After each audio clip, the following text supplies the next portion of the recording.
Kris Paronto, welcome to the show, man. It's a long time coming. I know we already said it, but thanks for, and you're so tolerant, man. That was so cool that you were willing to wait and then just, hey, I'm going to be in town, and I hope you didn't have to bump anybody. If you did, sorry, guys, but just, you've always been a stand-up guy with me, Dave. Thank you. I appreciate that. It's really cool, yeah. Thanks, bud. My pleasure. I'm just happy you're here, and I'm extremely patient. So there aren't many stand-up guys in the world, and even coming out of our community anymore in this public figure world. So it's nice to still find a few out there like yourself. Thank you, man. I try to be, but I'm not always a stand-up guy. That's why. Oh, I'm sure you are. Talk to my wife, man. I need to bring you home. Talk to my wife about how nice and reasonable I am, because I don't get that respect at home, man. Well, Kris, I want to do a life story on you. Yeah. You know, and obviously talk a lot about Benghazi and what you're doing now, but we're going to cover the full spectrum here. Okay.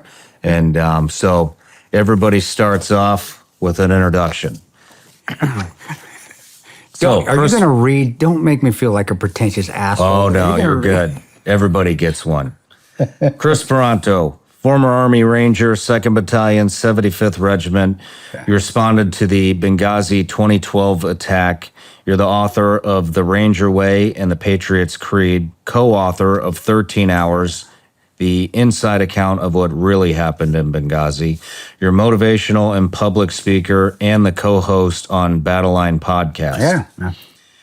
You're the founder of the 14th Hour Foundation, owner of Battleline Tactical, and co-owner of Tanto Vodka. Yeah. You're the host of a pro-military documentary series, War Heroes. You co-founded E3 Firearms Association, and you're a father, husband, and a Christian. That's the most important there at the bottom. That's right. You could have cut out everything else and just read that at the bottom, and I would have been perfectly happy with it. That right there just tells everybody what a great man you are. I appreciate it. Thank you. And thanks, man. Thank you. This is cool of you to say. You're welcome. What is the E3 Firearms Association? Well, you know, and it's so difficult. I don't know if you know Adam Paintshot. Adam was a SIG firearms instructor. He started SIG Academy. Okay. State trooper in New Hampshire. It is a training website. It has been so difficult, though, to get that thing off the ground. It was just running into roadblock after roadblock because of Google. Because, and if you don't think there's state-run media and state-run internet web, there is. You have to be dumber than a bag of hammers to not see that out there. But we've tried to get it going. There's a lot of training materials on there, videos out there, and you get sponsorships to come to Battleline Tactical courses. If you're a member, you come to my courses for free. Oh, wow. I mean, is it an online training platform? It's an online training platform, but it's a paid online training platform. How many lessons are on there? Oh, man. I know just hip pocket training stuff where I'll just jump on and do a 10-minute video. We've got to have 50 or 60 videos on. Oh, right on. And Adam's a wonderful, wonderful instructor. I am the loosey-goosey, hey, man, let's just go out and shoot. I'm going to give you some lessons. Adam is, which is great. It's a great dynamic because there are people that respond to that kind of training better. The by the book lesson about where some guys respond to, just tell me what I need to do. This is what you need to do. But it's been, we've had it going for a few years now, and it's just always trying to improve the website, get that flowing. It's E3 does it, and it's a whole association. So it's not just firearms. There's camping. It's outdoor. Oh, wow. Camping, aviation. John Rain Waters runs the aviation side of it. RVing, off-roading. And I tell the E3 owner, his name's Brian Johnson. I tell him, firearms is like the redhead stepchild of E3 because all those are cruising, and ours is just it's been very difficult. And I get it too, because it's a paid website where there's a lot of YouTube sensations out there that are showing training, and you can get that for free. Yeah. So it is, and I won't do the free video stuff, and the reason being, it's not a money thing. It really is. You really don't have any control of who those videos are going to. And where do I get that from? Well, I spoke at an FBI Academy, a conference, which had a lot of law enforcement officers, a lot of former FBI trainers. And I sat down with them, and they're great guys. Of course, it's not all formal functions. I'm with a bunch of cops, man. So of course we're going to go to the bar a little bit and enjoy, have some food. But I remember coming back, and I sat with one of the officers, and he goes, you've had Don Shipley on. I know. He goes, I watched Don's videos, but now it's starting to bother me. A lot of these videos out there because they're teaching all these tactics, and they have no control of who's getting them. And the Dallas Dallas chief of police came in, and they had that tactical shooting where some officers died. And he was one of the speakers at that event as well. And it kind of hit home to me. I was like, man, he's exactly right. We're putting all these videos, and God bless him. I have nothing wrong to say about Don. I don't know Don. We've never met. I support what he does. I think, from what I've seen, he looks like he's a stand-up guy. And I'm just throwing that as an example because that's what the law enforcement officer said. The police, he was from Philadelphia. He's like, we're really getting, not upset, but he says, we're really worried that the bad guys are starting to watch these videos out there. Well, there's a caveat to that too. What the are people supposed to do? We've defunded the police. The border is wide open. Yeah. They are actively sending $87 million a week to the Taliban. That's sorry, man. You know what I mean? But people have to be able to defend themselves, and that's where they go to do it. And they go and that stuff's out there no matter what. And that's where it's where I can at least have some control, though. And people are. I 100% get your point. And it didn't make sense to me until he said it too. Yeah, till he said it. Like, I never really thought about it. But there is context. Things aren't the same as they used to be. Not at all. The people, it's dangerous out there. Chicago is the murder capital of the country, and more people are dying there than they did in Iraq and Afghanistan. And it's no shock that is one of my most. I have arranged there with a Chicago cop, law defense, Daniel Lombard, tremendous guy. We've got a range called the Compound. I don't think that's any coincidence that those are the biggest classes that I will have when I teach out there at the Compound in Crete, Illinois. It's run by Daniel Lombard. Divide Defense is his training company, but he's a lead firearms instructor for the Chicago PD. He's getting older now, so he's off the street now. He's teaching. But you're right. It's just this. Where do I find some responsibility? And again, I never thought of it that way until I talked to him. I was like, he's got a point. So I'm not going to stop doing videos. No, that's not going to happen. But where can I at least have some control? I'm not going to stop teaching tactics with my classes. Well, Tanto, you're a hypocrite. No, I at least have some control. I know who I'm teaching. I at least have something. And have we turned students away when I couldn't verify whether they could carry criminal? Yeah, we have. I've done it. So I'm not ever going to tell guys to stop teaching tactics. Yeah. And it's an outlet for us too. It's therapeutic for us. But I would just say, after talking to that police officer, and then getting back to the E3 stuff, being a paid website, I don't have a problem with it being paid because we have some control of at least who the members are and who's watching. And if it's somebody that maybe is a criminal, shouldn't be owning a weapon, we have some little control that we can, all right, I can't stop them from learning from other guys, but you're out. We can't teach anymore. But getting back to the E3 again, it has been an uphill climb with it because it is a paid website and you can get the training for free on YouTube or Instagram. But from tactics are tactics. Shooting is fundamentals. There is no secret sauce. There's no Jedi mind trick. I'm not gonna be teaching you how to use the Force. The way I shoot, you can go watch another shooter and you're gonna get the same stuff. Yeah. It's just the presentation. Who do you like? What resonates with you? So E3 has been good, and I think it's wonderful because we're part of an outdoor. We're telling people, hey, go do something. And firearm shooting is outdoor. Shooting is relaxing. At least in my opinion, shooting is you're outside in the fresh air, or you're at least doing something active. It's a sport. Yeah. It really is. Shit, you have the competitions, the USCCA, you have all those. The TAC games, it's a sport now. Yeah. And it should be like that. The reason I'm getting into why I talk about it and the paid and not paid is really why I don't do more unpaid YouTube videos online. I don't do that. That's why I don't, and is because I don't have control of who's watching it. And it was that conversation with that Philadelphia police officer, and then listening to he spoke before I spoke, the Dallas chief of police, and he wasn't condemning it at all. He's just saying this guy knew what he was doing. He had some tactics, and I didn't say know what he was doing. He knew how to pie. Yeah. He knew how to edge a corner. Yeah. Well, Kris, before we get too deep into the interview, everybody gets a gift. Oh no, man, you're all gifted. Nothing but hospitality. Oh man, dude, gummies. That's right. Those are legal in all 50 states. Fortunately, or maybe unfortunately for you, I don't know. But they are made here in the USA. Oh, that's what. And so there you go. Some Vigilance Elite gummy bears. Those are hard to come by the way. And this is going on my side by side when I get home. Nice. Right on the side. It'll be at the range, man. Nice. And thank you. You're Thank welcome. you so much. And we need to bring manufacturing back to this country, man. The only thing we manufacture now is drama and freaking political bullshit. That's right. We need more manufacturing. Thank you, man. You're welcome. Hey.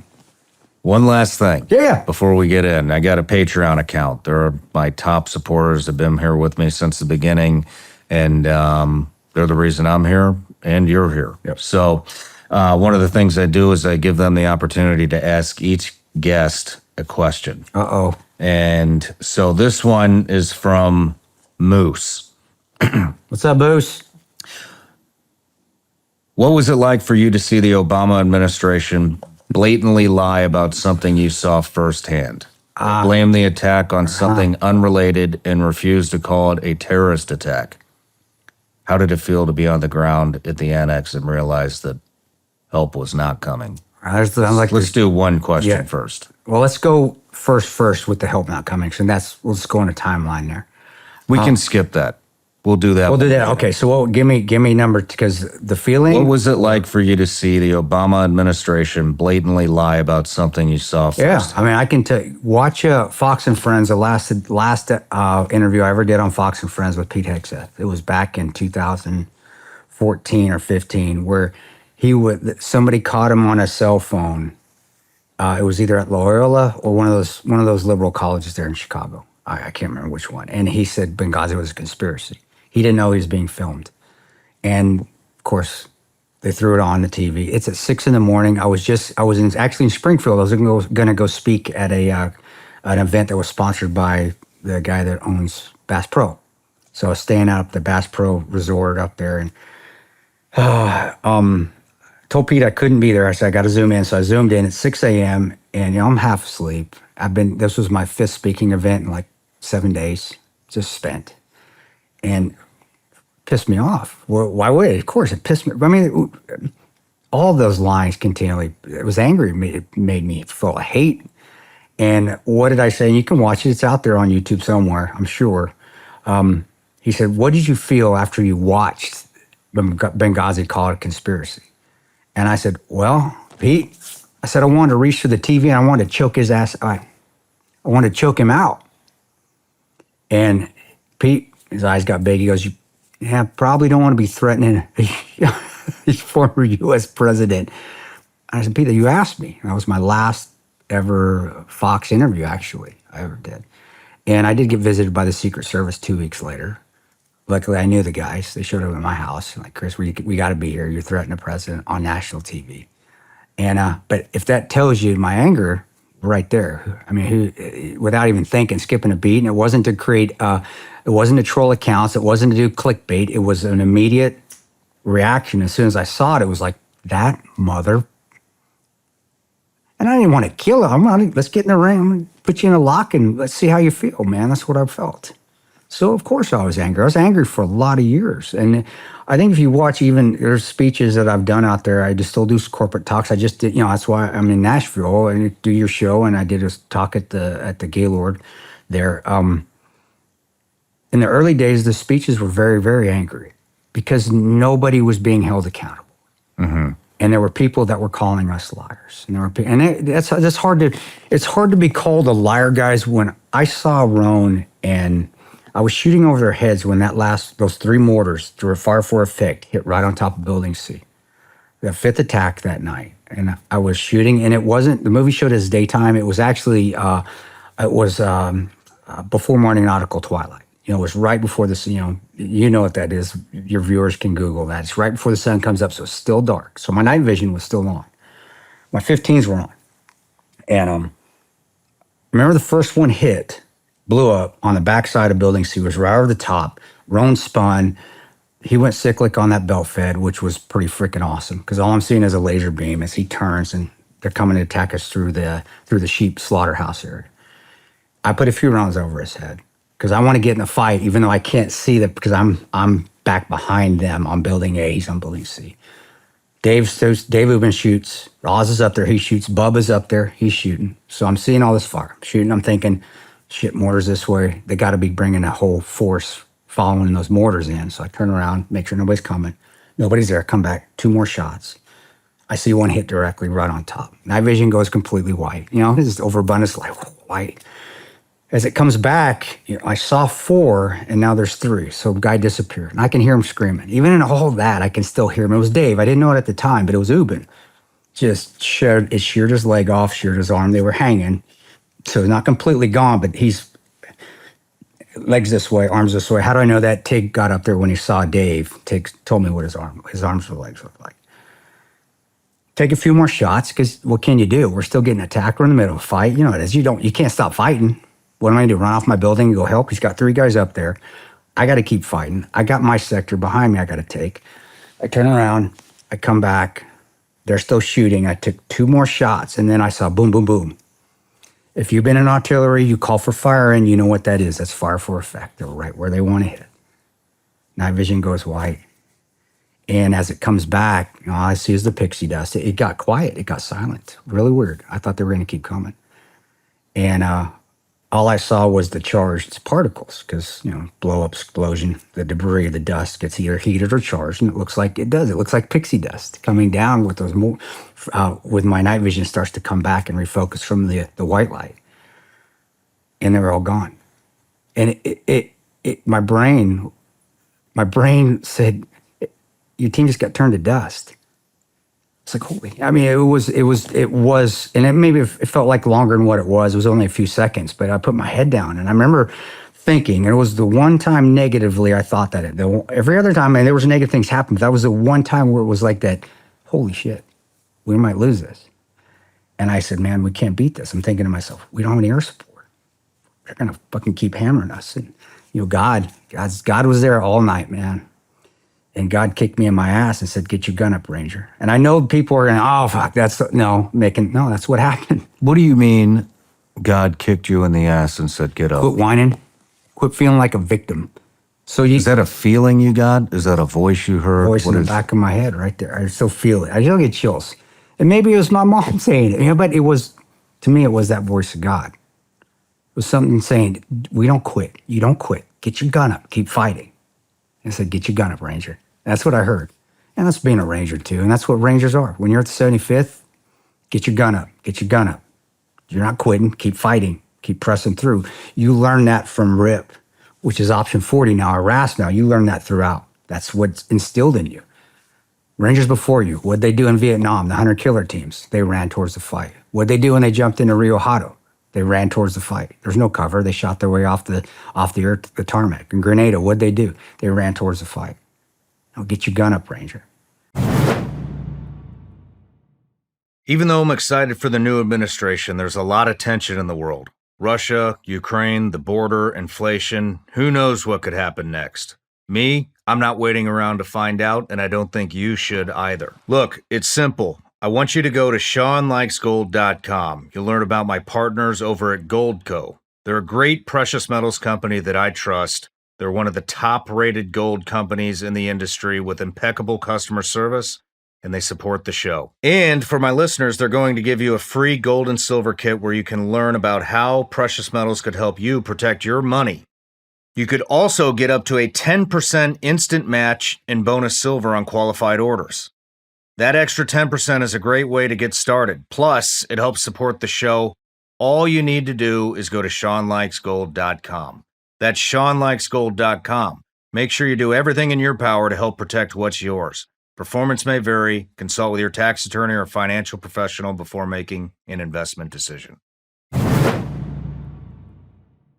Join me and my special guest for the next behind-the-scenes experience exclusively available on Vigilance Elite Patreon. The behind-the-scenes footage is raw and uncut. This is as close to the set as you can possibly get. You can expect anything from off-topic conversations, studio tours, the final moments before the interview starts, and everything in between. The behind-the-scenes content is constantly evolving and will continue to bring you more as we grow. You can gain access for just $15 a month exclusively at Vigilance Elite Patreon. A lot of us are trying to get our finances in order and to start the new year off right. There's some great news for homeowners. Interest rates have dropped and are now in the fives.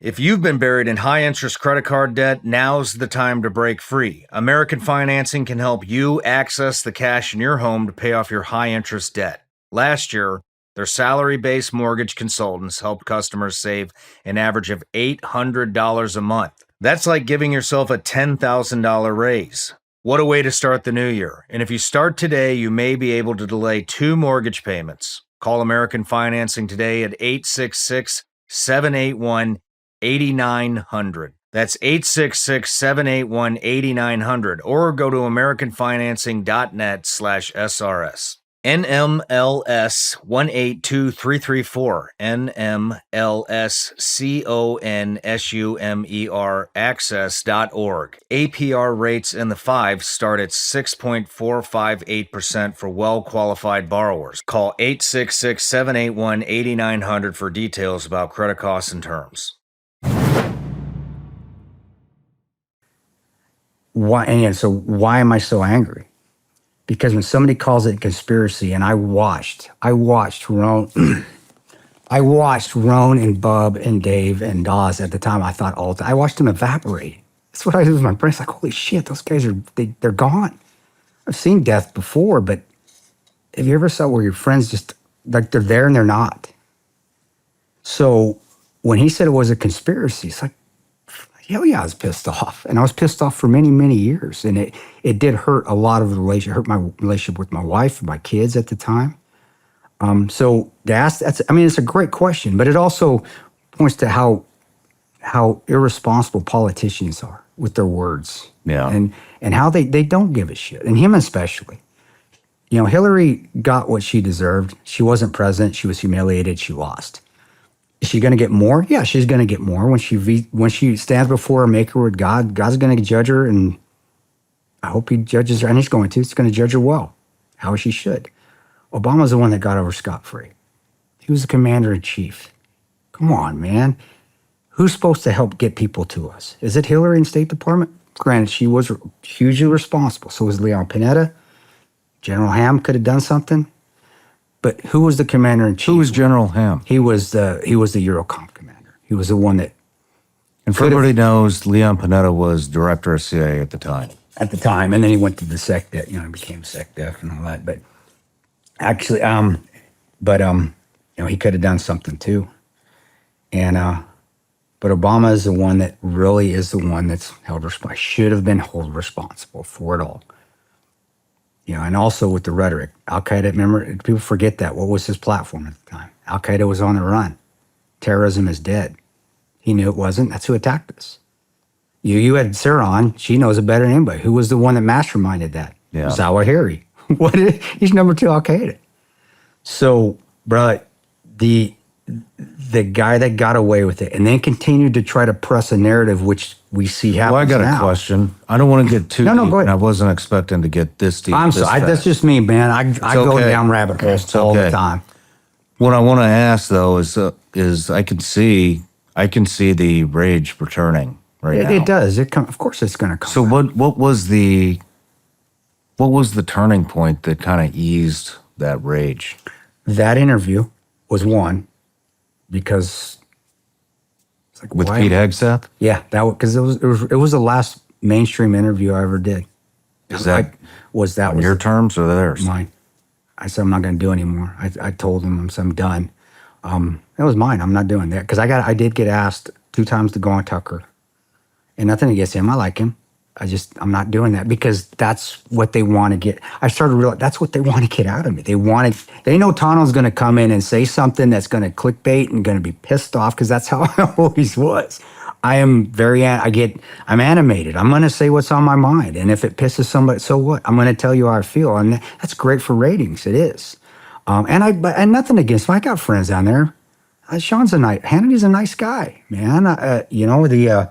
The Duceys they're nice people. Martha McCullum, she's treated me very, very well. It was ruining my family and my relationship because I got divorced at that time as well. So that anger had carried over to where my wife and my kids we don't want you around anymore. Your toxicity is here. You're just always pissed off. You're never happy. And we had gotten divorced. So when I did that, we were actually divorced at that time. And I got to get myself right because. So it was doing the interviews that brought the rage back. I think just reliving it all and not being able to handle it and finding a silver lining to it, which there always is a silver lining. God gives us a silver lining for everything that we do. We just got to find it. How do you feel about doing this interview? I'm good because I'm at peace with it all. I don't have a problem getting angry. I know it's going to bring anger out of me, but does it make me angry when I leave? No, because I'm going home to see my kids. And I want to tell this because I still talk to Ty's mom, Cheryl Bennett, wonderfully. Love her. I'm her second mom. I mean, she's my second mom. And telling this keeps their memories alive. Where back then it was more of, it's about me. I need to show you how angry I am. I need to show you how pissed off I am. It was selfish. It was I'm going to tell you because I want people to know that. So when they hear a liberal, they hear an Obama, they hear a Hillary, they hear a Biden say, no, it was conspiracy. No, it was video and a protest. They can say, no, I know that dude's telling the truth because just look how emotional he gets. And of course it's emotional. I saw my teammates die. They were my friends. I mean, we weren't best friends or nothing, but they were still my teammates and they still were my friends. And so the powers that be tried to cover it up. But that was a turning point somewhat because 6 months later, I did put a gun in my head. We'll get there. Yeah. For starters. Yeah. Where did you grow up? Colorado, Alamosa, Colorado. Loved it. My grandmother and grandfather were immigrants from Mexico. My Garcia, man. My dad's West Texas, mom's a Garcia. But so we grew up in the lower middle class, but it was wonderful, wonderful childhood. Alamosa is a small little town in the Sangre de Cristo Range, out there in southern Colorado, and then we go to visit my grandmother and grandfather who were pickers, and then they owned their own farm. So I saw them, just the hard work, man. It was amazing. I loved being a Paronto, but I also loved being a Garcia. I mean, my middle name is after my grandfather, Joaquin, Christian Joaquin.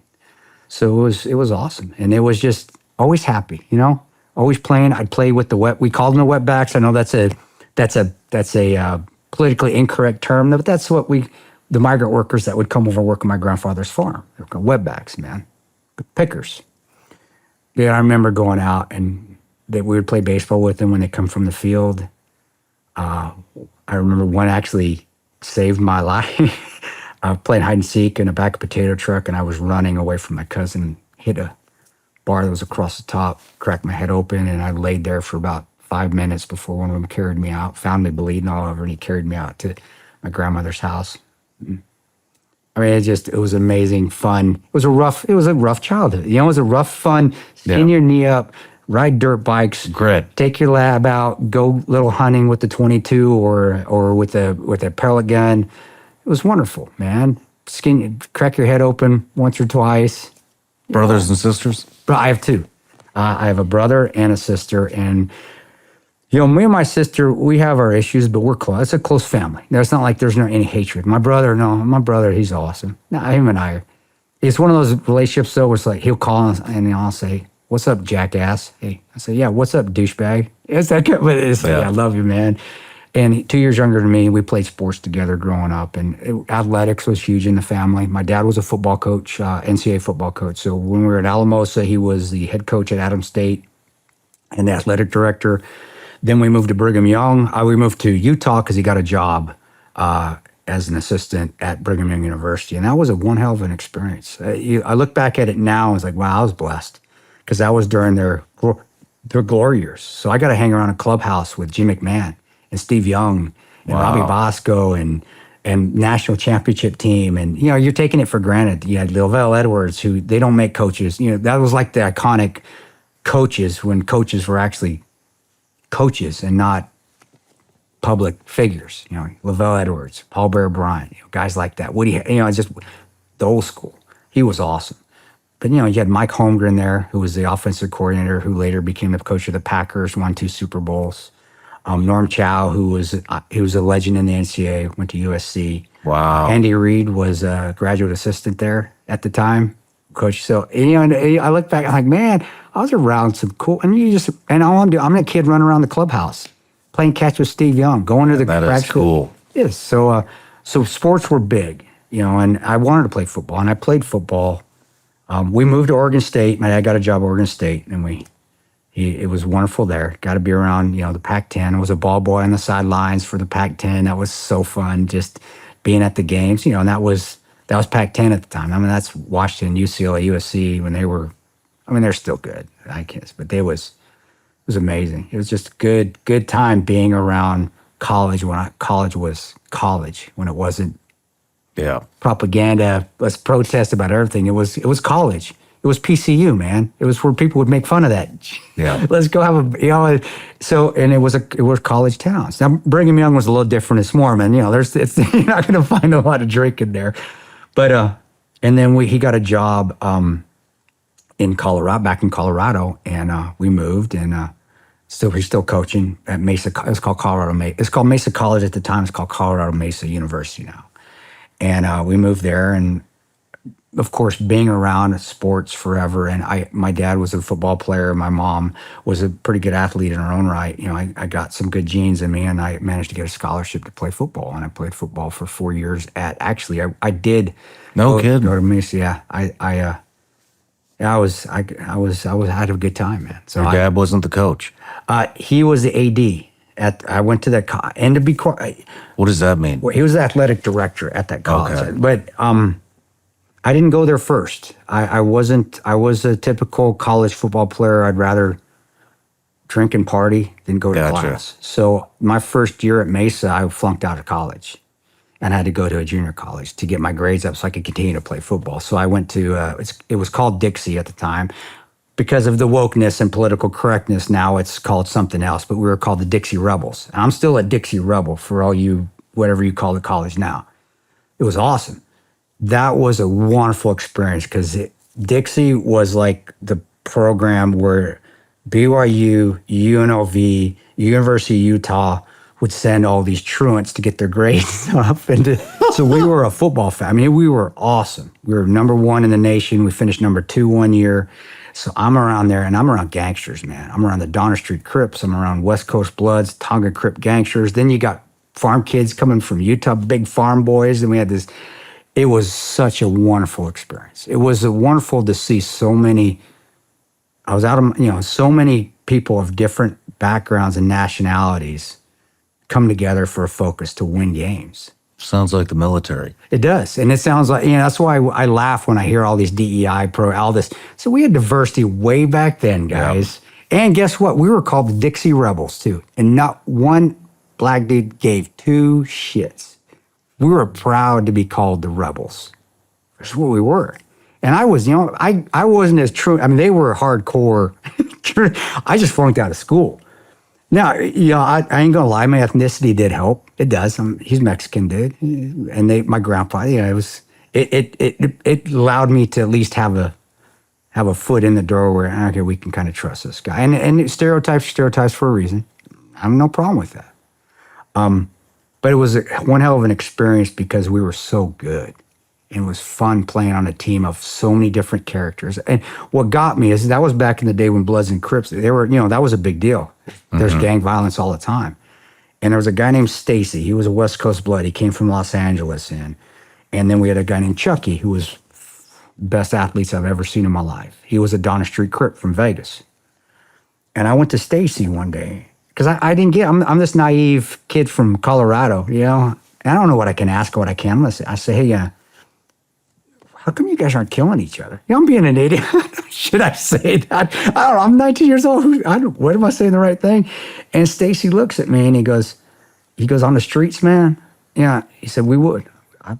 I said, I'd shoot that motherfucker. But here, I just want to win. It's like, wow, that just makes so much sense. Wow. And that's also when I started going to the military and then even GRS. A lot of people don't know, Oz and I don't get along. We never have. I was going to wait till the end of the interview. No, and I'm sorry, I didn't mean to jump to that. You brought it up. Let's do it now. Obviously I've been following you guys. Yeah. I mean, we were in the same profession. Of course, yeah. And I remember after it happened, you guys, you did the book. Yeah. The movie came out, lots of speaking events. I thought you guys used to speak together. We had to, yeah. And then it seemed like everything kind of, look, what happened? Why don't you guys get along? Well, it's just personalities. There's nothing. Oz is a wonderful, wonderful person. He is in his own right. It's just personalities. I'm very outspoken. Whenever we do speeches or things like that, he always wanted to kind of play like the politician. I got to make both sides happy. I was like, screw this. Say what happened. So we went at odds. But even when we were downrange, it just was personalities, man. It just was. There's just some guys you don't get along. Did you guys butt heads before Benghazi? With the first place we worked at together. I'd never worked in before. That was the first base that I worked with Oz at. And immediately butted heads. It's just one of those bases where, a guy comes in and you're saying, man, we just don't jive. He doesn't like my jackassery. I don't like him being so damn uptight. But we were both professional enough. And this is a kudo to Roan as well. Roan really was our team leader. We had an official team leader. Roan was our assistant team leader. We had a staffer that was our team leader. But Roan is who we listened to. The staffer we never listened to. Isn't it funny how that's like the common theme? Well, when you don't hold the staff to the same... Every GRS team, that the staffer is always the weakest link. When you don't hold them to the same standard, then they're always going to be They get mad at me when I say this stuff. Tough shit, dude. It's the truth. I can count good staffers, and I'll tell the staff. There are some but the majority of the good staffers were the ones that had the same background. We'll get into this later. But anyway, with Oz, it was nothing where, and it wasn't a hatred. It just was, we don't like each other, man. Yeah. And you get to an age at 42 at that point, where maybe in the early days in our 30s, maybe we would have, F you, but it wasn't like that. It was just, we're 40, he's 45, I'm 42. It's like, there's no reason to create any more drama. Deal with each other how we need to. Just win, because that still kept going in my head. What Stacy said to me about the Crips and the Bloods, we just want to win. Yeah. Let's put the differences aside so we can win. The focus, and that's also Roan keeping us on. Hey, what's the main focus here, guys? Everybody goes home. Put your stupid differences aside. Shut the hell up and do your jobs. You got your right and left limits. You got your right and left limits, and we stayed within those. And it wasn't like you're a douche. It wasn't like that. It was just. You're in a room. You're just in a room with somebody that you just don't get along with. So you stay in there as long as you can, and then you get out and you go do your thing, and he'll go do his thing. It is a lot more difficult because you've been on a lot of those bases doing this, where you're on top of each other. So it's harder to get away. But we did, and Rowan wasn't dumb enough to put us rooming together in the same room. It was one of those things. Let's make it as possible. And you always, at least at that point in time, because of my age and experience, and I think this is important for everybody, even if people you don't like, you find things that you can respect about them. And I do. Again, he's tough as nails. The dude got hit with a mortar and tried to get up and shoot. I saw him, I told you in the beginning, I saw a guy get up and try to shoot after that the mortar stopped. And the gun kept falling. Because he would get up and he'd shoot, and I'd see the rounds, boom. Well, his arm, he hadn't realized his arm had gotten false. So when you watch 13 Hours and you see him getting up like that happened. That wasn't movie magic. That happened. So do I respect his toughness? Hell yeah. And he said one of the coolest things I'd ever heard in my life. When we drove to the airport, he's bleeding out. His arm's about coming off. We wanted to help get him on that plane, that executive's jet. And he said this, and I'll give him kudos for it, because it was some Clint Eastwood shit. He goes, I walked into this country, I'm walking out. That wasn't a movie magic. That wasn't a line written in. He said that. And I remember when I heard it, I was like, all right, Oz may not get along, but that's some cool ass shit right there. And And so you cannot get along, so that's fine. But you still find ways to respect each other and work together because the goal is to win. And I kept thinking about Stacy, the West Coast Blood. The most intellectual, wise thing I heard was from a 20-year-old gangster from Los Angeles. We just want to win. It's that simple. And I think that's why when I talk to corporations, that's part of my speech. Just win. That's the goal. Let's win. Yeah. Put the differences aside. And that's why also when we were out doing our speaking and you're seeing us on TV, all right, we got to put on a united front here. We're stronger together. And because there wasn't hatred there, it just was a dislike. Just didn't care. Our personalities just didn't mesh. It wasn't that hard to go in there and do an interview together. And Oz had great things to say because he was there. He saw things that I didn't that helped expose the BS. Because we were in different spots the whole time. Mm-hmm. Let's move back to kind of growing up. We're past childhood. I want to get to this, but I want it to all be in one piece, if that's okay. Yeah, with no, you're good. And so, so you're football, got college. Football. Yeah, what got your interest in the military? God, just path. When you're short and you're slow, you're not going to go to the next level. I was really short, but I was super slow, so the NFL didn't come knocking at my door. So I remember I was just walking through the student union building there at Colorado Mesa College, what it was called at the time. And, at the graduation, there's job fairs at these colleges. If you go to college, you're always going to see a job fair. And I'm walking through, and all these jobs are there. But, of course, who's there with all the occupations, all the corporations? The vultures are over there in the corner. The Army recruiter, the Marine recruiter, the Navy recruiter, the Air Force recruiter. And, long story short on that one, which is not going to be the theme here, but they yelled. They said, "Hey, you." I was the stupid enough one to look in that direction. I walked over there. They said, "Hey, what are you going to do after?" And, I had thought about FBI. I had thought about federal police. Every time I went to apply for one, I'd get a call. "Hey, you need experience. You got to go become a police officer. You got to go and you got to go to the military. And police just didn't sound fun to me. So I walked over there. I saw the Ranger video. I saw the recruiting video, which was a 75th Ranger video. So they're jumping out of planes, fast roping. They showed me the SEAL Challenge video the Navy guy did. So I'm watching the helo cast and I'm watching the low cast. And I'm seeing all the cool stuff. Mm-hmm. The Marines, they're landing on the beach. The Recon, they're showing me Recon guys. The Air Force One. I always make this a joke. I say I saw the Air Force One and, they were in a air-conditioned room, nice, comfortable with good food.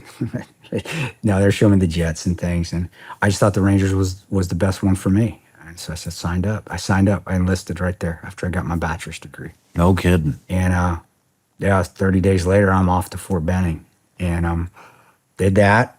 You literally signed up right there at the job fair? Yeah, and the scariest thing that Holy shit. I tell Talk people, about an impulse move. I was like, what am I going to do? And I had, FBI, they said military.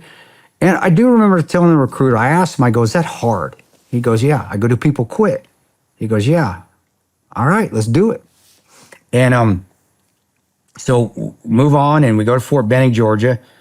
And it did. I was like a round peg in a round hole. I just fit.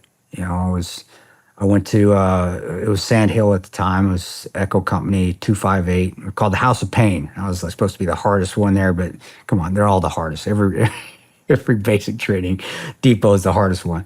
But Distinguished Honor Graduate, I did really well. It just fit. It just made, I was physically fit. I got the athletics completely prepped me for it. The teamwork aspect of it. You just had to get used to the yelling, and they were still smacking us around. It was 1995, which if you didn't deserve to get smacked around, then you didn't get smacked. And that made sense to me. It was based on merit. You work your ass, it's merit-based. You're going to perform. You're going to do what you're told. We're going to move you up. You're going to be a smart ass. You're going to be lazy. You're going to be a fat body. No, then you don't. It's easy. It's a piece of cake. Yeah. And went to airborne school, but I was married to my first wife at the time, and nothing against. She's a wonderful person. We just got married way too young. Just nothing bad to say about her, but she was having an affair. So I got my Jody letter. Hey, I want a divorce. And it really was hard from there on out, airborne school on out, because that wasn't something I ever expected. That wasn't something in my family that happened.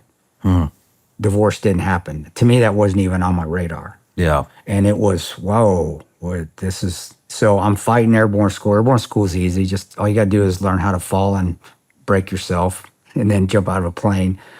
It was memorable. There was a memorable thing about airborne school, though, that was awesome. And again, God looking out.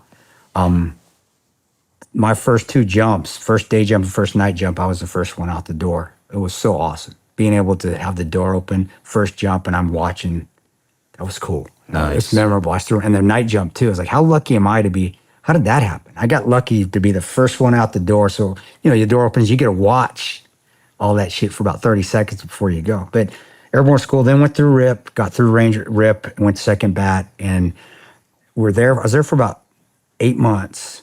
And, you're an untabbed guy, and you've been around Rangers. If we're untabbed at Ranger Battalion, we're shit. We're we're getting hazed. It's miserable. You're hiding in your team room on the weekends because you don't want the tab spec 4 to come in there and smoke your balls and haze the shit out of you. So you just like either hide or you take off for the weekend. And went on a JRX training mission at Bragg.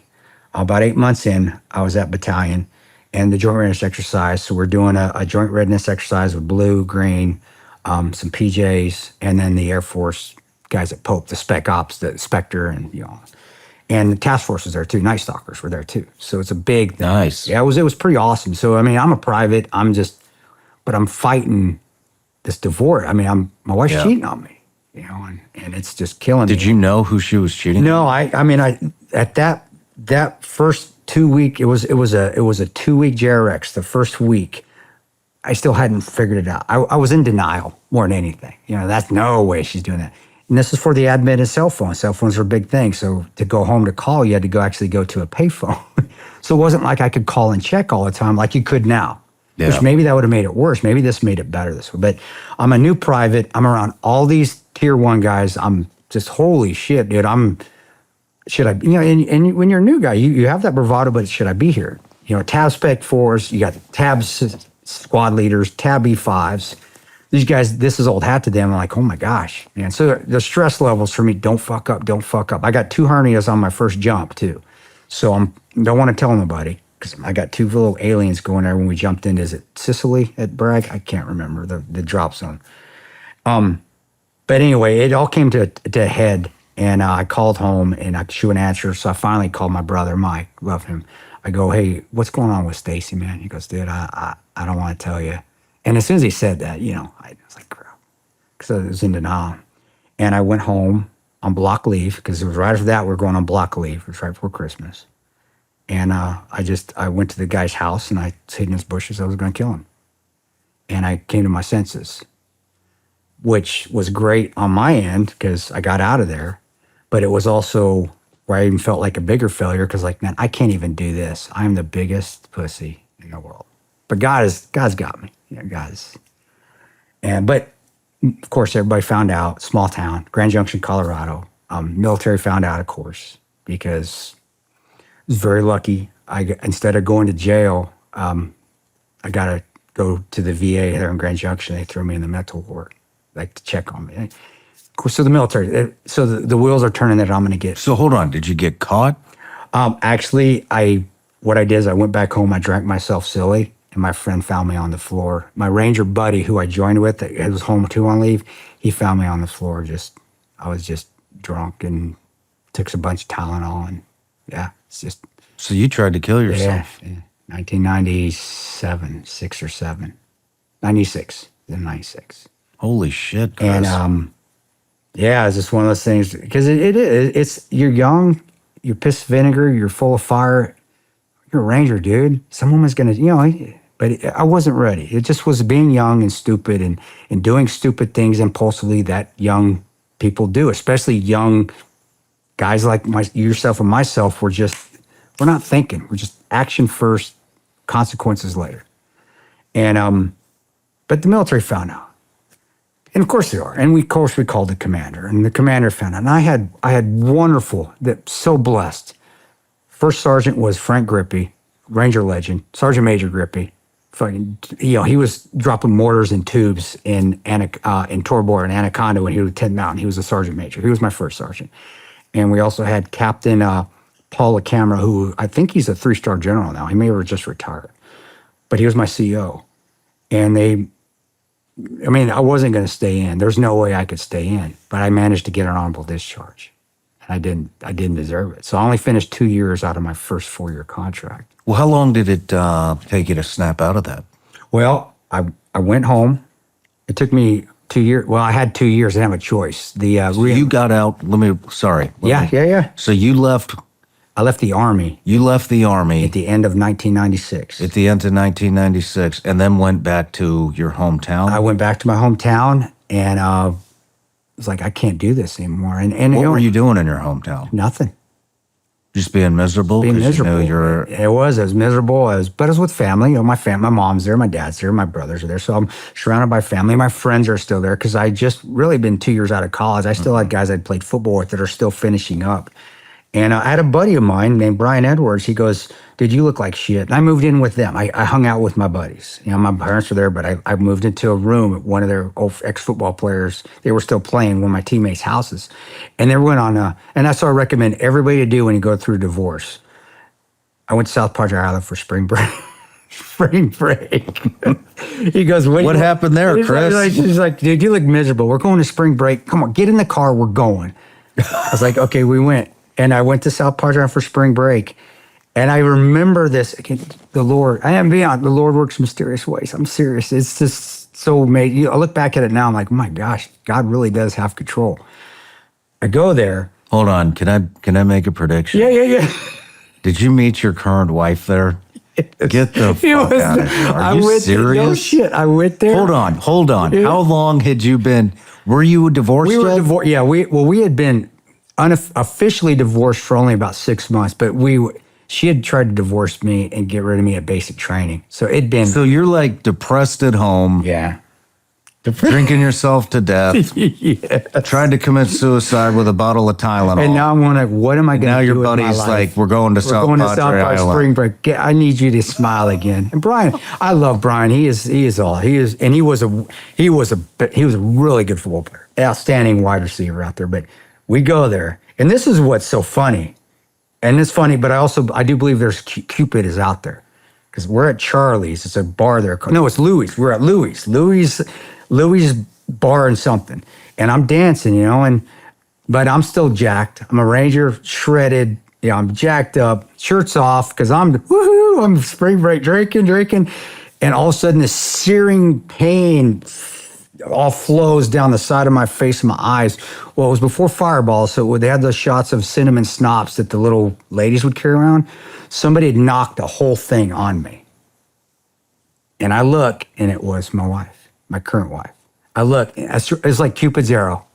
It's like, wow. Whoa. And we danced. We were inseparable that whole spring break. I stayed with her. Wait, hold on. What was the one-liner? Who picked up who? Actually, I still think and I told her, I said, you spilled that cinnamon schnapps on me on purpose, didn't you? Because you saw my heaving chest and our shoulders, didn't you? She was like, that was actually the joke. And it wasn't, because I still believe that. Like, you saw me and you did that on purpose, didn't you? Just so I look at you. And I looked at her, and she's a volleyball player from the University of Nebraska in Omaha. I mean, she volleyball players, come on. If you watch college volleyball. And, she's taller than me. She's 5'10". I'm 5'9". She's 5'10". And just athletic. And, man, that was it. And again, the whole spring break. So there was no one-liner, but it was, I do give her shit for, like I said, you did that shit on purpose because you saw my man boobs from all them push-ups.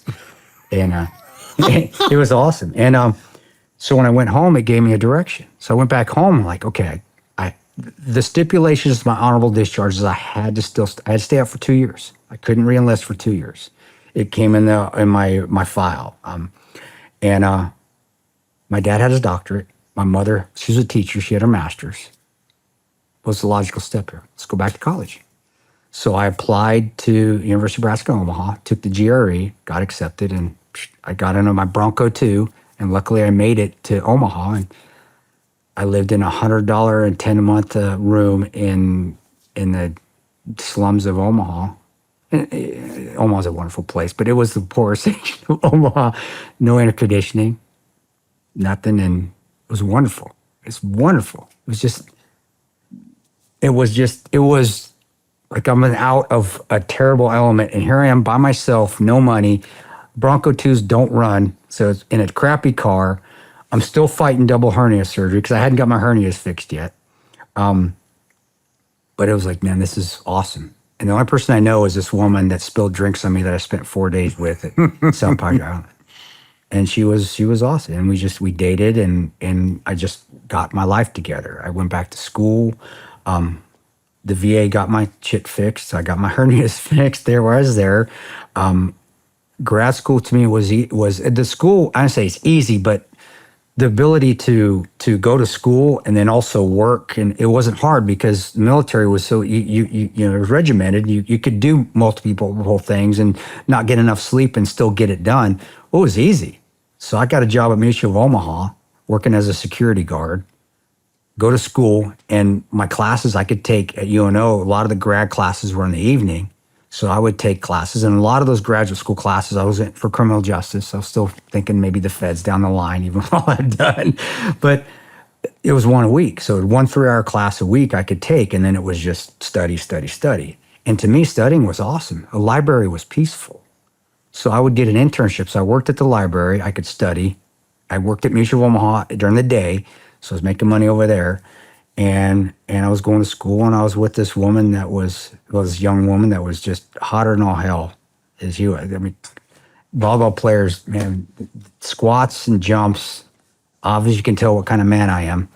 She was amazing, and she turned out to be just a very wonderful person. That, you know, in social media you see all the women on social media. She's not that. She doesn't have a social media account. She doesn't believe it. She's just a good homegrown Nebraskan girl. Nice. And she took care of me, and she really did. She got me back up on my feet. She just got the whole situation, got my life back together, but she was the main focal point on that. And 2 years, got my master's degree. I actually went from being a security guard to where I became an insurance adjuster. So when you watch the movie where they say, yeah, you'll be happy being at home, that argument did happen. I fell asleep during the ambassador's speech. I heard so much political. I didn't care. I would have been up half the night, dude. I was up half the night. I got up in the morning, like, screw this. Do I really have to go, Ron? He's like, Tanto, get in there. And I'm sitting in the back. Oh. But anyway, when the argument said, yeah, that happened, he goes, you'd be happy going back home and being an insurance adjuster. Well, it's because I was. I still am a licensed National Flood Insurance Program FEMA insurance adjuster to this day. I still can run claims if I want. But that's what I did. I got that certification and started working at Mutual of Omaha, and eventually I got back in the military. And I remember it was hard. I went through 8 different recruiters because nobody was going to help me when they found out what I did, even though I had an honorable discharge. My entry code was a 3, which is very bad. That means you got an honorable discharge, but there's an asterisk there. And the last guy I saw, it was a recruiting command. It was right by my house, too. I'd missed it for 2 years. I don't know what happened. Lord works mysterious ways, my friend. I'm driving home to go home. I'm like, well, I guess the military's done. I got my master's, but I guess the military's out of question. I see it in the corner, and I'm like, how did I miss this for years? It's been right by my house. And my one room in the house I lived. And driving there, and the Nebraska Recruiting Command Sergeant Major's in there. I walk in. He's in there. I'm talking to the recruiter. He overhears me pleading my case to this recruiter. Hey, man, please, I really want to go in. I need to finish what I started. He walks in. He says, I'm hearing what you're saying. He said, do you really want to go back in, son? I said, yes, Sergeant Major. He goes, roger that. He signs me the paperwork over. I sign it. He takes it back from me. As he's holding it, he goes, there's just one stipulation. You have to do it all over again. Roger that. So I did it all over again. Basic, Airborne, Ranger. Did it twice and went back in. You did all twice. Yeah. If you want something bad enough, though, it you'll do it. And it really, a lot of that, this is, especially when you're early on, it's a mind game. It's fuck games. I knew it was coming. Yeah. I was in great shape because that's all I did. I worked, I went to school, I hung out with my girlfriend at the time who was a volleyball player there. So what did I do? She was half the time she was at the gym. So I worked out all the time. I was running 5-minute miles. I could do 120 push-ups in 2 minutes. I mean, I was, and I'm very lucky I had good genes from my family. Playing sports helped as well.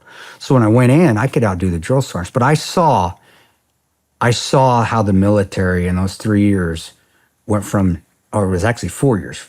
And that was from 1995 when I first went into basic training till when I went back in the beginning of 1999. How had it gotten easier?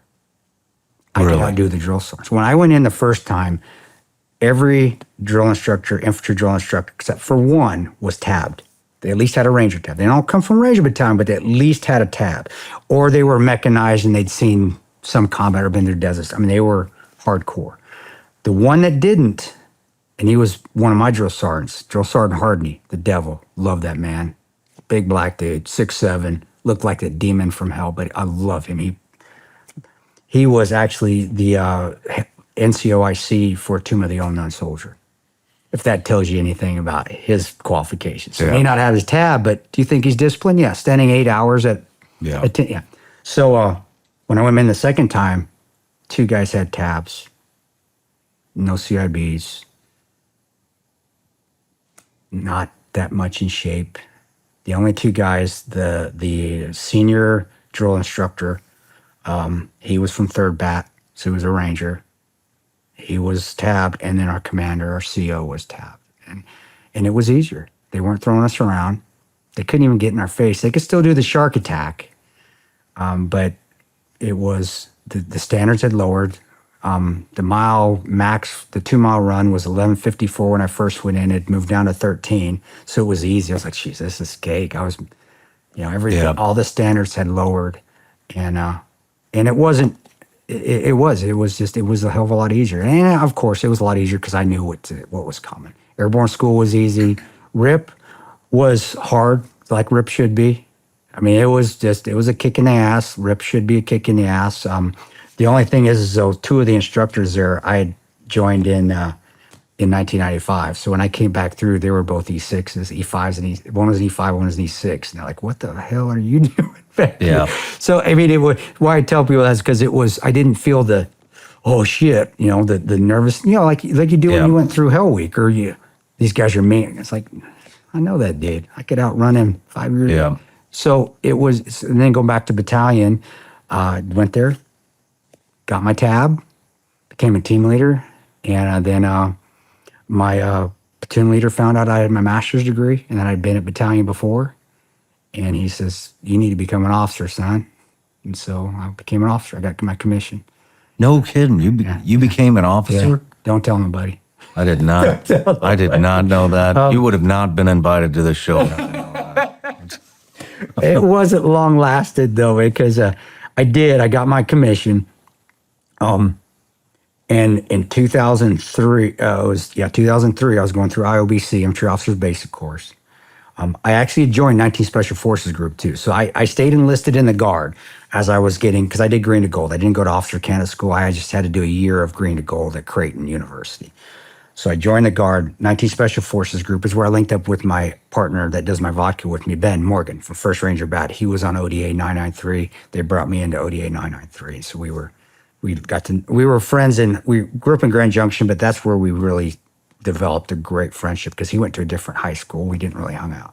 Gotcha. But anyway, I got my commission, and I was infantry, got it. And at the end of the course, I was standing out there at the Malone Ranges, and my stomach was really hurting bad, terrible. I was feeling awful. But I'd just been out the cannon the night before drinking. I was like, it's normal shit. We're out there sweating our balls off, just drinking. I ate a ton of pizza, of course. I had passed gas. I let a fart go, and I charted. I chipped myself. But the pain actually increased when that happened. So I was like, that ain't right. And I went and dropped trowel, and I had blood all over. What? I had blood. I had they rushed me to Martin Army Hospital, and I figured I had ulcerative colitis or Crohn's disease, and it was really bad. And I remember the GI doctor. Yeah, I just had blood all over the place. I'd shit blood because that's what when it becomes extremely inflamed. For those who don't know what ulcerative colitis is and all Crohn's disease, it's your lower intestines and your colon become inflamed, and they just have ulcers all over them. It looks like you've got road rash. It's like when you. Damn. And I'd had it for years. I just didn't really, I didn't really notice it because I was going at such a high level, and I think the focus was there to finish what I started. That I wasn't going to let anything hamper that, but it got so bad that now it was affecting my nutrients. It was affecting my energy levels because I couldn't. That's where you process all your food. That's where when you eat everything, and when it's all like that, your food, it doesn't process. It just shoots right through you. It's blood, mucus, and food, and that's what was starting to happen. Wow. Yeah, I got discharged. I got discharged in 2003, and that was a kick in the balls, dude. That was my one time where in my life where I was mad, or I was like, man, I wonder if God really exists, because like, holy crap, I went through all this, and I remember lying on that gurney, looking up at him, going, really? Why? What the hell? And sorry, he has patience. God always has patience in us. He pities us, which he always pities the one that needs the most pitying too. It was at that time was me, and went home and I lost 30 pounds. I mean, it was like Ranger School all over again. I lost 30 pounds in about a week because I couldn't eat. Were you just like completely devastated that you were being discharged again? Yes, because that wasn't the plan. The plan was What did you think you were going to do? I had no idea. I had no idea. No idea. I didn't know. My wife was there. She was very supportive. We had actually got married. We got married before I went to Ranger School. That's how wonderful she is. We got married at a courthouse, and I was off to Ranger School the next week. But she was there. And what did your wife do at the time? At the time, she stayed in Omaha, and she was managing Gold's Gym. So She was a Gold's Gym. She was just working. She had a business degree, and that was, it fit her. She's athletic. Yeah. Gold's Gym at the time, that was when Gold's was really big. So she had a good job, Yeah. So not that, it was about 40 grand a year. That's tough for two people to live on. Couldn't do that anymore. But at that time, we were okay. We're living in an apartment, and all she cares that we're just healing. So I'm trying to find natural remedies to heal myself. I'm going to nature store because I'm on prednisone, but prednisone is rough.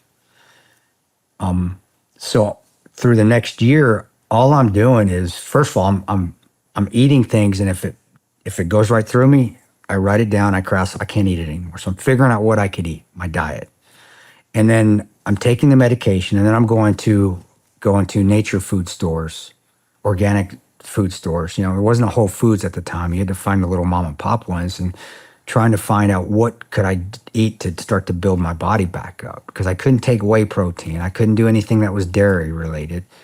And I just tried to build my body up for the next year. And I found this goat colostrum, which I wish they still made it, goat milk. I could do that. And then I could eat corn stuff. I could eat stuff that was rice related. I could eat anything in the Bible. If it was manna bread, I could eat that. For some reason, it didn't disagree with me. And I built my body back up for the next year. And at the end of 2003, I got a call on the phone from Blackwater Security. Blackwater called me first, and then 30 minutes later, Triple Canopy called. How did they get in? I mean, did you apply? At that time, it was just word of mouth. And I remember they got a hold because one of my Ranger buddies at both places were already working for him, and they had recommended my name to him.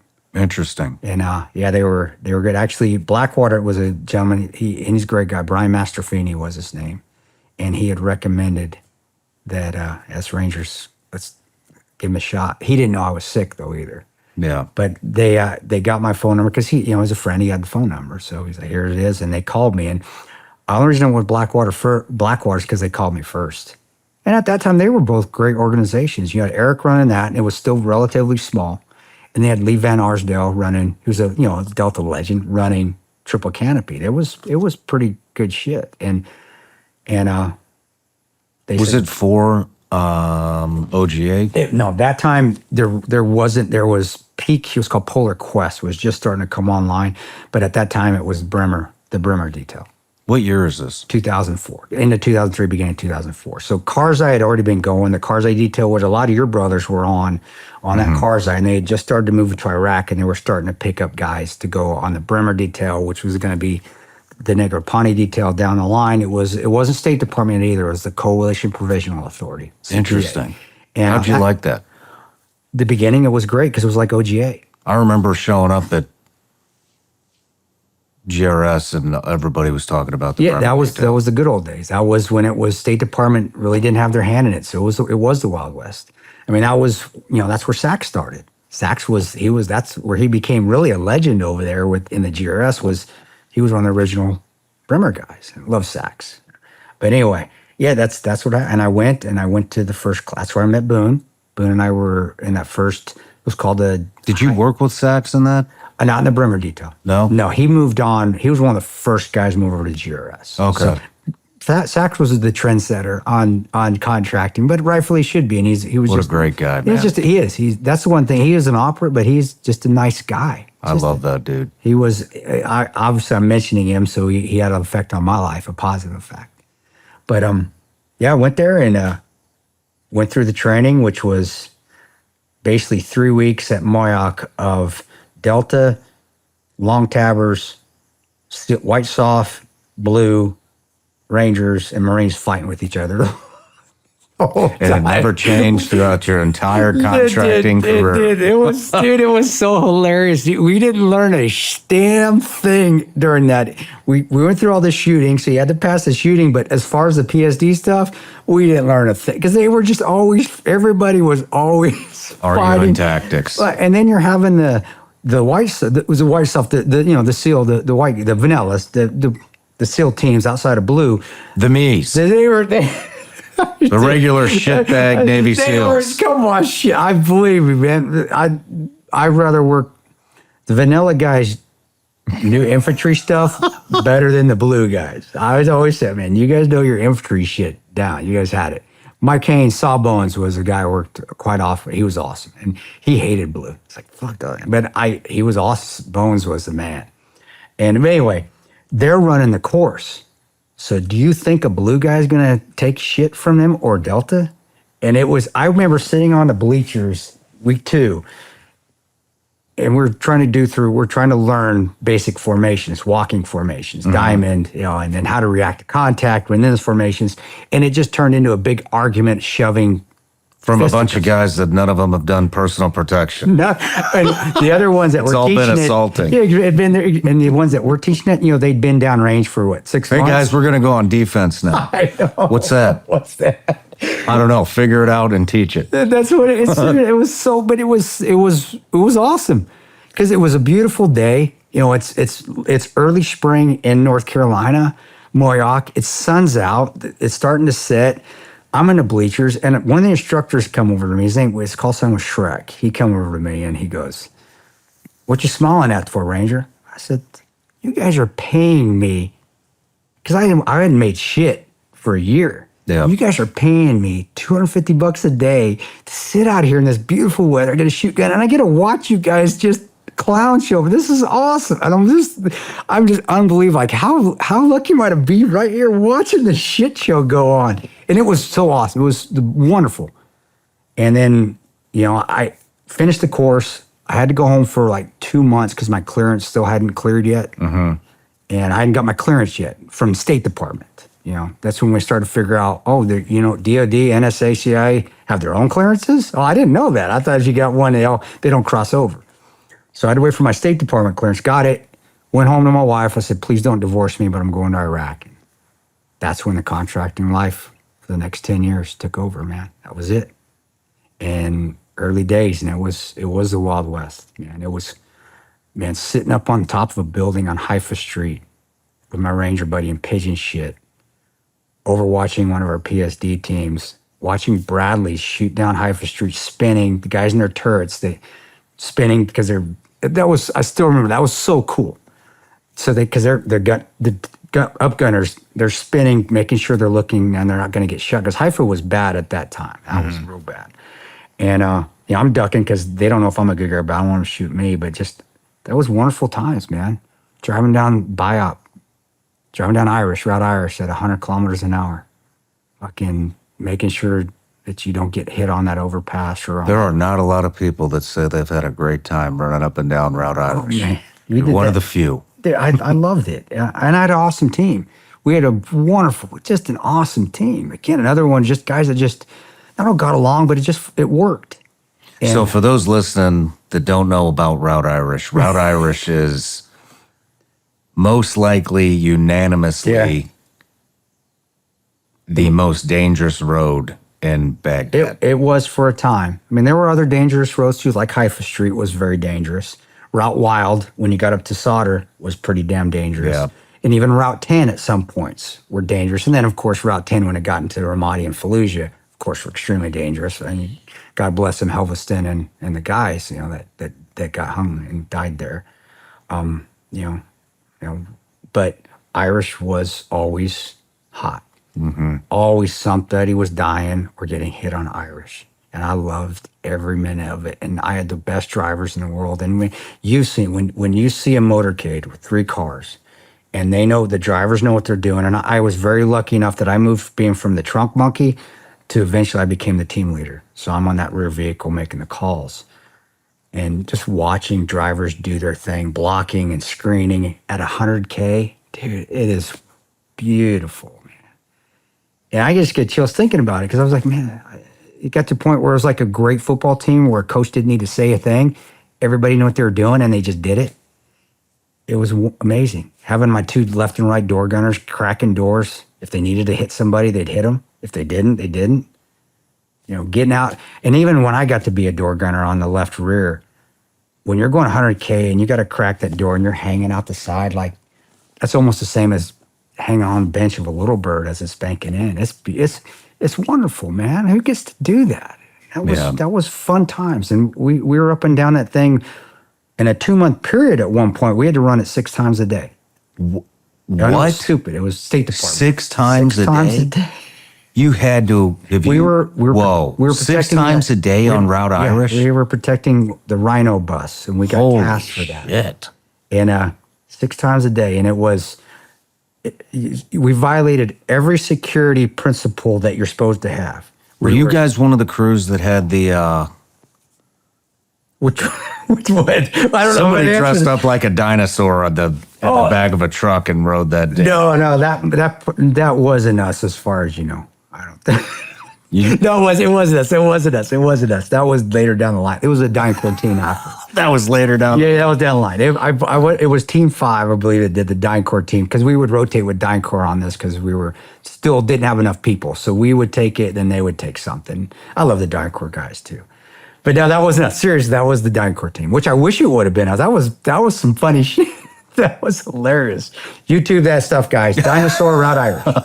But we were time and place predictable. We were a big target, and we were slow.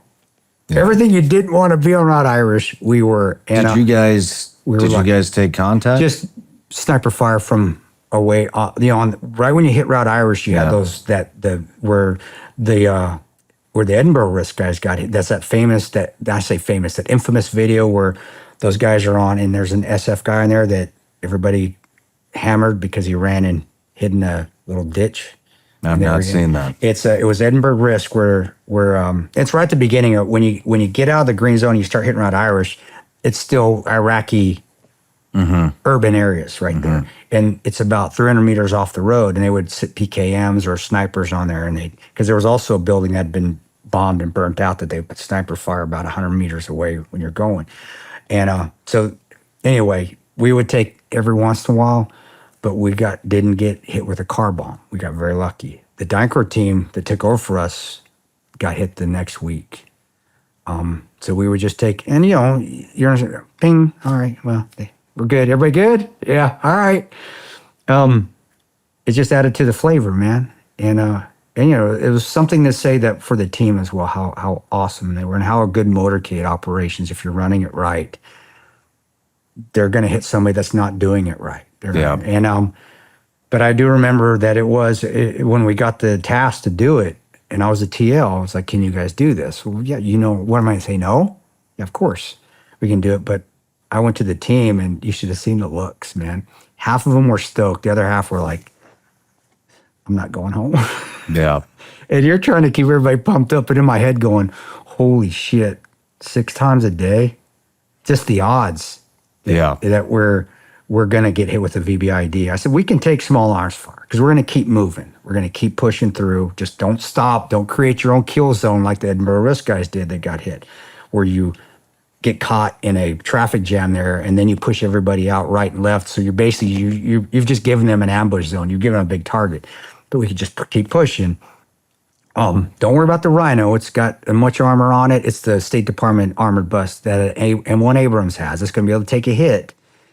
Just be able to medvac them or get them out of there if it goes down, but just keep moving. And it was we just did everything right. And we got lucky. A lot, 90%. Man, so you never got blown up on Never got blown up on Irish. That is, it's for running 6 times a day, time and place predictable with a huge bus as a target. I mean, that is incredible. It's lucky. It is very lucky. It is because again, like I said, when Dynker took over the next week, Team 5, they got hit. The car bomb hit them. Hit the Rhino right on. Hit on. Boom. And I want to attribute it to that. Hey, yeah, we were just that awesome. No, we were just that lucky. That's luck. We were just that lucky. But it still brought the team together. It was wonderful. Yeah. It was wonderful, and it was very tiring days because you were distressed.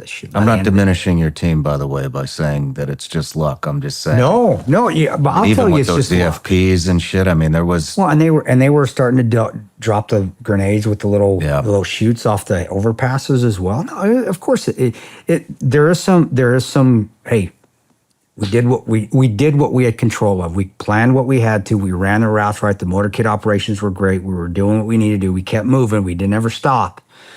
Let me say sorry. No, go ahead. I get yelled at if I don't talk about these acronyms. So an EFP for the audience. An EFP is basically a bomb. It's a platter charge. It's a force projectile. Yeah. I always say electrically, but that's not right. I don't know why my head say it. It's a platter charge. They put a piece of copper on it. It's a force projectile. I always forget what the E stands for. You guys can hammer on me later about that. But it's where it goes, and then that copper turns into molten lava. So it'll go through the armor, and then when it goes through it, it cools, and then it becomes a projectile, hard projectile. Mm-hmm. And they were starting, remember that? They were starting to hit us with that. And that was always they would even put those thermal sensors on. Yeah. So when they sense the heat of the engine, that's what would trigger it. Because we were able to counter first of all, their wires we could see them a lot of times, which even though you just did, but we were able to, with all the countermeasures, we could counter the cell phone. So that was huge. Yeah. We had a buddy that, next month, a guy named Wee Man that got hit with EFP when they were driving the Mambas around. Blackwater had those white South African, and it went right through that armor. Yeah. And I always say I love Wee Man. I love Kris. He was a great guy. He was actually he worked in the mail. I mean, it sounds kind of cliche, but he worked in the mailroom. He came in and he was not special ops. He worked in a small town police department, and he came in and he wanted to get on the road, and we would never let him on the road. We're like, no, dude, you don't qualify. This is where you belong right here. And finally he got out on the road and got hit with an EFP, and he fucked him up. Damn, man. But I still love him to death. But I'll be honest, I think I don't want to say he wanted that, because I would never say it on anybody, but I do remember when because we didn't go pick him up. The QRF team that responded, they went to help. My team was the PSD team. And I do remember when they came back, one of the guys on the QRF team kept saying, I said, did you see Wee Man? He goes, yeah. He goes, what was he saying? He said, he kept asking me to take a picture of him. It's like, man, sometimes you get what you wish for, man.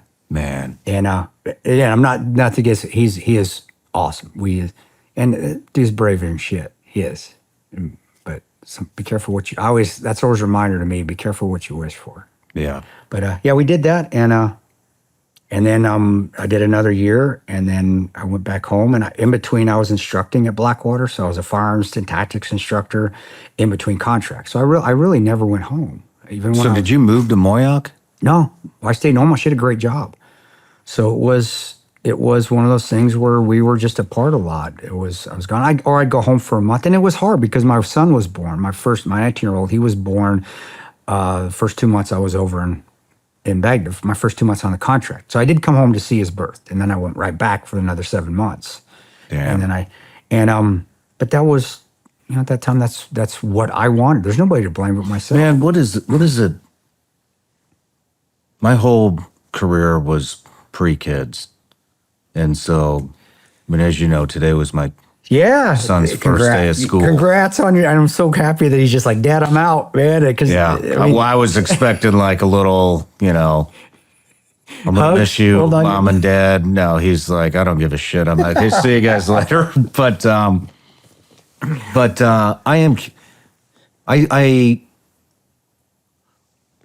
I missed his first open house because I interviewed Trump. Yep. And otherwise, there's no way I would have missed it. You got to do what you got to do. I'll tell you, man, when my wife sent me pictures of my son, like with his backpack on walking into that school, I was like, and it just, every time I have an experience like that, I just wonder, like, how did my buddies do it back in the day? How do you... Yeah. How do you rationalize that? I want to know what it's like to come home. You met your son when he was a baby. He was born. He was 1 month. And then you come back, he's 7 months old. Now today, at that time, it was just what it was. Mm-hmm. It was, this is what I'm doing. This is what I got to do. I'm providing for you rationalize it because I'm providing for my family. Yeah. But it's also a little ego. This is what I want to do. This is what I've always wanted to do. And when I got discharged from the military, my buddies were jumping into Afghanistan. So like I thought I missed my war. It's like, God, well, no, I got my war. This is where I need to be. I'm going. And I did have a good time. I was enjoying it. It was wonderful. Now looking back now and experiencing, getting experienced the little kid time with my 9-year-old that I have been with him growing up, now it hurts. Yeah, now it's like, man, damn. Do you feel I missed him, and we had to coming to Jesus when he was 16 because we didn't know each other. And even when I was home as a contractor, there's no decompression. Yeah. There's no demob. You're off a plane, a commercial jet, and you're going home. And it takes about 30 days just to get your head right. You're not home. And then you have 30 days of downtime, and then you're back out again. So that's why I think it was even easier for me. I think maybe that was a defense mechanism for me. I don't want to go home and be angry and just let me keep working. And I'd go back and continue to instruct at Moyock, and I wouldn't go home for more than a couple of weeks, or I'd fly them out to me. It was good. At that time, it wasn't hard because I thought we were doing it for something bigger than, it's patriotism. They attacked us. Now looking back, I'm like, man, gosh. I miss it. I would have enjoyed being a father then, and luckily for us, him and I are very close now. I'm happy to hear that. Yeah, but so we were able to come to terms. Same with my daughter too. What did that? I mean, did it come to a head and there was a conversation? Yeah. When he was 16. What was that conversation? My wife and I had reconciled. We were back together. It was when he was 16, so it was right around the year of 2018, where I got my shit together. And her and I back together, and we're out at a family dinner, and we're out at Olive Garden in Council Bluffs, Iowa. I remember it vividly. And, my little guy, I'm be able to be a father with him. Even though I'm speaking and I'm starting to whittle the speaking down, I'm starting to be home a lot more. I'm hugging all over him. The stuff I really didn't do with the other two because I was just so detached when I was home. I wanted to, but I didn't know how. I mean, it really was... because I wasn't always there. My brain was sandbox, Afghanistan. Half brains there, half brains family. Where now my brain is all there with the family. And my little guy did something, and I'm sorry, I can't say it. My wife, many people know, but my wife. It's all good. My little guy, Peanut. All my kids have call signs. Peanut. he does something that the other two at Olive Garden, he's doing something. He's starting to get angry, have a tantrum, because they got those little games there at Olive Garden. You can play on the little monitors. In the past, when my other two, Kiki and Bubba, when they were growing up, I'd get angry, just lose it, because I was back home, off the handle. I'm not getting mad at him. I'm actually being a dad. I'm being disciplined, but I'm having some patience. He looked at me, and it killed me, dude. It did. He looked at me and goes, why don't you get mad at him like you used to get mad at me?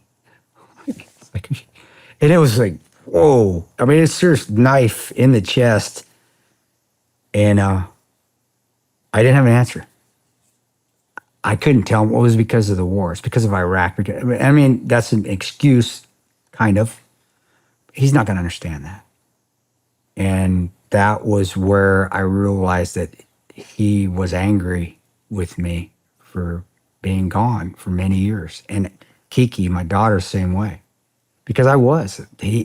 My little guy, Peanut, got treated a lot better, a lot less hand spanking on the bottoms or whatever than the other two. And that's attributed to my mind state coming back. Because, you come back and you have that excuse. I mean, what are you guys crying about? You see this little Iraqi kid, he's on the street, he didn't have nothing to eat, and you're trying to compare the two. But it's completely different. But that's how I am coming back. That's my rationalization.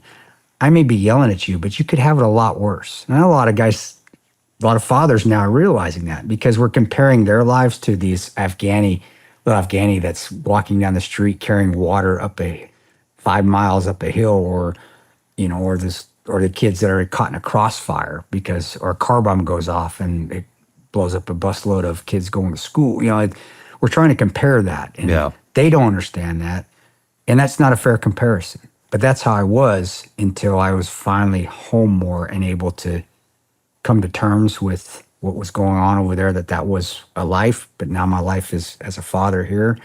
And my actions were completely different with my younger son than it was with the other two. And I didn't realize it until he said that. How did you reconcile this?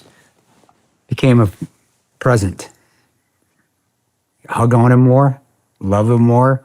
I told him, I said, when he pushed away from me, give him his space, but then come back and just be, hey, you okay?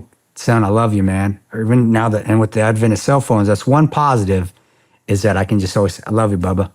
And even if I get back, yeah, because he's a teenager, he knows. And how I know we reconciled? Because his junior year, he was an athlete as well.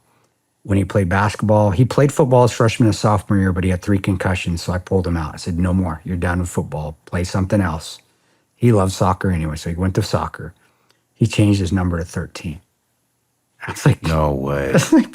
I went to a game, and I'm like, my wife Tanya was sitting there. I was like, is that?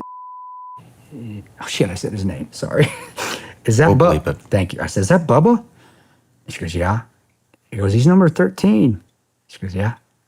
And that's when I knew that he'd finally forgiven me, and we are very close now. Yeah, I love that boy to death, and he is just a good kid. His mom raised. I mean, he's nothing like me. He doesn't drink. He went to a school. He had a soccer scholarship to go play at Northwestern College there. It's a Christian school in Iowa. And he's up there, and I thought it'd be all right. And he's like, Dad, I don't do it. All the guys go to Sioux Falls and drink, and he goes, I don't do that. I go, well, then come home, and you have a track scholarship to the small college in Kansas. Write that coach up and tell him you want to come in. That's what he did. So he was wonderful, man. He's just. How about your daughter? She's headstrong, man. But now that we're starting to get better, because it's the daughter's way different. Little boys, boys, you can be a little firmer. Girls, you don't really want to, in my opinion, you don't, because you don't want them falling in with a man that bosses them around. But you also, she's still your daughter. She got a discipline. So what do? Mama, handle this. But it came to a point too where, and my daughter's, as far as her outspokenness, is like me.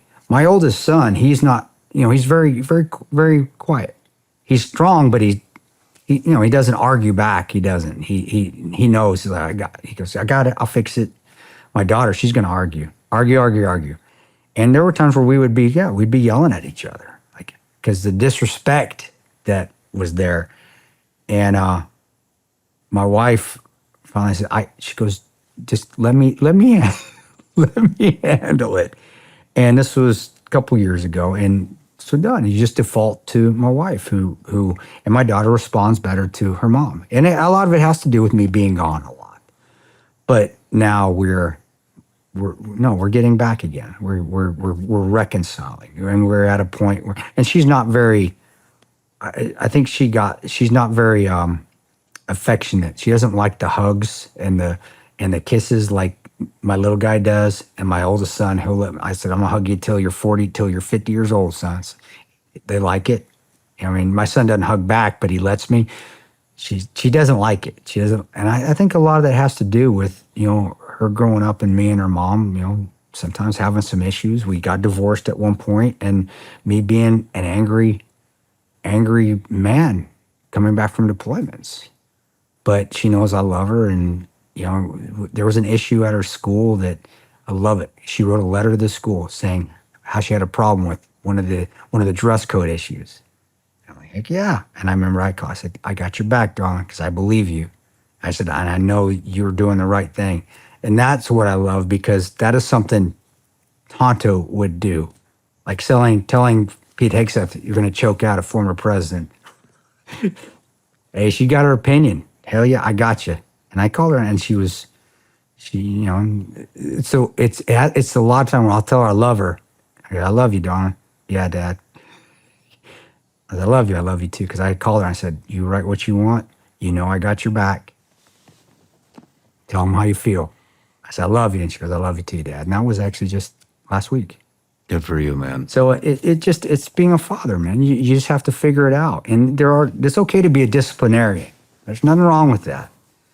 But your kids are all different. And for us that deployed, we do have to relearn. We have to change ourselves. The warriors don't retire, like Ron said. And I know we put it in the movie, but he said that. But it's the truth. But we don't ever retire. But we can't be a warrior at home all the time. You can be a dad, but you have to figure out a way how to reach your kids. And luckily for me, my kids are smarter than me, so they would maybe not tell me, but they would say things where I was astute enough to pick it up, like my son or like my daughter. And they don't always have to say they love you, just an action, like my son wearing number 13. I just know right then, like he forgives me. We're good, and we have been perfect since. And I'm happy to hear that. Thanks, man. That's pretty. Kris, let's take a quick break. Yeah. When we come back, we will get into how you got into the OGA contract. You got it, brother. Perfect. I know everybody out there has to be just as frustrated as I am when it comes to the BS and the rhetoric that the mainstream media continuously tries to force feed us. And I also know how frustrating it can be to try to find some type of a reliable news source. It's getting really hard to find the truth and what's going on in the country and in the world. And so one thing we've done here at Shawn Ryan Show is we are developing our newsletter. And the first contributor to the newsletter that we have is a woman, former CIA targeter. Some of you may know her as Sarah Adams, call sign Superbad. She's made 2 different appearances here on the Shawn Ryan Show. And some of the stuff that she has uncovered and broke on this show is just absolutely mind-blowing. And so I've asked her if she would contribute to the newsletter and give us a weekly intelligence brief. So it's going to be all things terrorists, how terrorists are coming up through the southern border, how they're entering the country, how they're traveling, what these different terrorist organizations throughout the world are up to. And here's the best part, the newsletter is actually free. We're not going to spam you. It's about 1 newsletter a week, maybe 2 if we release 2 shows. The only other thing that's going to be in there besides the intel brief is if we have a new product or something like that. But like I said, it's a free CIA intelligence brief. Sign up. Links in the description or in the comments. We'll see you in the newsletter. All right, Kris, we're back from the break. Yeah. And we just went through a small portion of your career. Well, I guess not a small portion. We went through a portion. It's of my life, small portion of my life. Let's put it that way. But now we're getting ready to get into how you got picked up for OGA. That was, again, I keep referring this, God's path. The Lord works in mysterious ways. It wasn't anything I wanted to do. I was doing fine. I was working with Blackwater, doing State Department stuff. But then also, I was working with Greystone, which was Eric's. He was trying to make like kind of an executive outcome sort of, but it was Greystone. So it was still Blackwater, but it was like a little offshoot. We would go down. What's executive outcomes? That was the old South African PMC, where it was really a PMC mercenaries. That was like the De Beers shit. Yeah, that was where they were going and actually getting hired by governments to take down terrorist organizations or actually do direct action missions. That wasn't the De Beers shit. That wasn't the De Beers shit. No, this was the old real mercenaries. Yes, where the term mercenary, I would say, well, the term mercenaries back in the beginning of time, but that was where the government stopped in and said, we got to stop doing this, because there were 60 South African, those guys were 60 South African strong of former military, and they were taking out huge armies at the behest of some of the African governments. Read about them. It was pretty interesting stuff. They were badasses. What is this called again? They were called executive outcomes. How the hell do I not know about this? I know. That's what I'm surprised too, man. That's a big deal. I'm a dumbass sometimes. I don't know if anybody's still alive from any of those. It was early, long 70s, 80s, I think it was. But anyway, Greystone was supposed to be Eric's kind of like a offshoot of that. So it was Blackwater, but we were called Greystone. But I didn't know Greystone either. Dude, I got left in the dark on so many things. It was very small, and it just lasted. But Eric wanted to keep that. Was it the agency stuff? No, it was private stuff. We were going out South America and training local South Americans to go and protect bases overseas. So protect Blackwater bases more. So instead of using the Nepalese, the Gurkhas, we were trying to. All right, hold on. Let's talk about Greystone. I've had Eric on here 3 separate times. We have not talked about Greystone. I don't think it lasted very long. It was very small. It really was more training, going down there and vetting locals that we could use from South America, Central America. So I went to Peru and El Salvador, and then we also had teams going to Colombia, and it wasn't anything nefarious. It's not like we were going down there and starting to execute. We weren't pulling inks. Let's put it that way. We weren't doing that. And we were going down there to train, and then working with the Fuerza de Especial and helping them train a little bit. So it was like a FID mission. It really was. But I think Eric wanted to get to a point where it was like its own self-sustaining army. Gotcha. But it just never morphed into that, because then that's when. Those times is when State Department started to take over the CPA. Now it was high threat protection. Then it went to that WIPS, Worldwide Personal Protective, and State Department getting their hands in. And that's when the microscope started going up Eric's keister, where they were trying to come after him for stuff. Whatever. I like Eric. I protected his family in between contracts. I'd go to Tyson's Corner, and I'd go run with him in the morning, because I was the only guy he was a beast. Dude was physically, I could run with him in the morning, and I'd go take his kids to school, because that Code Pink, that liberal terrorist crazy women group, was always threatening them. So we had a team that would help him, and I was on that as well. I was the detail leader for that. But anyway, we did that, and I got to go. So I went to South America in between contracts. So I was State Department, and then, do you want to go Greystone? You want to go to South America? Hell yeah. So we went to Piura, Peru, went to San Salvador, went to Lima, Peru, and it was fun. It was a good time. Again, my Spanish comes back, so I don't really feel like it's a deployment to me. And ate some good food, went to a couple spin classes there in Lima, Shakira on bikes and spandex. Anyway, it was a great, and then the training too, and working with the Fuerza de Especial, especially in El Salvador, was pretty cool. But then I came back, and I was still teaching high threat protection, getting ready to do another contract. And Marty Strong, he was SEAL lieutenant, great guy. He's written a few books himself, but great guy. He was one of the program managers on the Blackwater contract, the State Department contract, and Randy Leonard was starting to run the OGA side house. We call it the Victory. We call it the Victory program, and AOB, Army of Blackwater program, which was the static CIA guys, the base security guys. Marty comes to me and says, hey, you want to go work OGA? And like, Marty, man, I'm State Department, and I thought the requirements were still like 8 years or 9 years spec ops. I only had 6. So I was like, I don't qualify. And it was 6, but he goes, you qualify. I go, all right, because I was jogging in Moyac. I lived out in the back at the PTC, the Private Training Center, which was out.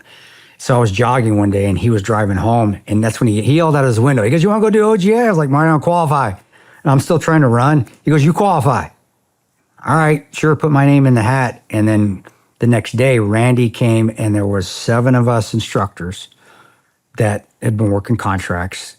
And there was the Victory program, which we ran to get guys certified for OGA. It was easy. It wasn't anything tough, to be quite honest with you. We're coming back, and I remember, we get done training. We're teaching a class for the day to send guys over on the WIPS contract. I was doing the high threat protection side of the house on that side.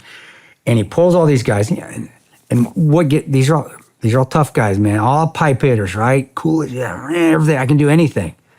And Randy comes in, and TDC had gotten a name for itself. It was hard. People fail. A lot of people were failing. And so Randy comes in, and there's 7 of us. He goes, we have a slot for TDC. Who wants to go? It was crickets. All these pipe fitters, man. Everybody's looking. Somebody say something. I was like, fuck it. I'll go. I was like, I'll do it. And it was like everybody went, because if one of us didn't volunteer, Randy was going to pick one. And, if you don't pass it, well, then maybe it'll come back on whips, but you're never working. It's literally pass or fail. You pass. If you fail, it's never OGA ever again. For those listening, OGA stands for Other Government Agency. So we weren't calling We're getting into the intelligence intelligence stuff. Yeah, the clowns in action. We're getting into the clowns in action. True. But we didn't call it GRS. I didn't know what that was called. I didn't know it was GRS. He said OGA, which I knew what it was, but it wasn't called GRS at that time. If it was, it wasn't. That wasn't the term used around the head shed there. Yeah. So I say I did, and Randy says, okay, we need to get you spun up. And he brought in Dan Simpson, Dirty Dan, one of the original makers of TDC with Randy. They started with Dan, another Dan. He started GRS, great guy. I wish I could remember his last name. I can't. But it's probably better you don't. Yeah, you're right. Even though he left and started Ocean Hunter Group.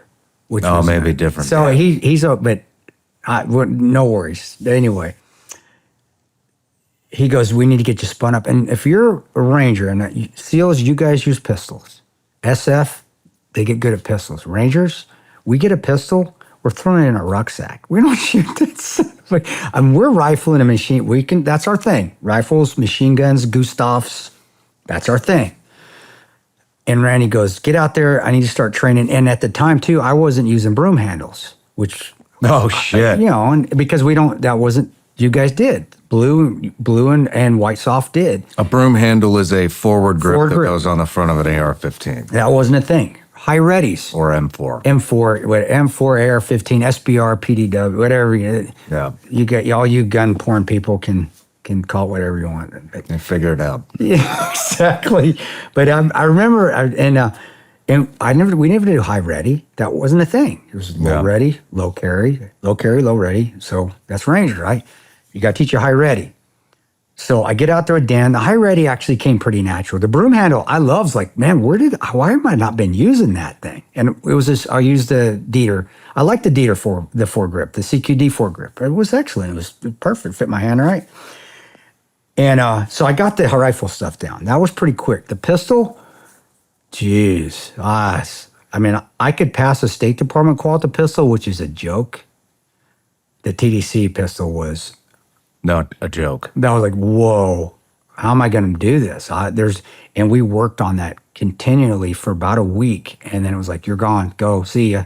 And we went, my TDC course was held in ITI. That's where it started. The racetrack, out there, ITI. What is that? West Point, Maryland. I don't remember. It was called ITI. It's It's in Virginia. It's in Virginia. Yeah. But we did it there, went there, did the PT test, easy. I mean, actually, I'm running 5-minute miles. It's nothing. I think I ran that, whatever it was, in 9 minutes, where you had to run a half mile, carry the body, run back. I mean, I was very blessed. I've been blessed with good Aztec running genes. The rifle part, I mean, it was tough. It was challenging. I didn't say it was easy. It was challenging. No, it's tough. It was, the time standards, they're tough. Got through that. The night stuff, again, we used night shift. I was used to infrared lasers. It was awesome to actually not have a 14, a Cyclops on, and it wasn't the 15s we were using that time. There were 23s. They were a little bit bigger. Oh, damn, those old school ones. They were real heavy, but it still was all right. You got used to it because we had stronger necks back then. We were tougher back then. The vehicle stuff was it was just tactics. It was Battle Drill 1 Alpha, man. React contract, break contract. It's from Battle Drill Squad Attack, Battle Drill 1 Alpha, and then you're either break contract or you flank, and the vehicle attacks were pretty simple. It was just bounding. Ultimate sex, it was infantry. And house stuff, no problem. Just don't flag your buddy. The high ready eliminates that, which made it a lot easier. And just get on your target, think. That's where I started. This needs to start kicking in more than this. More than the shooting. It's a chess game. Be 3 steps ahead of your enemy. If you're racing towards your gun, you're already screwed. You've screwed yourself. That's why I don't get into the YouTube, let's go fast. Because if you have to go fast, you fucked up somewhere. And that was that's what Randy really, DevGru ran, SEAL team, Horsecock Randy, calls, where his call site came. He really harped into that with me, along with my platoon sergeant Ranger battalion, which I didn't really start to put together till TDC. Be 3 steps ahead so you don't have to react fast. It's a chess game. And we had a MI5 and MI6 guys trained in there too. They were part of our vetting teams too. And for some reason, I don't know if this was every MI5, MI6 guy I met was either named Mick or Mo. We had a Mick and we had a Mo. Okay, well. Standard issue call sign. But one was an SBS guy, the other one was a Royal Marine that went to SAS. And they were a part of our instructing cadre too. Okay. And those guys think. It's find, fix, and then eliminate. But they're always thinking, and so it really became that where things started to slow down. You're with adrenaline, fire breathing, let's kick through that door. That's actually where I started, hey, take a breath. Let's start to slow it down, Ranger. All right, be aggressive when you need to, then bring it down. And it just started to all make sense. So the room clearing was great. It's like, man, I'm getting this. I'm actually becoming an operator here, and it only took 10 years, but I'm there. I'm getting there. And the pistol, though, I was so worried. When I did the pistol, and you get, I don't remember, was it 2 tries? You get, you do practices. They have us do some practice runs through. So it's not like they put you on there cold. You're practicing. This has changed. And I don't remember, because we had a day of practice runs of that morning. And then they said, okay, qual. We went out and qualled. I bowload the head. All right, you get 1 alibi. And I went and the body was fine. I was making the times. I couldn't hit the head because my grip was, I just didn't have the right grip. I didn't have the mechanics. Because I didn't shoot a pistol a ton at range battalion. We just didn't do it. Yeah. So I'm out there, and luckily for me, fundamentals are fundamentals. So I'm trying to find the front sight, trying to do whatever, and do it within that time frame. Which the one that was getting me was the 2 to the body, and then you have to, you start at the 10, and you have to run to the 2 and put 1 in the head. So it's like, go, draw, you run, and you have to put 2 to the body, then you have to run down to the 5 or it's the 7, and then you got to put 1 in the head within it was stupid. It was like 3 seconds or something like that. I think these are different quals than It might be different now. It might be. And I still got my quals. If you ever want me to send them to you, I've still got those quals because I used to teach the course after. Yeah. So I've still got those. I've got them too. And I'd like to see what you have. So, I can always use more training material, man. I love quals, but that was getting me. I could get the body, and then you had to run fast down to the 3.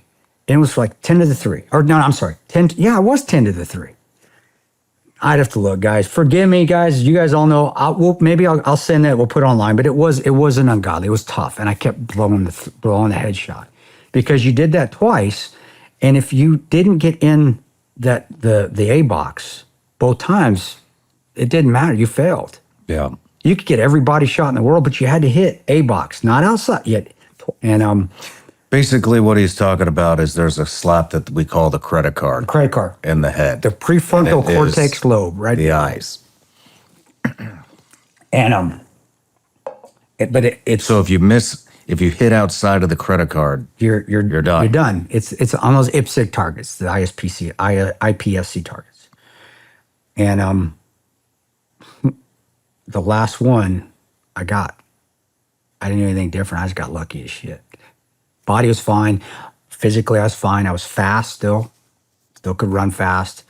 I got there. So my job was, okay, get there, get those bodies out. You're going to hit them because they're easy. All you do is A or B, which is here or here. That's a big spot from 10 yards. That's not hard to do, especially if you've been shooting a lot. Probably couldn't do it now, but no, but back then. And then use my speed and run as fast as I could so I could get a stable position and then just pray. So it was run like this and pray, and I did it, got it. Nice. And I got it. I hit the first one center, and I broke the line on this thing. Break the line, it counts. Yeah. And I was like, oh, yeah. And that was it. I made it. GRS, and went back, and it was a good feeling. Because you weren't looking down at guys, but it was like, yeah. Because not many guys had passed TDC. We lost half the course that we had, and all of them were Ranger SEALs. We had one D-boy and SF, and we had 10 guys, 5 passed, 5 failed. Yeah. And went back, and they said, "Where do you want to go?" I said, "I don't care." And they sent my first trip. I went to the secondary, went to Afghanistan, went to Kabul. And that was the end of 05, beginning of 06. Man, I forgot we called it the secondary. I remember the main and the secondary. What? When did you realize that the OGA contract was for CIA? At TDC. Because they would sit us down and they would tell us. And afterwards or during the course? During the course, we would know. And Randy started the program. He'd been agency for a while. Gotcha. We knew. I mean, he didn't have to. It was, hey guys, this is OGA. Wink, wink. We knew. Yeah. It wasn't, but officially, when we got there, because it was a cordon off training area. It was like a private training area where there were no outsiders. A private training area within a private training area. Yeah, exactly. So we were at the same spot, all the way in the back. Yep. Yeah. And so that's when I knew, and what I was so cool about is that the teams. That was for me. The pay was better. It was great. It was great pay. Grant and I weren't getting paid well before, but it was still great. But the smaller teams was cool to me. I thought that was neat. Being you and a buddy, and that's it. Yeah. And you're out there on your own, and then sometimes you're out on your own. Where I did a lot walking within the cities on my own, which was awesome. I love that. Where was your first deployment? Kabul, Ariana. And when I grow this out, I can blend pretty good. Not that I wear Shawn camisas, but I could look like a business. You don't have to draw on where the man jam is. There's a lot of government workers out there. Yeah. Just wear what they're wearing. They wear button-down shirts, man. And in the wintertime, they wear long coats, and you could buy one off at the park down by the movie theater, right where not the Serena Hotel, that's the one that got hit, but there's that other hotel downtown that they had that park, and you could just go buy stuff. And I'd stop and I'd buy local stuff, throw it on. Yeah, just make sure you delouse. You're gonna smell a little bit, but it worked. And I loved walking on my own. Like, and Sachs, he trusted me. Or maybe he just thought, well, he's expendable. I don't know, Sachs. But he's like, hey, Tanto, he's like, do you want to go for a walk? And I love doing it. A lot of guys didn't, and I get it, man. I mean, when you're a white dude tatted up down to here and you eat well and you're always buffed out, you're not going to blend very well. I get that. It wasn't that they were afraid. It's just they didn't blend. I'm a little guy. I have a brown complexion. I know how to handle myself, and I wanted to. And so I went to the Mahdi market walking. It was like Indiana Jones. I got to walk in some of those alleyways. It was, I have pictures of it. Now, sometimes I'll post them. It was where I was acting and I was walking with a CIA case officer. We were back there doing a recon, just seeing. And honestly, I think she just wanted to go back there to see it was cool. And I threw an MP5 in a computer bag. I had my Glock 19 on me. I wore just what they were. I wore khakis and a button-down shirt. And we went back. It was by CNN Circle. It was back like by the soccer field where you go across the river, and the Mahdi Market's where the river is. And then if you come out the front side, it's where that 2-story mosque, their famous mosque is. Well, if you get down on the market in the river, there's the river here, and then you see people walking and shopping. There's a whole other shopping alleyways through that, and you have to find your way in there. It was so cool. You just walk in, and it is like the movies. It's like this tight alleyway, and then you get through it, and a whole other world of shopping opens up. You've got spices. You've got fighting quails that are about this big. You've got naan everywhere, and there's people being crazy everywhere. I'm not crazy, but it's just people shopping, Afghanis shopping. You've got police. I remember walking in one, and you do have a lot of shit and a lot of trash piled up on us because, the open sewers and so forth.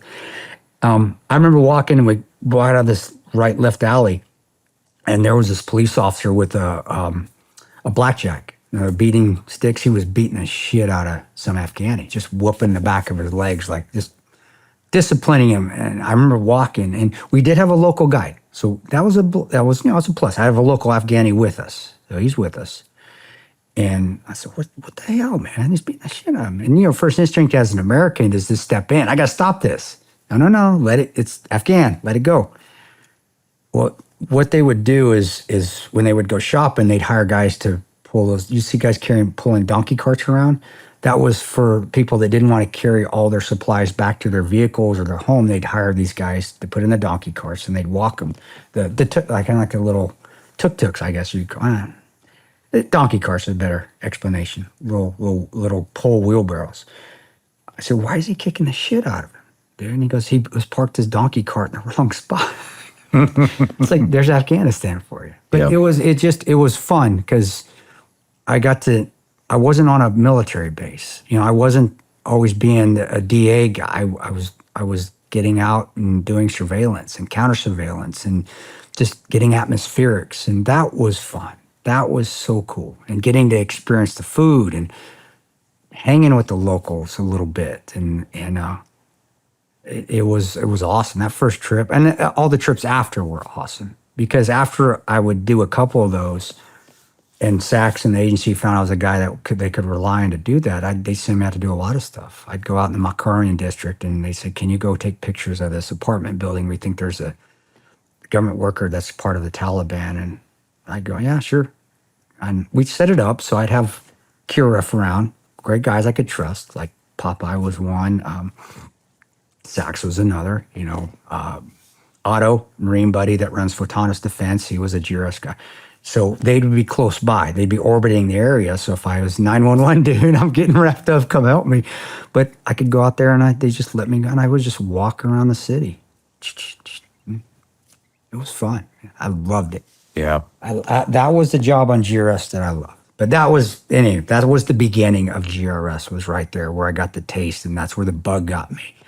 It wasn't even the protection. It was that, holy crap, I have freedom to actually get to know these cities and see the stuff that I only saw in movies and National Geographic. Yeah. It was awesome. Those were good times. Yeah. Those were good times for the most part. For the most part, just dealing with this, and then you had to come back to the agency and put with the bullshit, or go, try to stay clear of the Taliban. So somebody's getting in a fight or drinking too much. You weren't a Taliban guy? I went in there a couple times, but I wasn't a big drinker. No, I wasn't. It was too much drama. Yeah, it was drama, or a lot of drama. You just stay away from there, and a lot of women. The women that were there, a lot of things happened on that pool table. You said it. I didn't.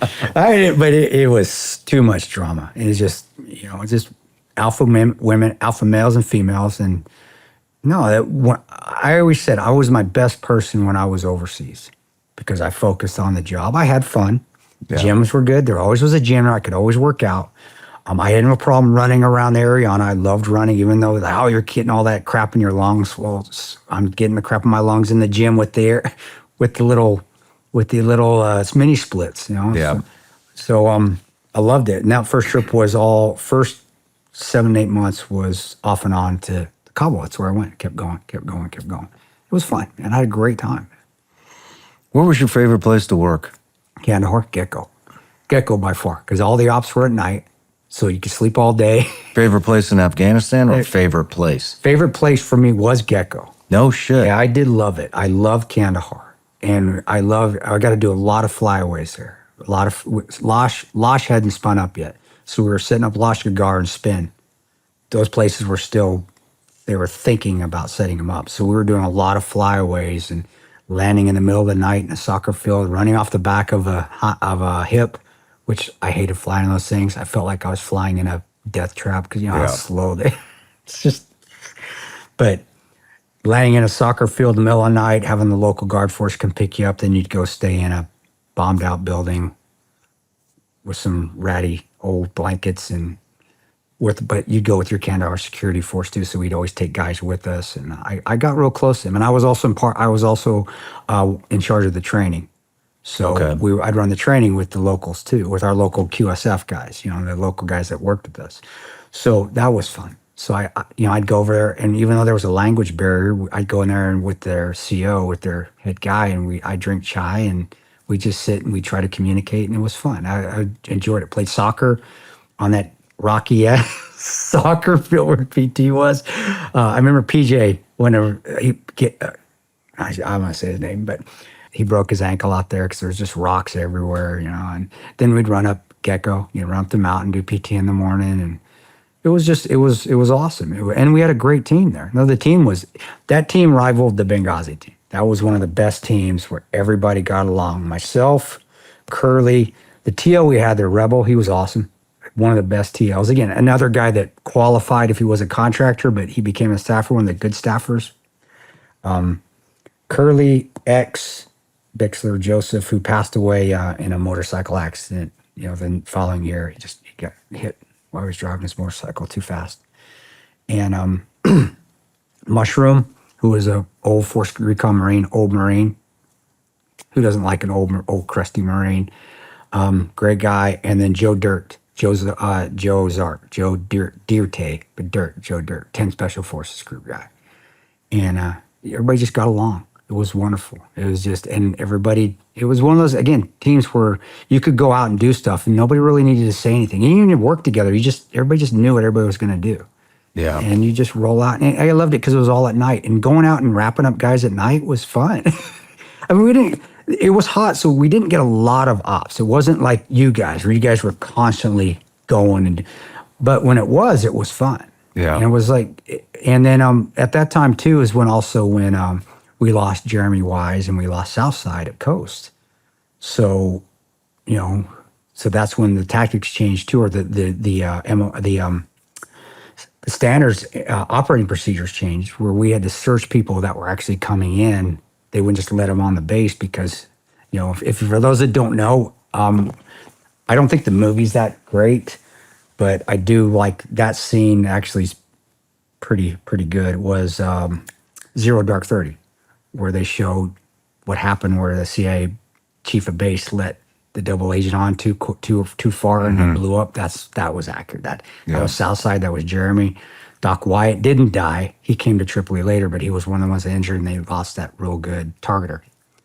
But that's what we had to do as well. And there was one, I remember, there was a defining moment for me there of how to handle, because we'd have Taliban people coming on, or we'd go grab them, then we have to bring them in, and we'd search them again there on a facility outside. And X was hardcore SEAL.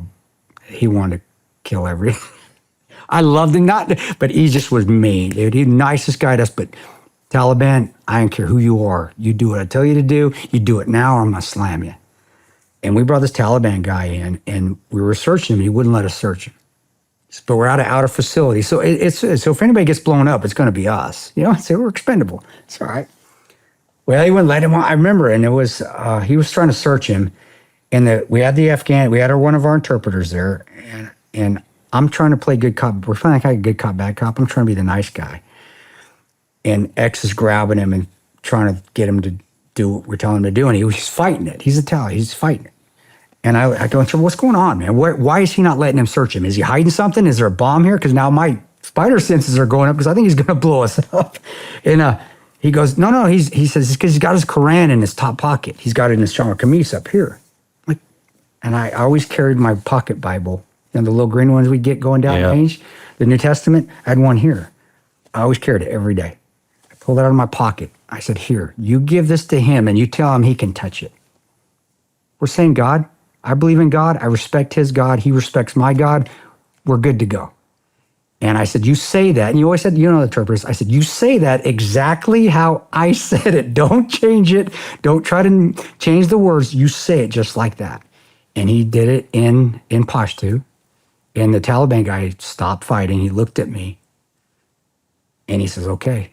I shook his head. I go, so we good? We cool? He goes, yeah, we're cool. And he let me search him. And I was like, man, you know what? Just a little diplomatic relation, but also the religious side, man. God is God. I don't want to disrespect your God. You don't disrespect my God. We have to search you. I said, tell him, and I did tell him this, that we tell him we have to search him because I don't want him killing me with a bomb. And he said it, and we searched him. Now, X was in all his rights to throw that guy around. And believe me, I wanted to as well. He's Taliban, man. Yeah. But there's got to be more way to remedy this than just throwing his ass around and all of us getting scuffed up a little bit. Because nobody, Roadhouse, man, Patrick Swayze, the great philosopher Patrick Swayze said, no one wins a fight. And he's right. All of us are going to get scuffed up a little bit. We're going to win because we're going to throw them down. But somebody's going to get scratched. Somebody's going to get beat. Somebody's going to get hurt. Screw it. Let's try to do this. Be the nice guy first. And it worked, and he gave us good info. And the case officers were very happy with us because they didn't get a belligerent guy trying to give information. He gave up. At least that's what they said. I don't get into it. But that was Kandahar, and that was how Kandahar was for me because the team fit, the work fit. I enjoyed going out at night. I enjoyed that it was very hot. Guys were getting, or you had, I don't know if you talked about, but you had Bradley on, Don, Lucky. He got massive carb on there when you were with the teams. I mean, that was Kandahar. Yeah. But then also, I love that we got to punch out all over in the Lashkar and the Helmand province and the Kandahar province, and we got to fly and do it really felt like cloak and dagger type shit. It was really cool. Yeah, that was a good place to work. It was. Let's move into Libya. Yeah. You ready? Oh, yeah. Yeah, let's do it. You want to skip right to it? I'm good for whatever you are, brother. If it hurts, then that's what I'm supposed to feel. That's what people need to see. You lead the way and I'll guide. Yeah. I went to Tripoli first. My first trip wasn't in Benghazi. It was to Tripoli. And one of the things that I enjoyed about GRS, and especially then, is by that time I had started to stop moving. I stopped working for like the secondary companies. I wasn't doing contracts for Blackwater or SOC, who took over the contract, or those were the main two. I don't know who has them anymore. Ocean Hunter had another contract where I would do teaching with Ocean Hunter. That's where I got to, that's me and Evan Hafer worked on those contracts together. Great contracts. But they started a program called the Direct Hire Independent Contractor. You know that, you've worked it. To those that don't, it's funny because what's the acronym? DHIC. We were dicks. And that was the joke. We're dicks. You want to be a dick? Sure, I'll be a dick. And so they would come recruiting from the Blackwaters and whoever else. And if you had a good record, you've done a lot of time, and your C1 at those places would write you a good eval, you could come and be a dick.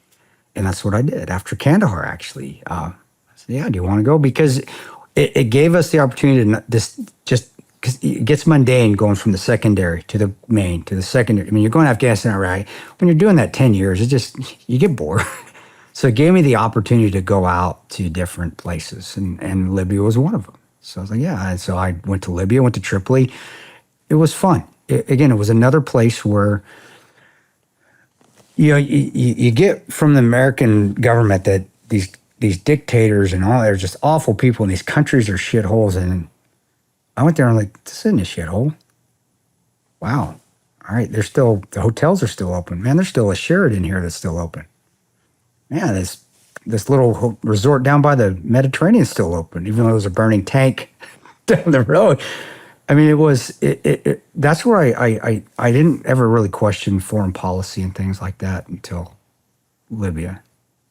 It's like, okay, I'm not really sure this was right, but who cares? That's not my job. I'm here to do what my job is. And it was fun. That's where I met Bob. I met Glenn. He was there. And it was less protection and more atmospherics. It was more surveillance, counter surveillance.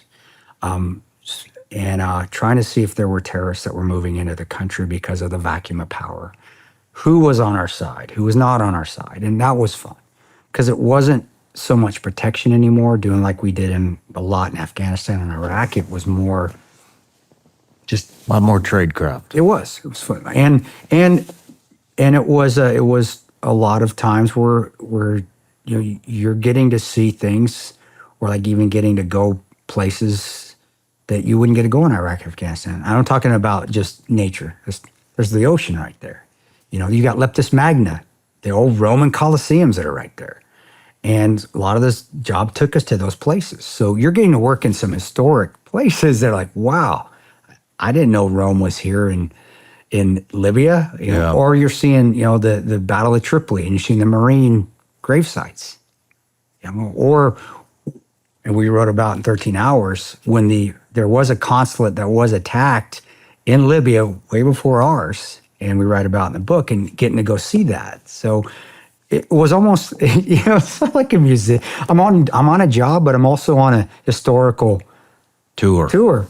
And it was awesome, man. The guys were great, because if you're on the DIC program, you'd been there for a while. So everybody, even if you hadn't worked that person, maybe in an area, because I worked in Kurdistan as well. Loved that place. I loved Suli, and I loved Erbil, and I loved Dahuk.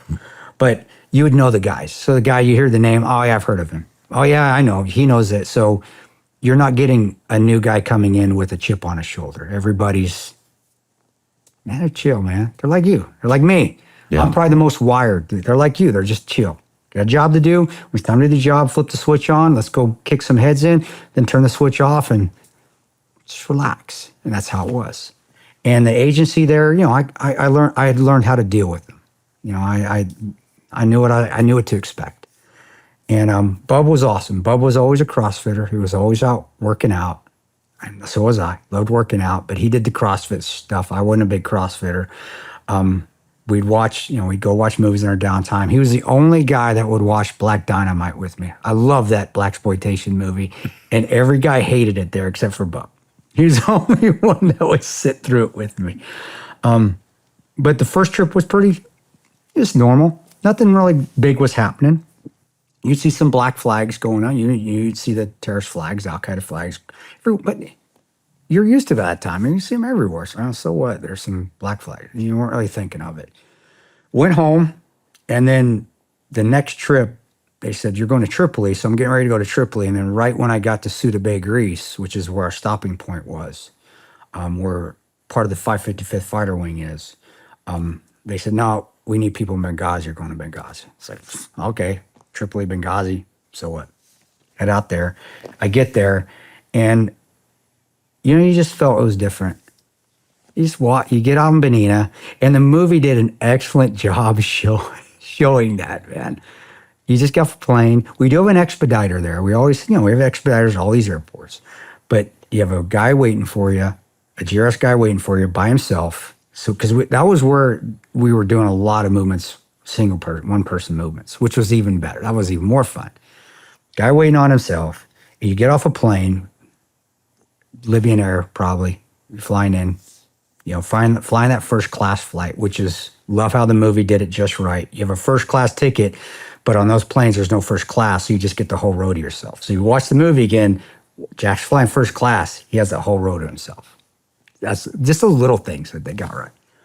Well, you get off the plane, you go in there, they get you off, and then you go to the base. And it just, like, it wasn't secure. Other places there's shit going on, but it felt somewhat secure. Or at least there's Big Brother's kind of watching you. There you were like, which was fine, but it just felt different. And the work was fun. Enjoyed it. Did a lot of tradecraft, more surveillance than any protection. I remember towards the end though, and this is where it started to get hairy, where me and Boone are there, and Boone's been at it a long time too. He's been doing just as long as I have. And we're out on an op, and it was about 3 weeks before the attack. And Sarah, you've had Sarah on. She's like, hey, we've got reports that AQI's here. There's this camp, and we had on our Falcon View, we had all the terrorist camps marked, and we were spot on. We had 10-digit grids on each one. Rafala Sahate, Ansar Sharia, AQIM. And she goes, there's a Rafala Sahate camp that they think there's AQI in there. Can you guys go sit on it? Now, Boone's, for those that don't know, Boone's black, Mexican. I grew my beard out. Now, I always thought he was Mexican. I could never figure out. He's weird looking. I thought he was Tongan once, and I thought he was Polynesian. I thought he was black, and then he's like, are you Mexican? But he's mulatto. But what I'm saying is he can blend. Yeah. So we take our local car out, and we go to this Rafala Sahate camp. Sarah says, go to this one, and we sit on it for a little bit. And there's this opening within the compound that their camp is. It's walled, but there's an opening, and we're sitting there in our vehicle, and we can see through it. And like I said, we do look like locals, and nobody's monitoring us. And this guy walks by, and the hair on the back of my neck stood up. And I looked at Boone, and I said, do you see that, man? He goes, yeah, that's AQI. It's like, fuck yeah, that's Al Qaeda, man. They're here. And it looked just like people we were fighting in Iraq, man. He looked just, you could even, the dead eye. I mean, it was, I don't know, and we weren't super close, something like that, but you just knew. It was like, that's AQI. Holy crap. We rushed back, like, Sarah, they're here, man. You guys getting reports, AQI's here. And we got chewed out for that. Yeah. For what? That was beyond our scope of duties. We weren't supposed to be sitting on camps. Bob came and chewed our ass out and chewed Sarah out. She goes, you guys, and Sarah was pissed. She's like, dude, I just got chewed out. Bob came and got us because you guys are going beyond. You don't need to be doing that. That's not what our job is here. And me and Boone are like, yes, it is. It's like, Chief, that is our job. And Boone's pretty laid back. I said, like, Chief, yeah, that is our job. That's our job. And he did rip Sarah more than us, though, because he can. She's a staffer. And she was pissed. She was just, and Sarah, she's a pit bull, man. Yeah. And I remember that after that, she said, we can't go sit on camps anymore. You just can't. We're not doing that. I said, well, what the fuck are we doing here then? Because it was towards the end. I'd already gone through the fights with all the CIA case officers, made fun of them, chubbed their shit. I've been doing that for 2 months now. And I was like, well, what the fuck are we even doing here? And 2 weeks later, the attack happened. 2-3 weeks. And it was like, man, it almost like they knew it. And I still don't understand why the job that we're supposed to be doing, we found a target, we verified that target, let's action that motherfucking target, why we got in trouble for that. And the only one that can ever answer that is Bob, maybe our TO. I never got an answer. Sarah, maybe she knows, but I don't know if she really does or not, because I don't think she even got an answer. She got reprimanded. But that was Benghazi. It was like, and that was even Libya. Even some of the State Department officers will tell you, the RSOs, it's like we were fighting Al Qaeda in our own offices. Man. Yeah. And And that was it. It was a lot of just doing a lot of great work, getting to be on our own a lot, singles. But then when we did our jobs, we'd get reprimanded for it. We got another time we got reprimanded as well. Before that happened with Sarah, some BT Garv guys came in, the listener guys, and there was a hospital there that they wanted, and that's part of our job. We'll take them around. We'll drive by the areas that they think they can hear, and if they have or gather information, suck out text messages with their little stuff that they do, the cool stuff, and we took them out because there was a hospital that they thought Iranians were in, and so we drove by it to see if they could find out. And as we came back, we came in. Bob was outside. He was waiting on us like we were in trouble for something. And he called the BT Carvite guys in. There were staffers that called him in. They were on a plane out the next day. And I was like, what happened? It's like, he didn't want you going and listening in on this hospital. And he doesn't want you doing any of that stuff. And these guys shouldn't have done that. They weren't supposed to.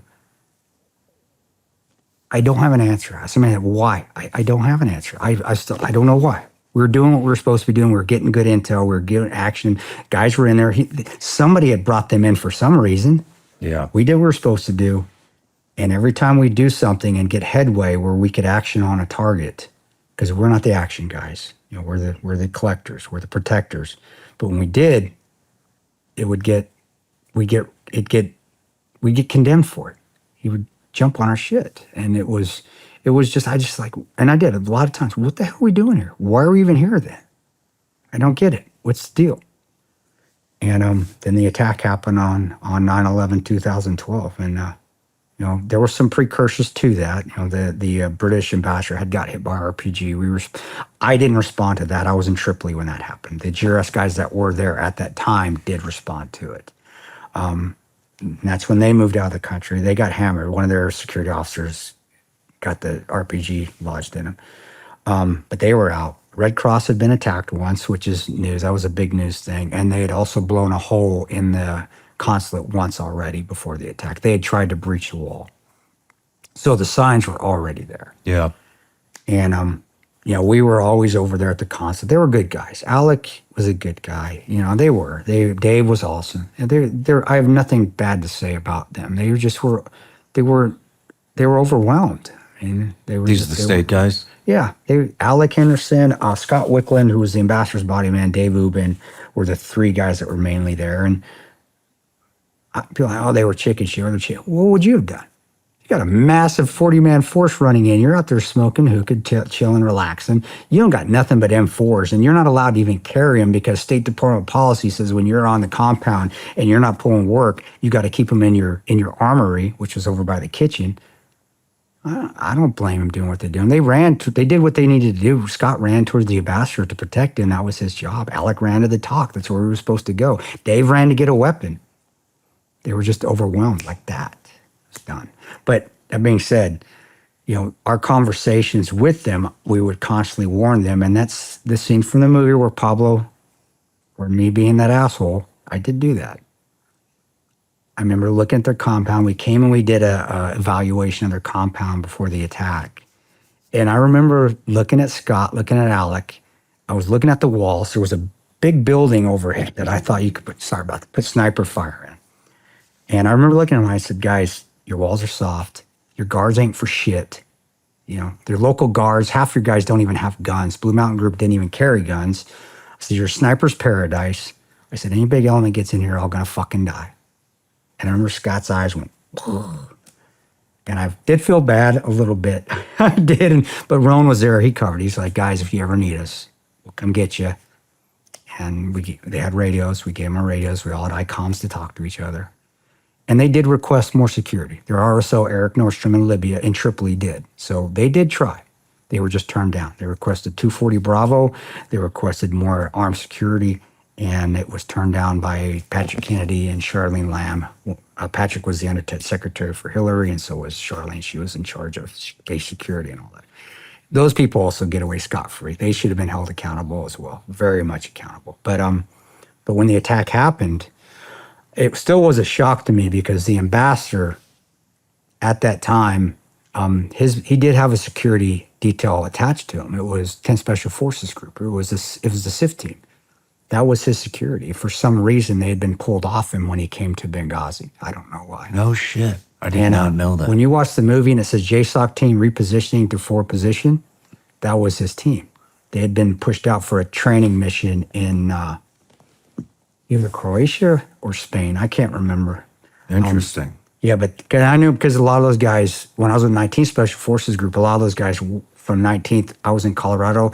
When they did active duty time, they were 10 Special Forces, so we knew a lot of the same people. And they'd come eat with us when I was in Tripoli because their food at the State Department facility sucked.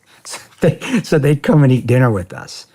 And that's why, like I said, that's why in the movie when we're talking to Bub and the Basher's coming, and we had that conversation, like, the Basher's coming, you guys, you know, and I was like, so who gives a fuck? We're in the State Department. And Bub's like, dude, he's not coming with his detail. I was like, where the fuck is his detail? Well, they're not with him. And they were hardcore pipe hitters. It was a SIF team. And they pulled him out. So that's why we stayed. And 3 of us did extend. Myself and Boone and Roan were supposed to go home 2 weeks earlier before the attack. And we stayed because we had a great team. We didn't want to mess that chemistry up. You know, and some guys, that'll piss some people off because, of course, if Roan would have went home, he'd still be alive, of course. But I know Roan wouldn't change it because if he wouldn't have stayed and we would have new players in there, I'm not saying that we're awesome tactically any better than anybody else. We just had a good team. I don't think the outcome would have been the same. Not because of skill sets or anything. Everybody's got great skill sets. You worked GRS as well. You know the deal. We all got great skill sets. But it's that team. Yep. And that team, whether we got along or not, we meshed well. And so people have hit, why'd you guys make it so dramatized that when you said during that film that 3 guys extended? Well, because 3 of us did extend, myself, Boone, and Roan. And, you know, it's also very telling of how awesome Roan was, and maybe he just foretold everything. Before the attack, we had just done, and Oz may have said this during his, I don't know, because it really sticks out with all of us. The day before the attack, we had just done a full-on CASEVAC training op, where Roan put us through a huge scenario of if the compound gets attacked, this is what we need to do medevac-wise. And we had catch-up, we had tourniquets, we were teaching all the CI case officers, going through a huge CASEVAC plan. Wow. And it was just, isn't that just the most, the Lord, I love God. I do. As much as God looks at me and goes, I cannot keep this guy straight. Isn't it? It's just, he did it. And I didn't want to go to me being Tanto, like, Ron, eat shit. I've done enough. I don't want to do this shit, man. Tanto, get out there. Oh, fine. And it saved lives. It did. It was a 24, 36 hours before the attack. We went through base-wide training, medevac, CASEVAC plan. How do we handle mass casualties? Damn. Yeah. So that just shows you how awesome Roan is. So. Yeah. But the attack happened. I remember we were just laying there, and me and Boone were on QRF. We always had a team on QRF standby. Every team would be op, and then we always had guys that were on that's all they did all day, 24/7, 24 hours. We were on that QRF. So end of the day, we're thinking, quiet day. Oh my gosh, almost time to go home. I got a few more days left, extension. I even remember we were watching 2 of the greatest movies ever made. I had just watched Battleship, and I was watching Wrath of the Titans. And we get a call on the radio, and you can hear the gunfire, but it's not really, because there's always gunfire. Yeah. I thought maybe somebody's having a wedding or something. You hear the prr, prr. And we get a call on the radio, and it's from our team leader, GRS. He goes, GRS, you need you in the team room. And it was about that monotone, not a lot of excitement. And at least I didn't think it was. I didn't hear the excitement. So Boone did roll over me, and he's like, dude, what the fuck did you do now, Tanto? Because he thought I pissed somebody off again. And I go, dude, I ain't done anything. I've been a saint all day. Dude, I swear, I just want to go home, man. Because 9 times out of 10, if we got called, I did something. I had a placard from the movie Tropic Thunder where Sergeant Cyrus, the Robert Downey Jr. character, actually wasn't a placard. It was a piece of paper, and I'd laminated it, and it said, never go full retard. And if a CI case officer did something stupid, I'd put it on their desk so they'd see it in the morning. And so I do stuff like that. I just love picking. I love picking on them. The Jason Bournes. So The Jason Bournes. Boone's been with me for 10 years. I mean, we hadn't worked together continuously, but we've been in different spots for 10 years, from State Department on to OGA. So he knows me. He's like, dude, what the hell did you do now, you son of a bitch? It's like, nothing, bud. I've been good. I promise you. And then the urgency came. It was about 30 seconds later, though. It said, Juris, we need you in the team room now. And it was, and you just know, you've been doing this long enough. I've been doing this long enough. All right, it's time to go.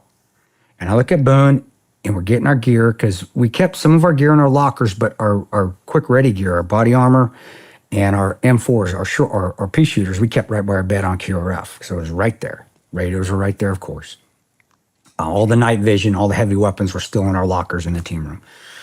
We start getting our shit on, and Boone's smiling, I'm smiling. It's awesome. I'm smiling just like this. I still remember looking at him. He's smiling, I'm smiling. I go, man, we could do something fun tonight.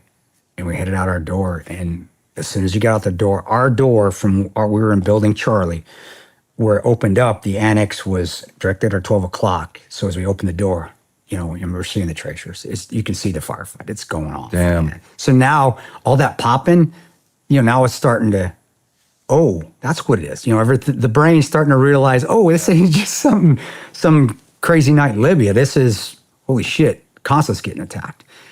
And the Jason Bournes, the ones I saw were it was like cats lighting firecrackers at them. They're just going everywhere. And I saw a team. I saw Roan. We all had tasks. We all had responsibilities. My responsibility was heavy weapon, Mark 46, get that.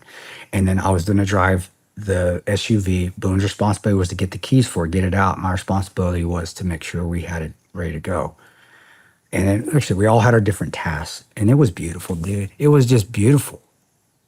I saw leaders acting like leaders. And it wasn't the barking orders. It wasn't the yelling at each other. It's everybody shut the fuck up and did their jobs. And it was, it was awesome.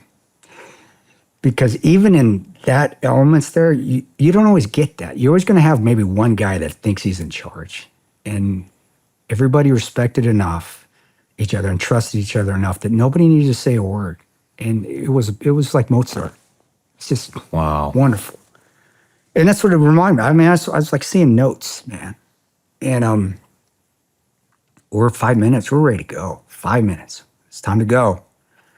And I remember I looked at Roan. He's got the sedan. He's got Jack and Tig in that. Boone's a rock star. He's got our shit together. The SUV's ready to go. I got my 46. We're geared up. We got our night vision on it. We got all the stuff that's in our lockers. Got the ammo. Roan goes like this. I look at him. That's all I need. He's good to you? All right, I'm good. Our Chief's here. Our team leader's here. They're on their cell phones. I go, Chief, we're ready to go. He didn't bother even look at me. I said, Chief, we're ready to go. He looks at the team leader. Still isn't looking at me. On his phone, talking to somebody. I don't know who it was. Still to this day. He says to the team leader, tell these guys they need to wait. It's like, that motherfucking disrespectful. Fine. I didn't say a word. I'm just what? The team leader looks at me. He starts to tell me that. I go, dude, I got it. I fucking got it. I walk back to my car. Ron's like, dude, Tanto, what's happening? What's going on, man? I said, Bob's telling us we got to wait. Now, the movie where Jack and Roan got stopped and we tried to get to him in the beginning, that happened, but it was at night. So we had already been through that before. So we're like, shit, he ain't gonna let us go again. So that wasn't part of the movie magic. It just, the only thing we changed it to, it was nighttime when that happened. And Roan did bluff his way out of it. And he just had a CIA chief of support lady with him when that happened. It's pretty awesome. But we'd already been through that where he would not let us go. But we're waiting. We're still thinking at that point in time, maybe he still does know something we don't. Maybe the SIF team is on its way. Maybe they're sending a bird in. Maybe something's coming in. Maybe there's Marines off the coast and we're trying to play the benefit of the doubt by not creating more drama, because more yelling and screaming is not going to do any good. It's not. And that's why that team was so awesome, is we all knew that. If we had all been younger with piss and vinegar, we probably would have been fighting with them. And what would that have done? Nothing. So we're waiting. We're continually going scenarios, at least I am, through my head. I know the team is, you're wargaming, you're what-ifing through your head. You're going through your head, going through scenarios that you win to keep the adrenaline in check. So I'm going through my head. I'm going, okay, if we get hit with mortars here, what am I going to do? All right, how do we win this fight? Fine. We get out the gate, we get ambushed. On this road, what do I do? How do we win that fight? So you're just, it's what you do in the corporate world too. So you don't like this, you're just going through scenarios that you win, and the only way you can do that is through hard training or experience or both. And by that time, I'd been through a lot of hard training and a lot of experience. So I was able to pull from that. And I know the other guys were doing the same thing because nobody was panicking. Everybody was, Ron's taking the lead. He's our charge. He's going to take care of this. And we trusted that. So Ron's talking to the chief. Tig's there too. Tig's talking to the chief. And the time's just going by. The fighting is intensifying. And then instead of just hearing AK and PKM fire, and you know what this sound, we start hearing a like, holy shit, dude. That's a dish cam. Like, holy fuck, we got to go. And can't do it. We're still waiting. And that's when I saw Tig and Bob arguing. That's when the one huge interaction. We didn't put it in the movie. It wasn't going to have a place in the movie. It didn't need to. But they were arguing. It's in the book. And that's where Tig was told.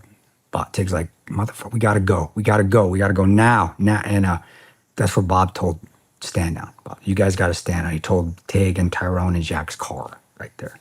And I don't think it was malicious. I don't think it was nefarious. I think he just was shitting down his leg. The later was nefarious with the military not coming. That was purely political, nefarious actions from the power that be, Commander-in-Chief and Secretary of State and all them. But that, I could be wrong, but regardless, we were told to stand down. And so we're told to wait once, stand down 15 minutes later, and then at the 25-minute mark of us waiting there, because remember, the State Department guys have our freaks, have our icon freaks. They're calling us on the radios, and that was heartbreaking, man. That really was, because we're listening to them, and they're like, GRS, where are you? GRS, where the fuck are you? We need you. GRS, we've been overrun. GRS, they're lighting the buildings on fire. We're hearing all this, and we're like, guys, roger that. Is the chief of base hearing this, yes, Bob? It's all on the talk, because they're open mics. So he's hearing this, and he's still not letting you go. What was the relationship like him before this night? We didn't get along. He was condescending as hell. I didn't get along with him. I didn't like him. I didn't care for him. We worked in Mosul together as well. Didn't like him there. I thought we made him pretty. Well, I think that was the combination of characters. We had a team leader, and we had the chief. Chief was very What's this guy doing now? He got his CIS, so he got his top tier to retire as a CIS level, and then he became a contract instructor at the farm. Now, I don't know if he's still doing that. Are you fucking kidding me?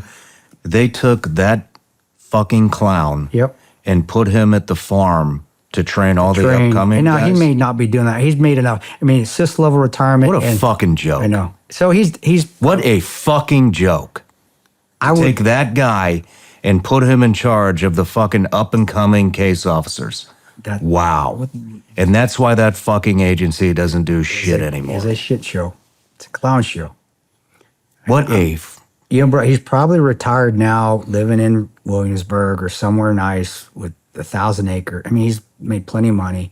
He got the CIA, he got the highest level of the CIA. What do you think he thinks about every day? I don't think they give a shit, dude. You don't think he gives a shit? I think they can sleep well at night. I hope he doesn't. But it's like asking me, does Kamala Harris sleep well at night? She sleeps like a baby. Because they think they're right all the time. I'm right, you're wrong.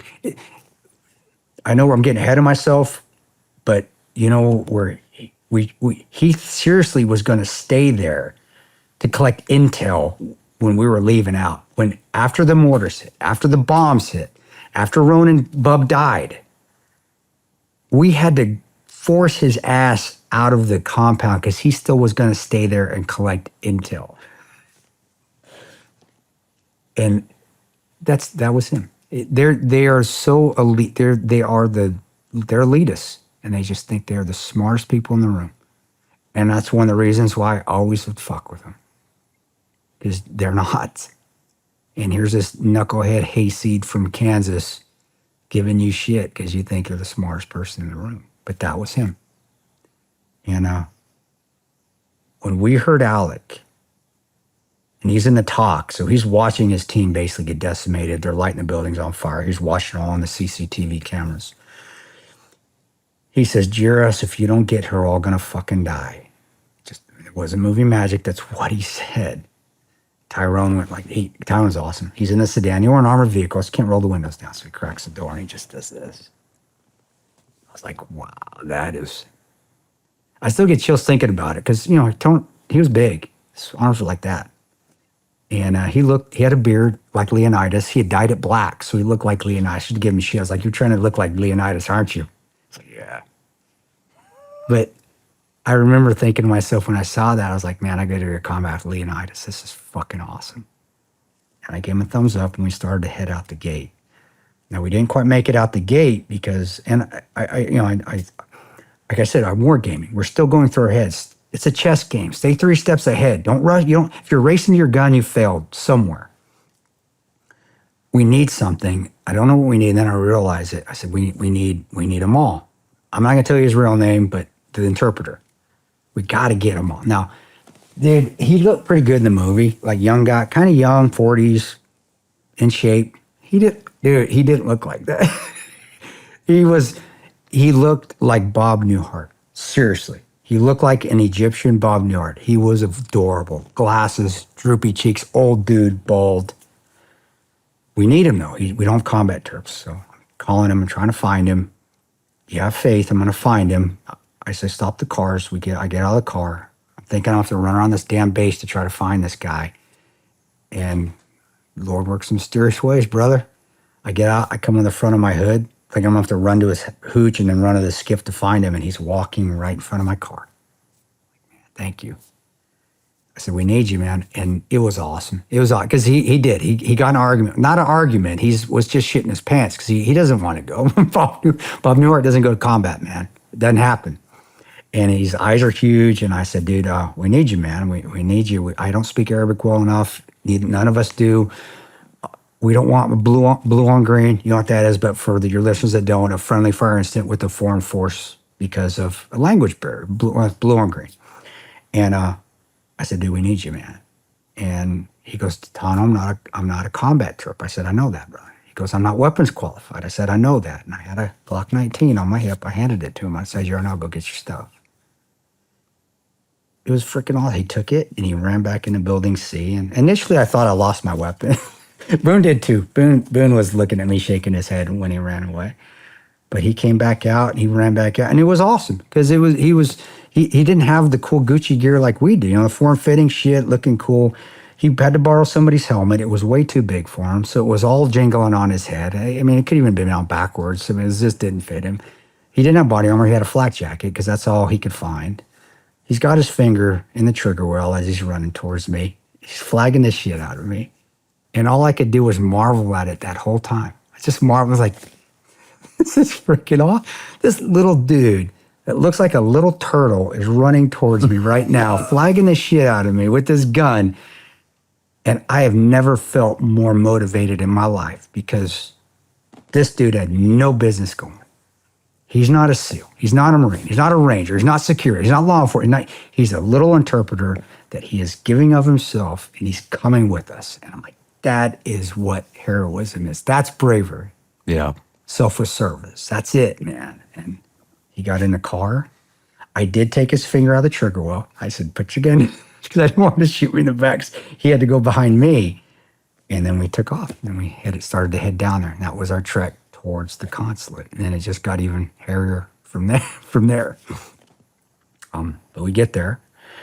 We stopped on a road called Gunfighter. It was called Gunfighter. It wasn't Movie Magic. That's what we called it. We had a Gunfighter here, and Adidas was the other road on the other side.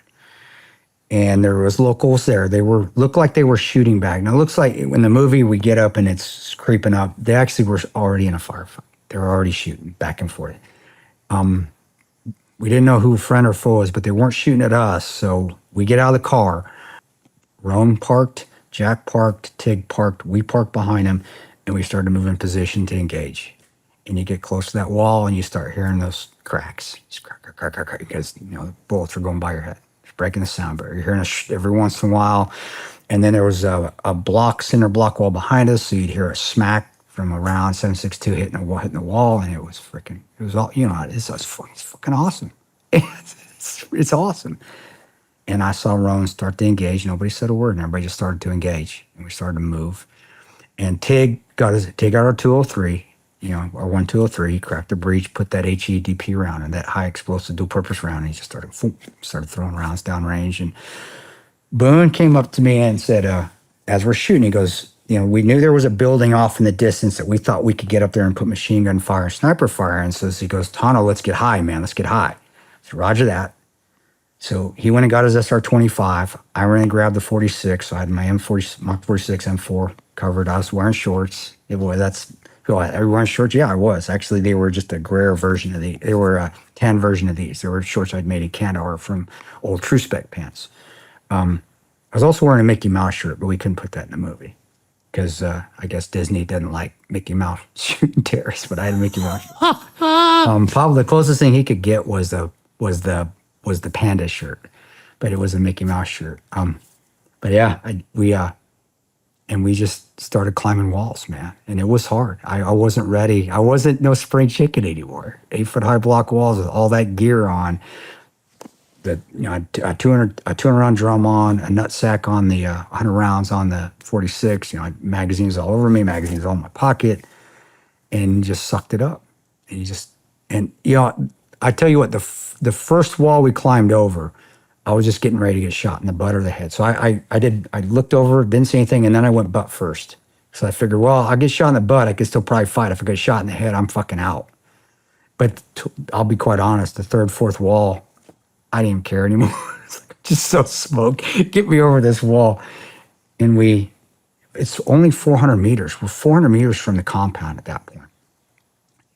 Jack, Tyrone, and Tig went down and fought their way down and suppressed the weapons, just like the movie did. They went down the main alleyway to the front gate, and they suppressed because Tig had that 203, and he's just knocking them back. And we had some local help, PKM, a guy with a PKM and some AK-47 guys, but half of them didn't know what the hell they were doing anyway. But at least it was gunfire. Boone and I did have two locals that we took with us. They did. The movies, two guys came to me before we jumped that first wall and said, hey, mister, can we go with you? And I looked at them, and they were kids. And at first, I just felt like I could trust them. I go, 17 Feb? They said, yeah. I said, come on. And Boone's like, what the fuck are you doing? I said, dude, Forge a fire team, man. And I said, I'll stay in the front. You just stay in the back. If they pull, then you kill them. So, and they went with us that whole time. And we jumped walls, got onto that building, and it was that disheartening. If you, again, watch the movie, it's pretty spot on. We cleared that building. And, I just clearing buildings, going upstairs, and I got that gear, and I'm clearing it with the 46, and I'm smoked. And we get to the top of that building. Boone's got his M4, but he's also got an SR-25 on him, so he's smoked too. And we get up there, and we look down, and we couldn't see anything. It was like, man, all this energy you wasted. Because the consulate, there are trees that surround the consulate. Well, they were all on fire. Damn. So you just couldn't see anything in there. And it's like, God, man. Because you're trying not to get pessimistic, but you're like, how many calories I just wasted? How much water just doing all this and for nothing? Put it out of your head. And what snapped me out of it too is Roan came across the radio because he's still moving because he needs us to suppress. At least that's what he thinks anyway. He's doing a damn good job on his own. All three of those guys. He goes, Tanto, I need your eyes, man. I need your eyes. I go, Roan, this roost is a bust, man. I said, shoot, move, and communicate. I'll meet you in the middle. And that's what we did. And we ran down the stairs and went to the back gate. And just like the movie, we just climbed over the back gate. What was awesome is there was a commander that pulled up, just like that movie. He pulled up with his vehicle, and I actually wanted him before we jumped over the gate. He got there before we jumped over the back gate. I wanted him to push it open with his car. So it's like, push this open with his car. He goes, wait, mister, wait. And he got on his phone, and he started dialing a phone number. And I was like, who the fuck are you calling, man? It's like, just wait. I go, who you calling? He goes, I'm calling the bad guys. I'm negotiating surrender. I said, I said, you doing the what? I said, motherfucker. And Boone's yelling at me because he's already inside. He climbed over the gate already. And Tig's yelling at me to get inside on the radio. He's like, we need you, Tanto. Quit fucking around. And I just let it go. And he was one of the guys that was going to facilitate the counterattack later, but I didn't know. And so that little argument you see me get in with, that actually did happen. That happened as well. And I got in there and we fought. We pushed him off. It's a 9-acre compound. And for the next hour, we just were trying to find the ambassador running in the burning building, trying to locate all the State Department guys because they were spaced out everywhere while fighting off the bad guys, pushing them off. We're really that initial, when we got on there, I think they were so shocked it was Americans. And luckily we have that era of intimidation. Americans are coming. We got to go. Wasn't much of a gunfight coming up on. Got in there. Americans here. We got our night vision on. Even though I'm wearing shorts, I still look pretty Terminator-ish with all the gear on. And they ran away. And we found Alec. Got him out of the skiff. Dave did awesome. Dave was already out. He was already trying to find the ambassador. He was already over at the consulate trying to find the ambassador. And then we just took turns running in that burning building trying to find it. And it was tough. We almost lost Roan. Roan went in the most. Jack and Roan went in the most. Tig was probably close to it.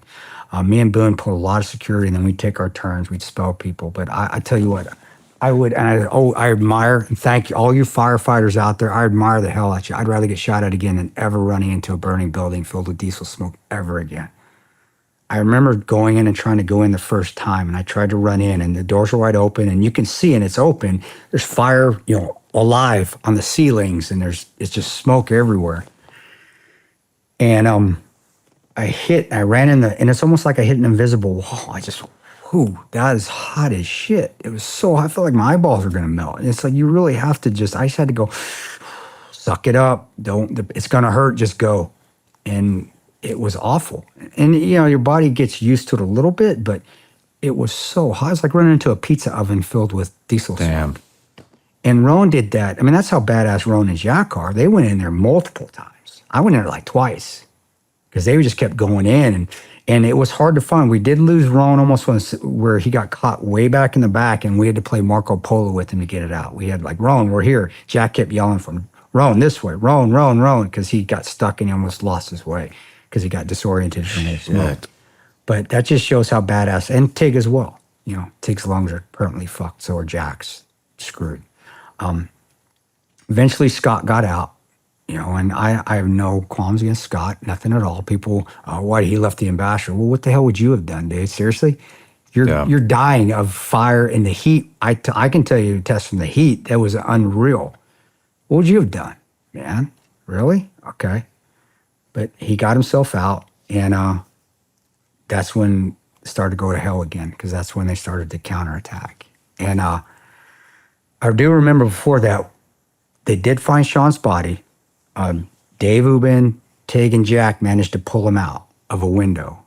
And the movie, I wish they would have put this in the movie more so than what they did. They did a little bit of it, but it was pretty remarkable. It was one of the most defining moments to me of human spirit and sacrifice that I'd ever seen in my life, because Shawn was out, and I see him Jack pulls him out, Dave's pulling him out, Ubin, Tig is, and Scott's on some stairs, and he's sitting there, and he just keeps rocking back and forth, and he keeps saying, he was just with me, he was just with me, he was just with me.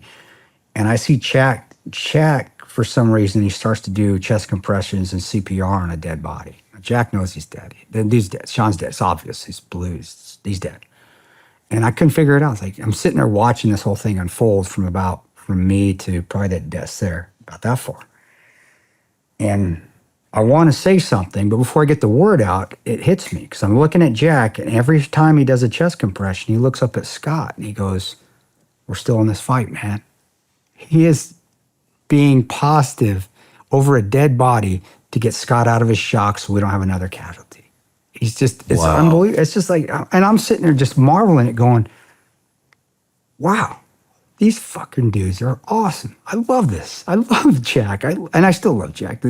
But it just, to me, it just defined selfless service again. And, people think selfless service is giving yourself, giving up your life. Well, essentially he did, because he's doing chest compressions on a dead body to get some guy back up on his feet to back in the fight. Who thinks like that? Yeah. Obviously he did. And it was awesome. And another motivating thing. Just another reason why Benghazi was the greatest night of my life. One of them, per se, but it was defining. We get it. Scott comes out of his shock because, Big Tyrone, like Superman, I don't know where he came from.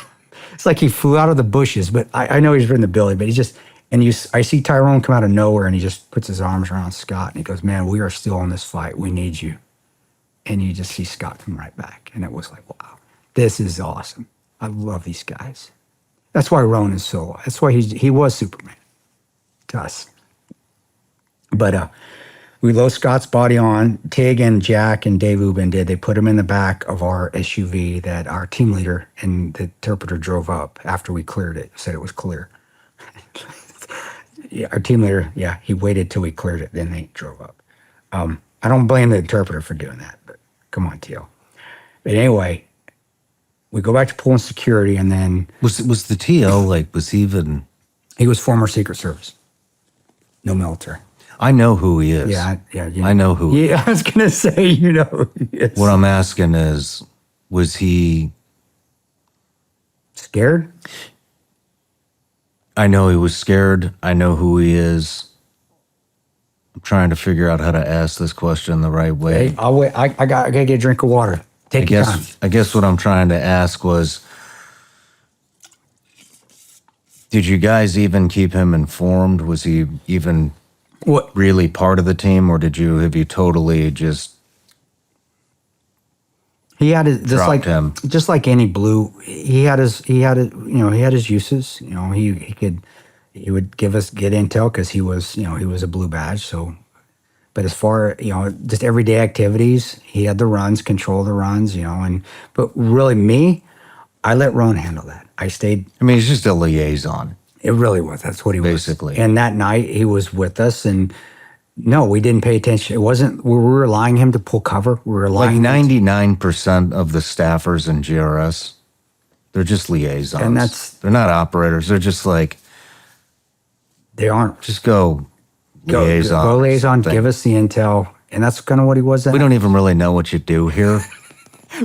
What do qualified to be here. You do here. Still favorite movies there. I can't fucking stand him. I can't stand him. It's probably something I'll never get over. But the amount of worthless fucks that were in charge of me and you and all these other stellar performers, and then you get these chumps. When you don't hold people to the standards that everybody else is upheld to, that high level standards, what do you think you're going to get? And we're divvying off a little bit, but I'm going to say it. Look at the Secret Service that was protecting Trump. Yeah. That is what you got with GRS TLs. For them, unless they were former Spec Ops guys that were contractors. I think they were always just supposed to be liaisons, though. And then at some point in time, they inserted themselves to be some fucking leader. And it's like, back to your desk, go get your fucking pen or your pencil and get the fuck out of my face. And that was him. But you can't say that because they'll fire you. But you can still push. You say it anyways. You can still, I did. And then you get fired. Well, I did.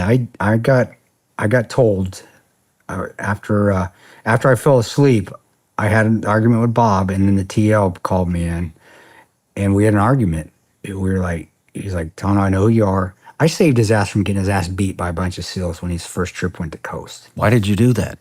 Because I felt sorry for him. It was his first trip. I didn't. Be honest with you, I didn't know him. I'm like, he's his first trip. I'm trying to be that guy that's your first trip. Let me tell you how it is, bud. All right. Don't go in there like you're knowing everything. You're working with a bunch of top-notch dudes. Go in there, shut your mouth, and fucking listen. Yeah. But he didn't. It'd been, that was 2006. Now it's 2012. So he's got years, 6 years. Now he's salty. But real experience. Yeah, it showed too. Yeah, didn't it? Showed. It is. Yeah, it was funny because when we did our debrief too, they did ask about him. They said, "What'd you think of the TL?" I said he did a great job. I go, because he stayed the fuck out of the way.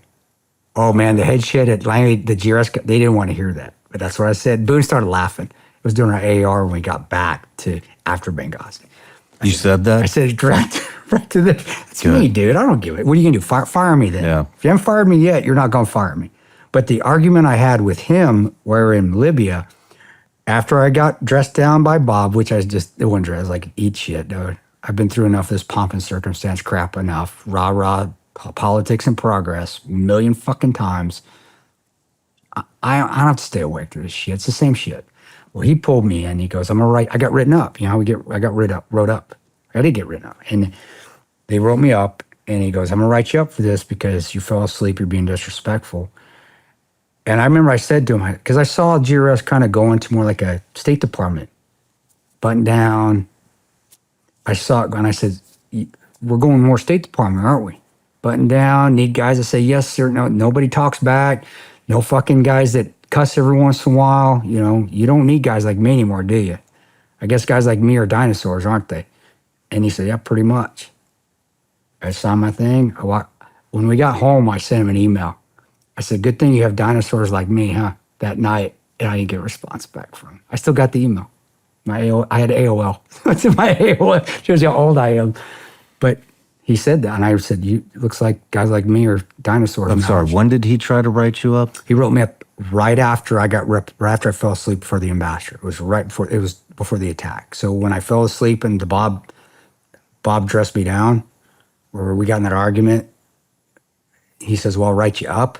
Well, I did get written up. We didn't put it in the movie because how boring is that seeing some guy get written up? But I went back to my room. You mean people don't want to watch a pussy pencil pusher write up a real man? I'm gonna write you up because I'm not a real man. I'm just a bitch. So I got written up. I got fucking a black hate these mark people, on me. man. An hour later, he called me in, and I got written up. It's like, I don't give a shit. Fine. It's like getting a ticket. You got 100 million parking tickets. You pay your parking tickets, y'all. But you know what I'm saying? And I threw it, and like, whatever. That's probably what he was doing before this. Exactly. He was for those that you know him, but he was in check forgery, and that was his check forgery. It was in that division, the secret store. They do forgery and money laundering. So whatever. Anyway, but they drove up. Yeah, and that night we just if we need you, buddy, just stay in the rear, man. If you want to add your gun to the fight, fine. Just make sure there's no ammo in it. Just stay away from. But he didn't fire his gun that night, and he stayed hidden. He stayed protected, and we didn't really worry about it because we knew he wasn't getting a fight. It wasn't going to happen. So that's what we put. I don't want to say his real name. I almost did. So we put Amal with him, but eventually Amal even saw what was going on, and Amal got attached to Jack. Amal kept following Jack around when Jack wasn't running in the burning buildings. So we go back, and we haven't found the ambassador, and I remember on the backside of the villa here, because we're pulling security, because that back gate was left open. I told that fucking commander, close the back gate when you bring your guys through, before I really knew who he was. I thought he was friendly. He left it wide open. And I was like, that motherfucker forgot to close the back gate. I said, guys, this jackass didn't close the back gate. I said, get ready. Because I knew it was going to, you just know. It's like, shit, dude. And I'm kicking myself for not going back there and closing it as well. And trusting, right? I knew I shouldn't have. And then all of a sudden, I take a knee, and I hear a big explosion goes off. So I'm here. Explosion blows off this way on the Baron Villa. And because the angle, so lucky again. Thank you. Because the angle, shrapnel's this way. But I do catch the overpressure because I'm not more than, 20 feet away from the explosion. So it knocks me, catch the overpressure, but the force of it goes this way. I didn't hear the initial boom. So I didn't think it was an RPG. Unless you're from a very far distance, RPGs don't go, and you see vapor trails, and they go, it's not like that. Unless, it's a way distance, and then you might see it later after it hits. You'll see maybe a little puff of smoke or something. But you always hear boom, because that's the propellant that makes it go. It doesn't, there's a boom, As I go back to pull security, get back up on my feet, because I'm thinking some guy runs in front of me and he's missing his hand. He's holding his wrist. So I go his profile, and I go up, and his hand's missing. He's holding his wrist like trying to stem the bleeding. It's just mangled. And then his buddy comes out, runs from behind him, and he's holding pieces of his buddy's. And it's no farther than me and you. I'm like right here following him. And I go, what the fuck? What happened? I don't even speak English. But that's all I can get out of my head because I'm a little rattled. Brain's knocked a little bit. I'm seeing this dude running by with no hand. He's just bleeding everywhere. I'm seeing his buddy chase him. That's holding pieces of his hand. So I'm looking at him and I'm in my head going, dude, you forgot your hand. Go back and get. And that's what I'm going through my head. And I'm like, I say what happened. I didn't say that. All I could get out was what happened. The guy goes, grenade. The guy holding pieces of his, he goes, grenade. So I'm thinking, oh, well, you're a fucking idiot. Next time when you cook a grenade off, I'm thinking this in my head. You hold it for 2 seconds instead of 3 before you throw it. And I'm thinking of my dad, West Texas, from Lubbock, Texas. His voice comes in my head, and all I hear is, rub some dirt on it. You'll be all right, kid. And as I come back to pull security, because they're not a threat, I do hear a boom from a distance. I'm like, shit. I know that's an RPG. I go pull security. And I just go like this because I know I'm dead. If it's anywhere near on this side, I'm dead. There's nothing I can do. There's no cover. I can get down and roll, but by that time I hear that boom from that distance, where it's only 100 meters, not even more than, I would say 75 meters away, if that, I'm dead. So I'm just hoping I hear the second boom. Because if I do, I know I'm alive. And I do. I hear it, boom, blows up. This one actually is closer. And I catch building, I catch the concrete, knocks me down in the middle of the road. Again, because of that angle, and I know that's what saved me, it was the shrapnel, most of it went that direction or got embedded in the wall. And the movie showed me getting up and having a wall for cover. I didn't. I got knocked in the middle of that road that was shotgun from the front gate to the back gate. And all that came in my head was Ranger Battalion. What's your cover, Ranger? Bullets. What do you do when somebody's shooting at you? You shoot back. And I took a knee on that road and I just started shooting. And I shot and I shot and I shot.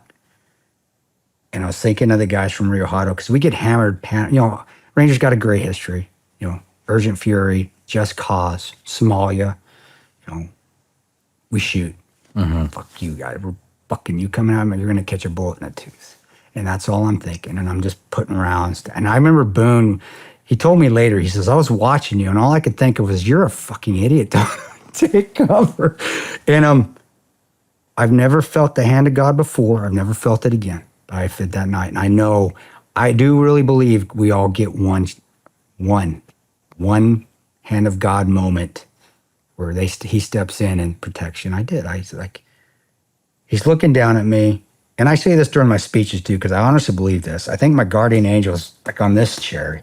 God's up here on this chair. My guardian angel and God are looking at this idiot getting shot at because the world's opened up. There's just crack. It's all going around me. And my guardian angel's looking at God going, see what you tasked me with, God? You tasked me with this fucking idiot that doesn't have half a brain. And God's like, pity. God pities the one that needs to be pitied. And he says, I got you. And I felt the golden cocoon come on top of me. And that's not, I'm not saying that at any reasons, that's what I felt. You actually felt it in that moment? It was a golden egg. That's what I remember, golden egg. I got you. Just warm. Was it like an intuitive feeling? It was a physical feeling. No, it was physical. It was warm, gold, I got you. And I guess intuitive too. It's just safe. I was like, I'm good. And I kept shooting. And then... Did it give you confidence? Yeah. I got this. Nobody's going to get me. I'm felt safe. it before you started shooting or in the middle of it? In the middle of it. No. When I was shooting... How long were you there? In that position there, about 5 seconds before I felt that. And I was already hammering away. Because, it was really easy. I'm just, nobody's coming through there. It was about 5 seconds. 5 to 10. Wow. It was awesome though. And then I am taking a knee. I'm not getting in the prone. So I feel fine. God's got me. My right eardrum blows out. I remember that. And I look, and there was a Libyan that had taken a knee right next to me. His AK-47 and was shooting with me right next to my head. And that was amazing because I was thinking to myself, ain't this the damnedest thing? God just gave me a little Libyan angel and put him right next to me. because he had a button-down shirt, slacks on, like he got off work, and he's sitting there with his AK-47 shooting with me. I never saw him again either that night. I don't know where he went. And then Boone, I'm running, and Boone comes, and Boone takes a knee right on the other side of the road, and he starts shooting with me. And then Tig gets his gun into the mix on the top of the roof, and it was awesome. It was just freaking awesome. Now, we moved a little bit. After that, we started to move back to vehicles and started to kind of peel out because we had to get out of there. But that moment there for me was, and I always tell people that. And I said, guys, I'm not saying hand of God's there all the time. Again, I've never felt it after. I didn't felt it before, but I felt it that night. So when people say, do you believe in God? I say, no, I know there's God.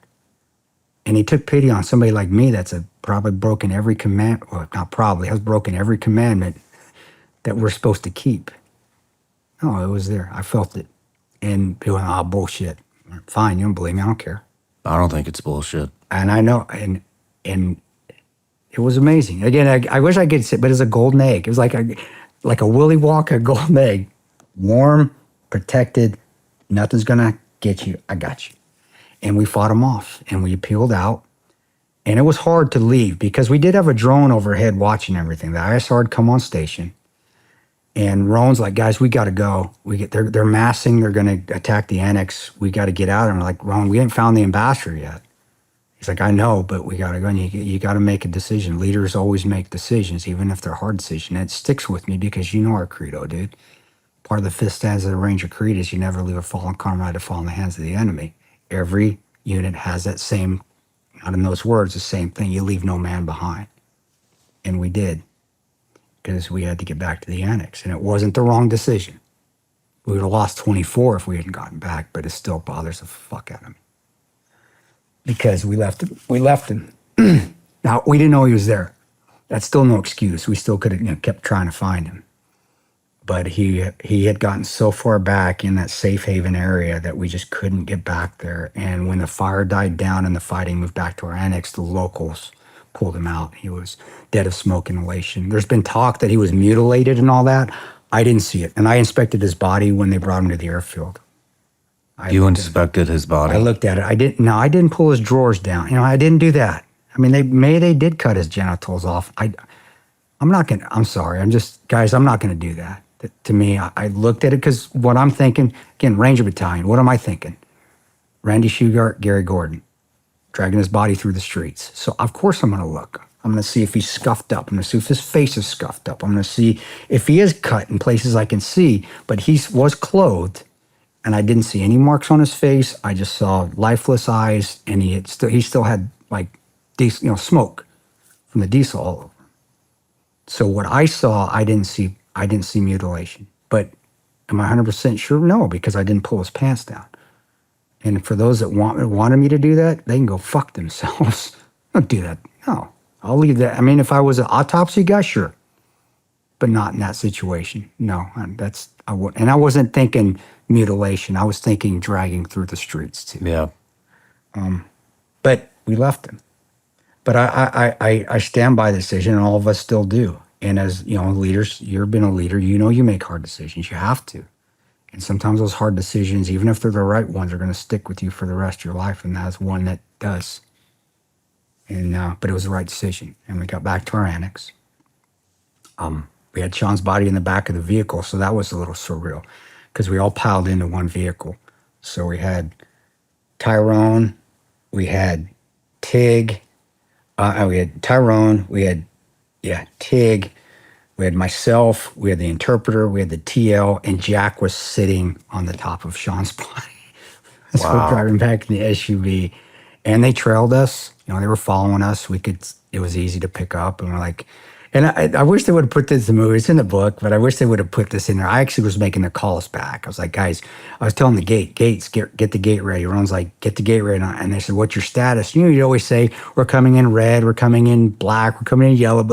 And I said, or we're coming in hot, we're coming in cold.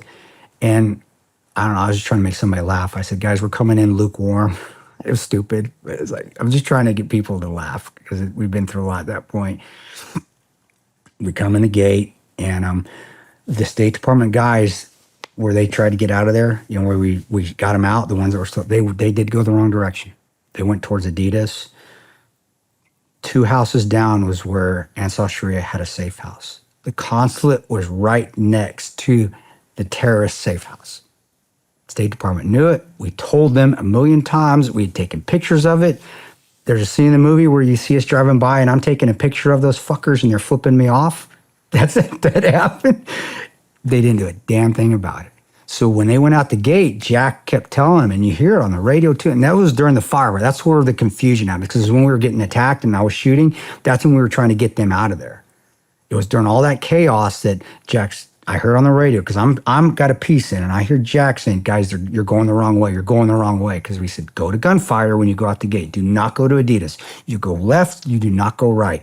They went right, and they got crushed. And so when we pulled in, the armor held. They managed to get back on run flats to our place. That car was just on fire, just flames everywhere. And I thought they all were dead, but none of them died. The armor held. Scott did a great job pushing through. So did Dave getting through. They just went through a gauntlet of gunfire and RPG fire and got chased until they got back to our compound. So that wasn't movie magic at all. They got hammered. And it just was in the chaos. He just went the wrong direction. And luckily for them, and again, I kudos a lot to Dave. Dave Ubin did an awesome job.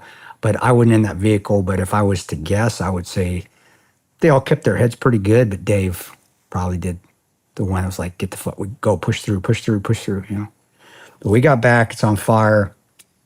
We get refitted with whatever we need as far as ammo. Tig did drop our grenade launcher. That wasn't movie magic. He actually dropped it. He didn't, it was a 69, HK 69. He hadn't rechanged the normal lanyard that's on it. Whenever we get that, the lanyard that comes with it sucks because it just slides through. We usually cut it and we put 550 cord on it or something that sticks. And he didn't. So when he was running, it fell off and it fell on the ground. And but it was weird. And I don't have an answer for you. I wish I did, but we had a second one as well. And for some reason, I was looking for it and I couldn't find it. I don't know what happened to it. I ran around for 5 minutes before I went up on my rooftop looking for that other grenade launcher, because Tig's like, dude, I'm sorry, I dropped it. He's like, son of a bitch, Tig. And I ran around, and you know how we are. We stage it where it needs to be. It's in the team room. It's in one of the gun lockers. That's where it needs to be. I didn't take it with me because I had a 46 and he had the 69, and we didn't put it in the QRF vehicle. So I ran, I couldn't find it. And I thought, well, maybe Boone did put it in our vehicle. So I ran and looked in the vehicle. I could not find it. It disappeared. To this day, I have no idea what happened to that 69. And I'm thinking, why on earth would Bob run? I'm thinking malicious, but like, what would that have done? So I don't know. So I couldn't find another 69, and we had 2, but I couldn't find it. I grabbed more ammo, ran up to building. First, we went up to building A. Vantage point was terrible. And then we jumped up to building C, where we could see over zombie land and this sheep slaughterhouse. So we had our compounds, building here, front gate here, zombie land, parking lot where they were massing, families' houses right there that they were using to come through before they got into zombie land as cover, because they knew we weren't going to shoot the kids because there were kids in there. So we weren't going to shoot the buildings. And then the sheep slaughterhouse, the sheep was over here. So we got up there. A was not a good vantage point, so me and Boone moved over to C. Oz and Tig are in a little fighting position right here overlooking Zombieland, and they just start moving on us. And you're just seeing it through the night vision, and it was like kids playing hide and seek, man. So they're just, I don't think they thought we had night vision, or they didn't think it was that good, because they were just running from bush to bush. And Ron was awesome. And I talked about Nick and Paul, the Raven 23 guys. That was heavy on our minds at that time because they had gone to prison for defending themselves. Yeah. So we weren't going to shoot. We're like, Ron, man, I don't see guns, but they're moving on us, man. They're moving. The drone's even overhead feeding us intel. You got asymmetric movement, stuff's coming. Ron's like, do not fucking shoot. You see a gun first. Then I'll give the command to shoot. And he goes, because I don't want to go to prison. And he was referencing 23 guys. So that was on our head. So we just let him they just kept coming, and they got closer and closer. And then finally Boone goes, I got AKs. And they were probably about 25 meters from Oz's position when he saw that. And then this fizz comes over the back gate right when he says that. And it was a gelatina bomb. And I saw it because gelatina bombs is like a stick of dynamite. They light a wick so you can see in their night vision. And it comes over the back gate. And it goes over to Oz's and takes position. And I'm like, man, this is going to miss him, man. It's going to miss him. This is good news. And then this figure comes out of nowhere and this bomb's come this way. And Ticket's got out of position to go get water. What are the fucking odds, man? I mean, the odds are just like winning the lottery. He's here, the bomb's coming. I'm just watching in slow motion and it just blows up. And all I see is the white light coming and the world opens up. You know, that was the indicator to start the attack. And they just started shooting and we fucking destroyed them. I mean, we had our sectors of fire down. We had we had all the avenues of approach locked down. We knew the dead space. I mean, I wish I would have had that 203. We would have killed a lot more of them, but we just crushed them. And everybody was so disciplined. Sector, we stayed within our sectors. We trusted each other on their sectors, and it was interlocking sectors of fire, and it was like coming into a freaking wood chopper. And everybody did awesome. Well, it only took about 5 minutes, really. It's about as long as it was. And a lot of you guys have been in fire, unless you've been in Afghanistan at a base where they just keep hammering you, most firefights are only about that long. They're gonna, and it's like a boxing match, you know, you're real quick, and then there's some dead time, unless there's just a massive force, or you get stuck and they got the advantage. But if they're losing their ass, they're gonna break contact, get back and figure out something. And they did. Well, when that ended, I looked and I'm thinking, I'm gonna go get Tig. Let's go pick up Tig, because I figured he was dead. How many, I mean, did you guys have any estimate in your head? Yeah. How many do you think there were? I think the majority, I mean, it was hard, but I think we got attacked by maybe over that whole course of the period, not at one time, 200, 300 people. 200 to 300 But people. not, it was like, that initial one was probably 40 guys. Fought them off, and then there's another 40. So it could have been the same guys. I mean, we didn't kill 40. I wish we were that good. And hey, we're good at what we do, but let's be realistic. But, and then at the annex, at the consulate, yeah, easily 40, 50 that we got countered. I mean, it was 40, 50 at a pop. And yeah, we were killing them. I mean, we'd shoot them, and that's the, a lot of us, unless it's within, a lot of us that have been in combat, and I'm not saying it in a bravado thing or an ego thing, it's just how it is. At a distance, 5.56, if you hit somebody, sometimes it doesn't keep them down. Yeah. If close you're in, it's going to. If it's me to you and I hit you, yeah, you're going down. You're not getting back up. But at 50, 75, 100 meters, you might, but generally they're going to be able to get back up, and they'll probably bleed out or they're out of the fight, depending on where you hit them. I mean, but that was where it could have been, how many guys, we have estimates, I've seen estimates at Wikipedia, like 1,000. No, 200, 300 over the whole night. And who knows, some of those could have been attackers, the same attackers. We killed, I don't know, I've got reports again. I've seen reports no. I think we killed, I know, I think 100, 200, I think we did. Oz had contact at the hospital there, and Oz and I still talk. We get along or not, we still talk every once in a while. And I remember when we got back, I asked him, I said, what's your contact? Because, we're Americans. We like to keep score, right? And I said, dude, did you ever get a word how many we got, man? How many we killed? And he goes, I didn't ever get a number, but my contact at the hospital said that they just kept bringing bodies and injured in all night. So I was like, well, that's good enough for me. I mean, after that, it didn't matter, because it was nice seeing them turn tail and run. That's even more. And, but yeah, we fought him off. And the reason Tig didn't die, the gelatina bomb hit him and it landed right by his feet and blew up, is just because he's so big. It would have stopped my heart. It's just a huge flashbang. It's used for fishing. It's for dropping in the Mediterranean and blowing, and fish come up, it's Mediterranean redneck fishing. And, but it fucked him up. He still has problems. His shoulder goes numb, his back's out of whack. But he got up, and that's a testament to how tough he is. He got up and he got back in the fight, and he actually got hit. A round hit his armor. It was a piece of a round. It hit the metal post, and sheared either the post or something come and hit him and knocked him down, and he got up and kept fighting.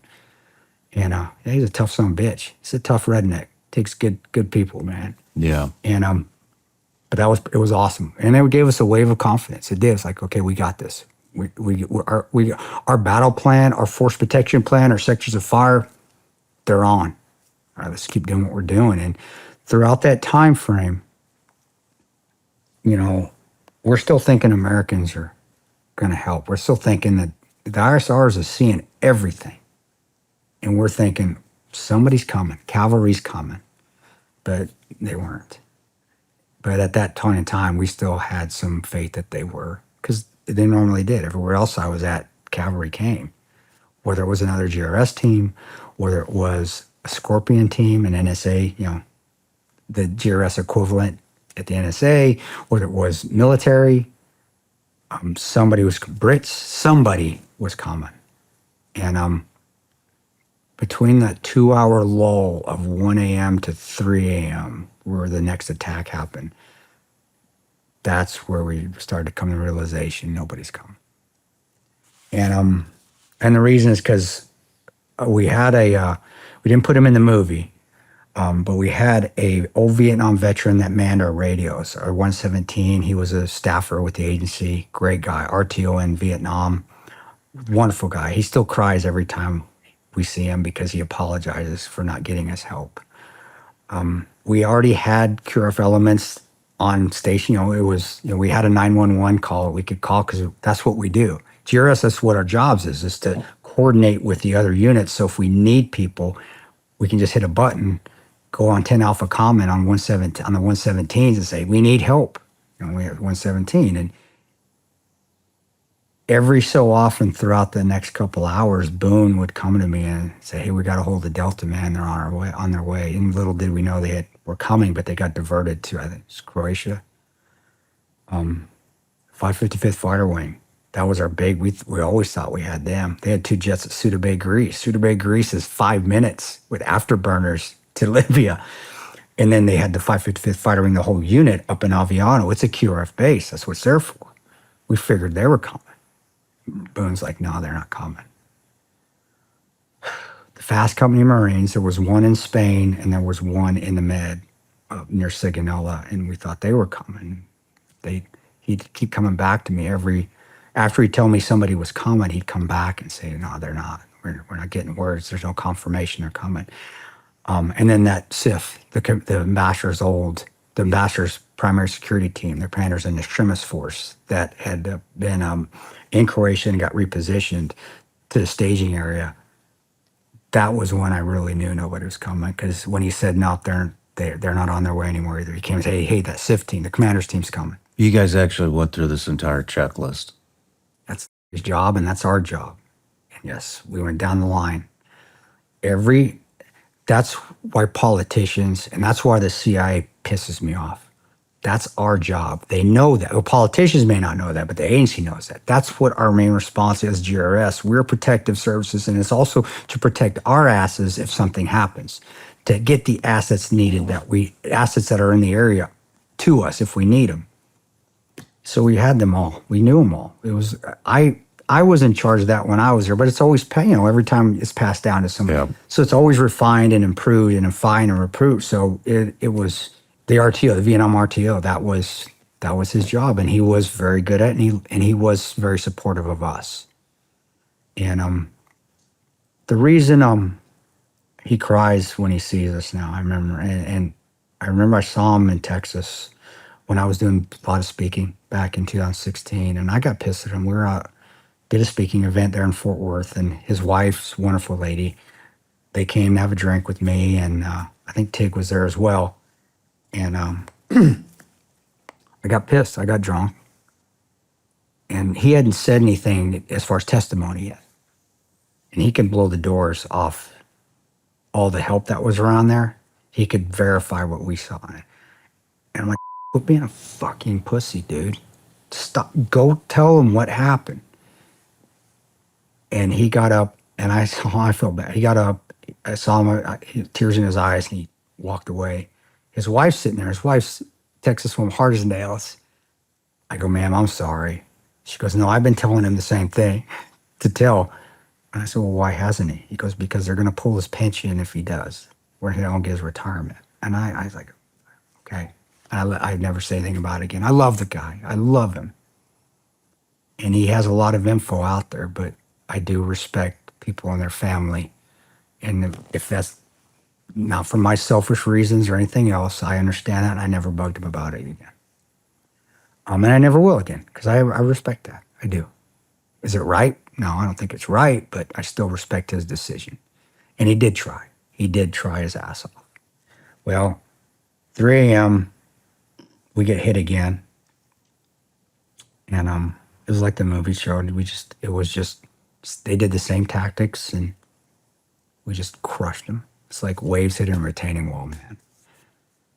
And it was very, very satisfying, but it was, man, how long is this going to keep up? Because we had a ton of M4 ammo, tons, but we're eventually going to run out. We're eventually going to get tired. They're eventually going to get it figured out and hit us with a car bomb. I was so shocked they hadn't hit us with a car bomb yet, because that was, when Iraq or Afghanistan, that's probably what they would have just done. Yeah. Drove a car and blow up the wall, but they hadn't. So I was really shocked at that. But, you think about your family a little bit. And before that second attack, I had thought about my family, and I just remembered the phone call, and I just remembered it briefly, and I thought about them, and I just remembered, did the last thing they heard from me, did I tell them I loved them? And I did, so I was okay. I didn't think about it the rest of the night. Those were the last words. And my daughter, my son, and my wife know that I love them. Before I got off the phone, I told them I loved them. Out of my head the rest of the night. And by 3 a.m., you're starting to get, and what I was doing at that point in time, having some self-reflection, getting motivated that they are going to breach the walls probably eventually, and then I got to get it in my head that we may need to start, it's going to get close quarter, and we're going to maybe start stabbing, it's going to start knifing, and that's a totally different animal than shooting. It's intimate, and if you're used to that, there's something wrong with you, in my opinion. I mean, shooting, I understand, I've done that, it's kind of impersonal, and because of the way we're trained, it's almost like you can imagine targets, and also they're terrorists, who gives a fuck? But when they're up and you got to stab, that's different, at least to me. Maybe not to others, but it is. And I got to get my mind right if that's going to happen.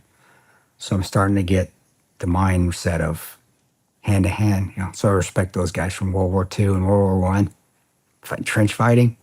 Wow. It's like, God, those guys are bad. I ain't shit. Those guys are badass. But, and the tunnel rats, from Vietnam. But, we get word Bub's coming in. And I didn't know this for several years, but Bub actually ponied up money from his own bank account to rent that old executive's jet. I don't know if he was ever paid back. Are you kidding? I found that out. Actually, I found that out from his best friend, Shawn, who runs Bub's Naturals. But he came on my podcast, and I had no idea that. I didn't know that. Wow. But that tells you how Bub is. Yeah. Ponied up money. I'm sure he was. I think what Shawn said is the SEAL Foundation came in and actually reimbursed. I don't know if the CIA ever paid him, which fuck them anyway. But anyway, that's Bub, man. That's Bub. His own money. And they rented our executive's jet. It was like a G6. It was nice. It did have flight attendants on there. Serious, no shit flight attendants, because they were waiting for us when we got to Manila. And but he gets there, and they got there actually at midnight, and it took them so long to coordinate to get the 10 kilometers to our place. By the time they got to our place, it was about 5 a.m. And they get there, and I remember them coming in, and I remember I was being my smart ass self. I was saying, hey, fucking welcome to the party, motherfuckers. Better late than never, man. Did you bring me something to drink? And I remember Bub walked by, and the TL that was with him, he was a former BW guy that went to the dark side because he started sleeping with a case officer. So he married her, though. It wasn't bad. He married her, but he didn't become a staffer. But they walked by me, and they did like fucking Tanto, and they both flipped me off. I was giving them shit. And they went back. All of them, all the GRS guys, aside from Bub, went into Building C. There were 2 Delta guys that worked with us in Tripoli. They went into Building C2, and Bub was the only one that came up to Building C. Yeah, the headquarters building. And then Bub went on top of Building C. So, like I said, keep in mind here, I'm on Building A. Building C's, Building A here. Building C here. B. They're in B. I'm sorry. That's the headquarter building. Building B, and then building A. Or building, I'm getting confused here. A, B, C, D. Sorry. A, they went in building C. D's here. Jack's here. Boone's still up here. I went on the front gate building, which is A. And I need to take a crap. Couldn't get anybody to relieve me. And Boone said, go take a shit. So I skivvied down. Bodily functions still happen when all this, you know that. They don't stop. Scurried down the stairs, took my shit, got back up. And all of a sudden, and it didn't sound like a mortar. It didn't. And I don't know. My hearing had been shot out. I had an earpiece in one ear, but I didn't wear hearing protection in the other. So, and Boone been shooting an SR-25 by my ear all night. And I'm shooting either my M4 or 46. So my hearing's gone. And I went, did you guys hear that? It sounded like somebody's, you know what it sounded like when we used to hear the 107s come in Iraq? Hear that? That's what it sounded like. I thought it was a rocket. And I said, did you guys hear that? And then, I don't know, something in me said mortar. I go, mortars. And so I said, take cover. The first one hit, and it hit on the backside of building C. And that's when the world opened up again. And I remember Roan, he just spun. He spun, and he went cyclic on that other 46. And he's just over where the sheep slaughterhouse is. They're trying to come through there. Like idiots, they're walking their troops into where the mortars are coming. Fine with me. They can take out their own guys if they want. But Roan is just, so I'm seeing this laser beam because it's not daylight. The movie shows us daylight was before morning nautical twilight. So it's, it's right when the sun's made, but the night vision, you still need your night vision. So I'm watching all this. I'm seeing one guy turn and start to shoot that direction. I'm seeing another guy turn, which was Oz. The next guy was Bub, and the next guy was Dave Ubin. And of course, I want to get my gun in the fight, but I can't see the targets because they're here. I'm here. The targets, they're coming from this direction. Mortars are coming from this way. So I'm shooting over their heads. I put a couple rounds down, and I look, and I think, we kind of already went through this before, but I look behind me and make sure there's nobody coming from my 6, because I still got areas of responsibility. Nobody's there. I turn around, get a couple more shots, and I see the next one hit, and this one hits on building C. It hits right by the parapet wall. Boom, blows up. As my night vision goes white and it comes back, those 4 guys that were shooting are now 3. So it's like, close your eyes, you see 4, open your eyes, there's 3. Dave's hit. Dave got hit with a 81. It sheared half his leg off. It sheared half his arm off. They were on, but they were just hanging by tendons, and he's screaming. And I was like, how did you hear that? I don't know how I heard it, but I heard him screaming. I'm hit. He's yelling. He's screaming. I could hear it. I'm still shooting. They're still shooting. I turn around and make sure nobody's coming again because I still got my 6. We still got to fight. We got to finish it. You can't quit. They got to take care of Dave. I'm not run off my position and help him. I'm just expecting maybe the Delta guys or somebody to come up and help, but I don't know. We got a fight to go. I put 3 rounds over the top of their head. I went boom, boom, boom. And as soon as I did that, 3 mortars, fire for effect. Boom, boom, boom. And when they did that, my night vision went completely white because of the overabundance of light. And as it came back, they were gone. And I saw the pixie dust. I saw the charged particles because any of those explosions, if it's fine particles or dust and there's not a lot of wind and there wasn't, and you can see the particles coming down because they can get charged or heated. So I'm watching the pixie dust come down. And it really did look like they got turned to dust. My brain's like, because they're gone. All of a sudden they're gone, then there's a cloud of dust. And I'm like, man, we can't beat this. We don't have any air support. And I put my head down. I said, and I know it was God. It was God or my mom. And he said, get your gun up, Ranger. And I kept fighting. And Jack kept fighting, and Boone kept fighting. And we fought those guys off that were coming for us. Boone and Jack primarily, they had better avenue fields of fire than I did. And they did awesome. But the mortar stopped. And at the time, I was like, wow, wonder why they stopped. I mean, they hit with the building they wanted to hit. It was fire for effect. They had that thing locked in. That's our main building. That's a skiff. That's where all of our troops are. That's where all of our equipment is. That's where all of our comms are, is that building. They knew which building to hit. And unlike David Petraeus, who needs his Ranger tab pulled, that said, well, it must have been a truck, and they just ran a truck, and they just haphazardly put a mortar tube in the back of a truck. Come on, man. Come on, man. What's up, infantry officer? I got respect for Patriot, but when he said that, I'm like, dude, come on. Anyway, the reason they stopped, the movie, I wish they would have edited it a little bit better. You see the militia take off before the mortars came. They actually took off after that first shh. When I heard that shh, they must have heard it. I don't know. They must have known what it was more than me, which again, my hearing had gone to shit. They took off, and then that first one hit. They went and took the mortar team out for us. Their commander had actually come in with our team, and he was in the building C when those mortars were hitting. So that first one, they scattered because that's their tactics. They knew something was coming, a mortar was coming in, so they're moving their vehicles. So they're not part of the carnage.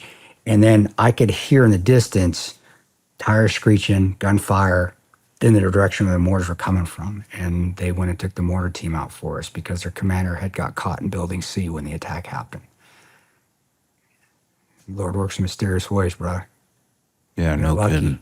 And the ironic thing is the mortar team, that whole militia they were former Omar Gaddafi commanders. Wow. We got saved by Omar Gaddafi. So, yeah, so for anybody to think that we went in there to overthrow Omar Gaddafi, that's bullshit.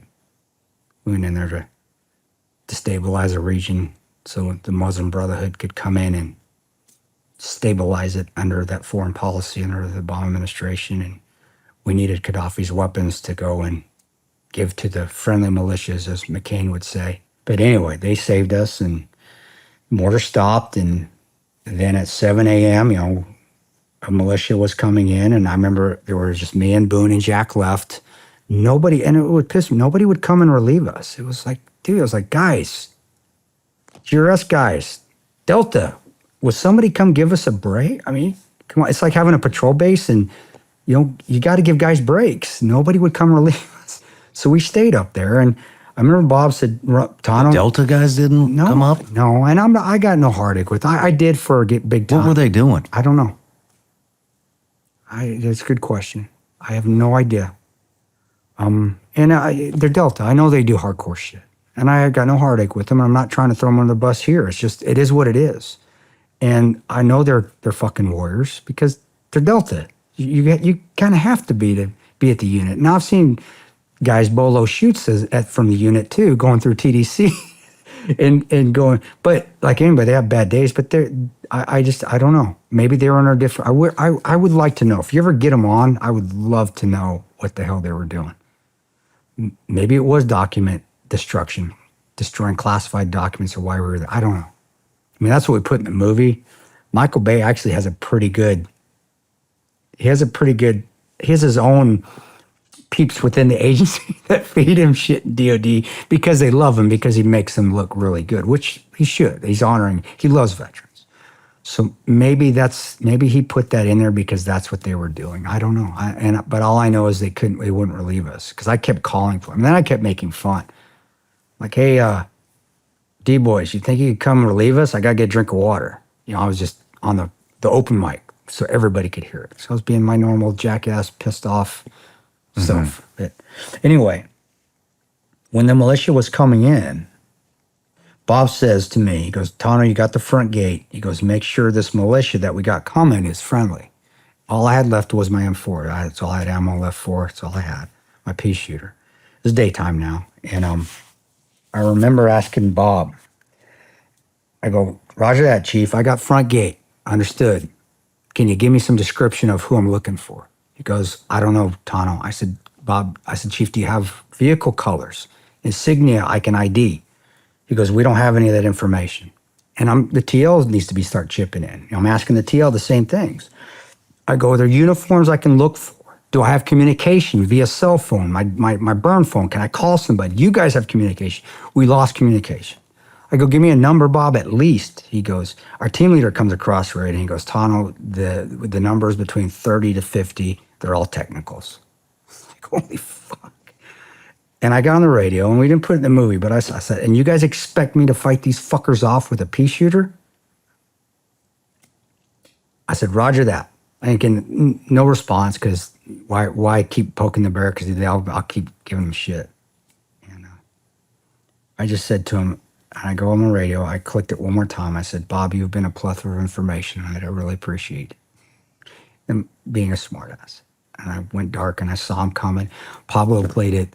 It still breaks. I mean, it does. It breaks my heart when I see it because he played it so spot on, because that's how exactly I felt. I'm watching these technicals, and it is a huge militia. They and you know what technicals are. It's those Hiluxes with those Dishkas or anti-aircraft guns in the back, or a PKM mounted, and it's badass militia.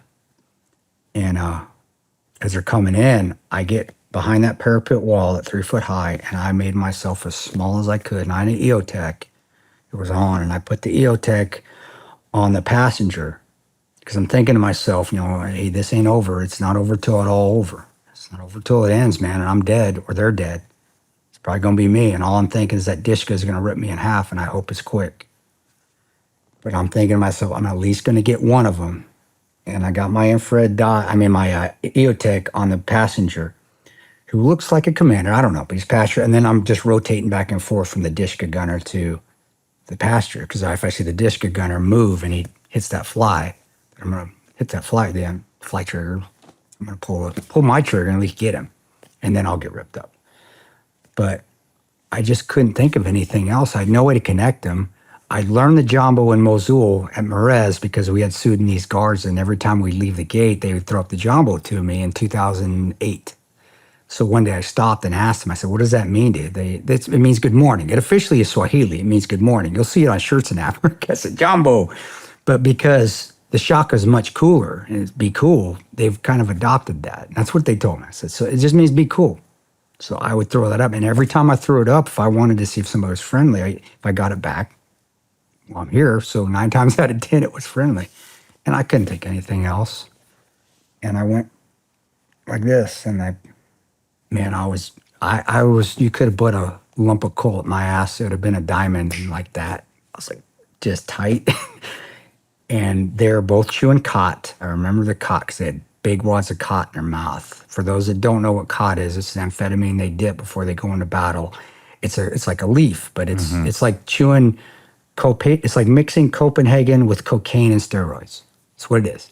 And it rots your teeth. It turns your mouth brown. You chew it all enough. It makes you look like a heroin addict if you chew it. And they look like they've been chewing it forever. Just gross and caught everywhere. And I remember doing this. I went like this, and I'm thinking to myself, this is going to hurt. And the passenger reached out and he smiled at me. He smiled, huge cot, brown teeth, and he went. And he was that close. I could see him that vividly. And he smiled. He threw the Jumbo up, and the Dishka gunner took it one hand off the fly, took off that Dishka, the back, and he went like this. No. And it was shit. And I said, people watch the movie and are like, that's so dramatized. Like, no, that's the fuck what happened. And I said, my wife is gorgeous. My kids are beautiful, beautiful smiles. But they know this. And I told them, I said, honey, I love you. You got a beautiful smile. But that smile that caught filled is still just the most beautiful smile I've ever seen in my life. And I did lose it. It was like, for briefly, I did. I just kind of let it out. And I got on the radio and I went, they're with us, they're with us. And I mean, I'm hoping the movie, what all them felt like you see in the movie, I'm hoping that's how they felt. And there just was somebody, what had happened. And I don't know how Bob didn't get this fucking information since the commander was right in there. The buddies that took the militia that took the mortar team out, they went and got more of their buddies. So they just got more Gaddafi people. So we got saved by Gaddafi twice. Wow. And then we got out of there, and got to the airfield, and there was some fights over our vehicles. I mean, in the movie it showed a few guys. There was actually probably about 15 guys that wanted our vehicles. It was kind of comical because some guy ND'd his AK when they were fighting over our vehicles. So we're in the middle, and we're trying to get people on. And this is the respect I have for Oz, and I've said it before. I think it was either with you or with, but again, you respect, even if you don't like people, you respect and give respect when it's due. And he did. He was John Wayne. He said the coolest fucking thing, and he did say this. When we got there, we were trying to help him off the back of the truck and get on the plane, and he wouldn't let us help him. He climbed his own, he climbed his own ass down from the building, bleeding. I don't know if he said it during his interview. He may have, but that was pretty fucking impressive. He was down, pepper shrapnel, arms flying off, and he climbed down a ladder one-handed. He slipped on a rung and caught himself with his elbow, and then he walked himself down. So me and Oz may not get along, but he's one of the toughest son of bitches I've ever been with. And when he said that, I was like, God dang, I wish I would have said that. I said, damn, that's some John Wayne, Clint Eastwood shit right there. And he walked in there, and the flight attendants were out there. What did he say again? I walked into this country, I'm going to walk out. He said it. It wasn't movie. It wasn't script. That's what he said. We were all standing there. And all of us were like, damn. Man, I'll say it's just nice to hear you guys have a healthy respect for each other. You do. You have to. You go through that, and I said, you're not going to get along with everybody. You can't hang out with everybody. I'm not for everybody. Believe me. There'd be like, man, I hate that son of a bitch, but if I need him and I want him on with me in the front with me. And there's some that don't. Some that I hate that son of a bitch. I don't want him anywhere near me. And there's some that, man, if we go through the gates of hell, I want you standing right next to me. That's just humans. That's just how we are. You're not going to like everybody. But if you have a job to do, and this goes in corporate world, this goes in the military, anywhere, private military, you have a goal. You need to reach that goal. You better be all on the same focus, the same path. Now, you may have different jobs, but don't create more drama by not liking each other. And that's a good leader that puts you in positions that don't make you commingle all the time, which Ron did. He put us in jobs and responsibilities that if we had to do stuff together, we did, but if it wasn't necessary, then he wasn't forcing us. So we had a healthy dose of each other when we needed, but if we didn't we didn't ride all together. It wasn't necessary for us to, me and him, do the I can't call them, it's got names for it. It wasn't necessary for us to do the meetings and the pickups and all that together. You didn't do that. You didn't, and you had leaders that would force guys to ride. We didn't like each other. So there's other guys, Oz, Tanto, you just don't have to ride together. There's plenty of other people here, and they put us in different vehicles. Yeah. So, but what was funny and comical on that is it only showed in the movie that the flight attendant put one towel down on the stairs because Oz was bleeding over everything. She actually came down and was putting multiple towels all along the stairs and was putting them in the fuselage. Shit, because she was more worried about blood getting all over the plane than Oz, helping Oz into the plane. She didn't give him a hand, nothing. She just let him walk up. You're like, wow, if that ain't... Honestly, that's probably more closer to humanity today, how people are today, than it really was back then. But he got on there, and Dave, God bless Bub, dude. Bub sacrificed his life, saved two guys. He gave himself, John 15:13, man. He exemplified that. Dave and Oz would have bled out. Dave was bleeding out. He went into convulsions twice because his tourniquets kept coming loose. So he was losing so much blood. We were out of IVs.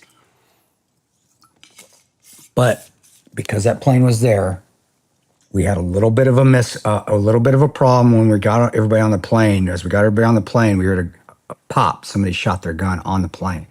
The heating and air guy had a pistol. All the contractors had sidearms if they were weapons qualified. Our HVAC guy that was a contractor there with us, he had a pistol. He took it out to clear it, dropped the magazine, and instead of racking the slide, he pulled the trigger and he shot the plane. So the plane sat there for an extra 10 minutes while we tried to locate the bullet because the pilot wouldn't fly if there was a hole in the fuselage. And we got lucky. It lodged in one of the iron frames of the back of a seat. Wow. So to add insult to injury and just comical shit. Wow. And finally found it. That's when it got out of there. And there was a Western trained Libyan doctor, and one of the 18 Deltas had got back to Tripoli from that. I don't know if it was from the SIF team or he'd come in from Djibouti, but there was a Delta that was waiting there, an 18 Delta from one of the groups that was working in the region. And I still don't know who it was. I just know it was an SF guy. And they got They got him stabilized, Dave good to go. They got Oz good to go. And then we sat and waited. And that's when I inspected the ambassador's body. They brought his body on. I opened up the body bag. And again, I don't think he was his genitals were mutilated. I didn't look. And I didn't see blood down there, but that doesn't mean nothing. They could have cleaned it up and just pulled his pants on. But I didn't see any marks that indicated he was drugged through the streets, which is what I was looking for. Tig looked at him too. And Tig didn't see anything that indicated that as well. So we're saying no. Could it have happened? Sure, it could have, but we didn't see it. A C-130 landed at 10:30, and as I'm seeing it come in, you've been around, you know the telltale signs even from a distance of what a 130 looks like coming in. It's beautiful coming in, dual engines cracking, looking at the tail boom, and I'm thinking to myself, fine, well, better late than never, America. Cool. And as it gets closer, I'm like, are my eyes deceiving me? That's red, green, and black. That's not an American flag. And as it gets closer, I verified it's a Libyan flag, and it lands. And I remember thinking, what? It's like still, and I said it to myself, out loud to myself. I said, still no Americans. Whatever. Goes down. I figure we're going to hot load it, so it's going to drive. It's going to drop its ramp, and it's going to turn, and then we're just going to run in and take off. It didn't. It went by us, went down about 400 to 600 meters, banked to right, shut its engines down. That's odd. Okay. Well, maybe they need to refuel. And I look at the TL. I go, is that for us? He goes, I don't know. And our country TL was there as well. And I asked him, I go, is that for us? We jumped in some cars that we had left. We jumped in, we had another interpreter that was our expediter from the airport. He had a vehicle, jumped down there. They were all sitting in the room drinking chai. They were maxing and relaxing. Went to the pilots. We're like, is this for, and they had no idea what had just happened. They had no idea what had just happened. And we ended up talking them into flying us out. Have faith, man. Wow. Have faith. God, I always tell people, never lose your faith. It's amazing that if you have faith, your luck increases. It just showed up. And that was something that, honestly, I pushed when we were doing all the testimonies, and nobody really ever cared. Wow. So I just let it go. I don't push it anymore. But I like to tell about it because it is man, God still in control, man. Yeah. And I am going to talk about that. I do, because this is why I don't, when like Obama or anyone, Mike Rogers, he's Republican, he talks shit about Benghazi. He's a terrible man. Whenever they call it conspiracy, or they say, oh, it didn't happen the way they said they did. When we got on that plane, and forgive me, Katie and Bub's family, but I do want to talk, because this is why politicians need to shut their fucking mouths, is Bub's rigor mortis had set in. So his arm was, when we got on the plane, we loaded the bodies in. We didn't have body bags for everybody. So we had to put a sheet over Bub, because we didn't have enough. And he had gotten dropped off the roof by the D-boys. They dropped him. I don't know why. Again, I've come to terms with that. I'm not going to beat those guys up. They're D-boys. I know they serve their country well, and they did well. If you ever have them on, you can ask them. But his arm was up in the air, so it was, we had him covered with a sheet, but his arm was like this the whole time. It's like an elephant in the room. You're on a C-130, and we're sitting on this side on the webbing, and they're sitting on that side on the webbing, and you're seeing these dead bodies here, and everybody's pretty much covered up, but Bub's arm is out there, and everybody's just staring at it. And I was like, what the fuck? Okay. I was like, well, fuck, if I have to be the one to do it. And I didn't say it, but that's what I thought. And I walked over there. And I thought it was disrespectful to leave him like that. So I just grabbed his arm, and I went, rap, and I ripped it down, and I felt everything rip. But I could tuck his arm underneath the sheet, so we couldn't see it anymore. And I don't know if that was right or not, but I couldn't ride an hour watching his, and everybody was staring at it, and it was just silent on the plane. It's like nobody wanted to acknowledge that was going on, or maybe what had just happened. And it was like, maybe this is I have a little sociopath. It's like, man, do I always have to be the one to do the dirty shit? And that's what I kind of felt. But I'm glad I did, because I know I thought it was more disrespectful to leave his arm up in the air and leave him in that position and get him settled, get his arm underneath, and have him be in a respectful position. And that still bothers me. And I don't talk about that too much, because one of all, I don't talk about it a lot because it bothers the shit out of me, obviously. But because I don't want to disrespect the Doherty family by saying that maybe they would think of it like a desecration, and that's not what it was for Kris, me. I mean, you did it out of respect, man. And that's what it was, and that's not a rationalization. And but I also You're just doing the best you can. That's it. You always respect family, though. You always respect other people's family, because especially people you serve with, because you want them to respect your family. And I think Katie and what she's done with the Glenn Doherty Memorial Foundation and Glenn's brother, they're amazing people. And Mrs. Doherty passed away, I think a few years ago. But now I have the utmost respect for them, because they lost their son needlessly. And I just don't want to harp on that. But I do want people to understand and know that, so when they hear a politician say Benghazi is a conspiracy, or Benghazi didn't happen, or those guys are not telling the story right, I want them to hear stuff like that, because that's why I get angry. Nobody believes politicians, man. They don't. I hope not. Well,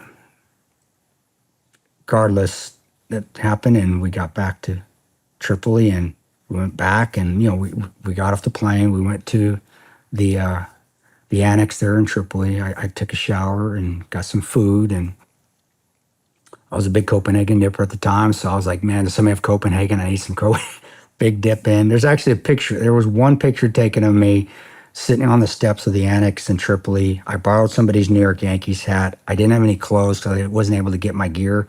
So I borrowed somebody's white under t-shirt. And I had somebody's pants on that didn't fit me, so it looks like I'm a lot bigger than what I am down there, but I'm not, because they were too tight on me. And I have a big old dip in, and my sunglasses on, and I'm trying to come to terms with it all. And I got some food in my belly, and then they load all the contractors, none of the staffers. They load all the contractors on a motorcade. The Jewish guys are there. We load in their cars. We drive down the airfield. The Air Force crew chief, she was awesome.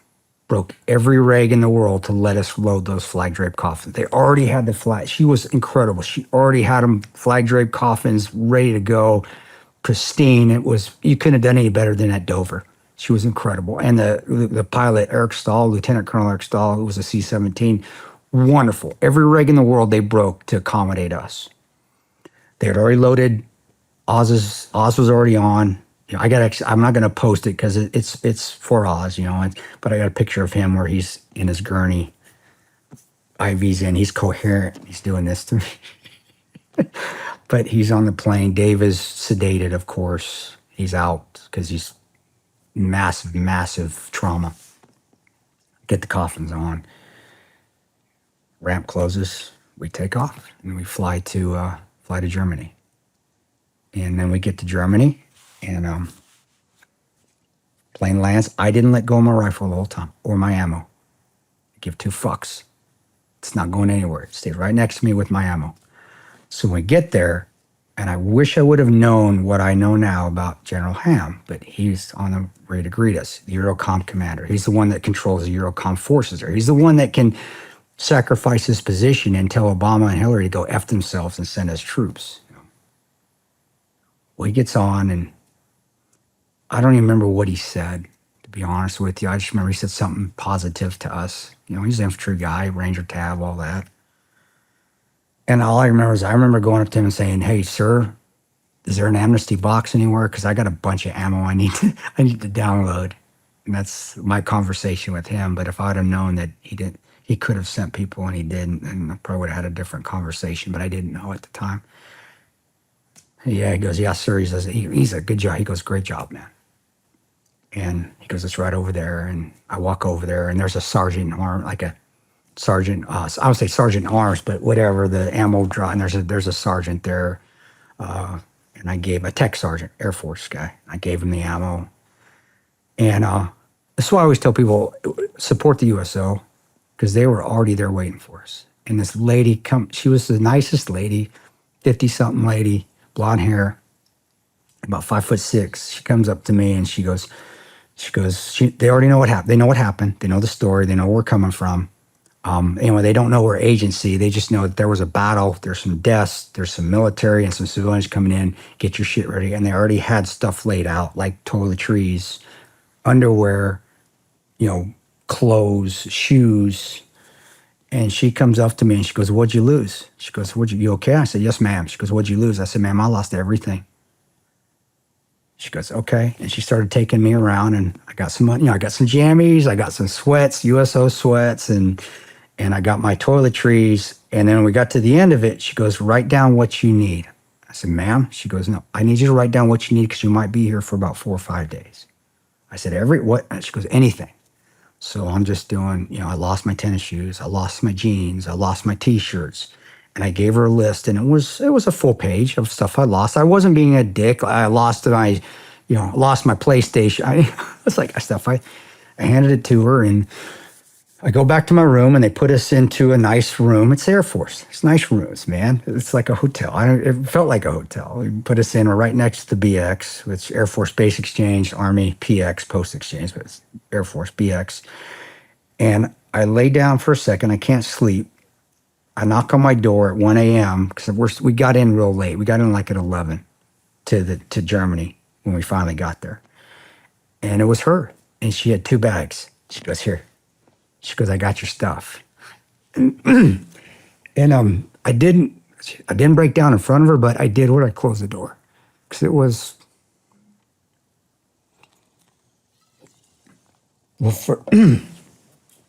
first time I'd felt where someone generally cared, like actually gave a shit.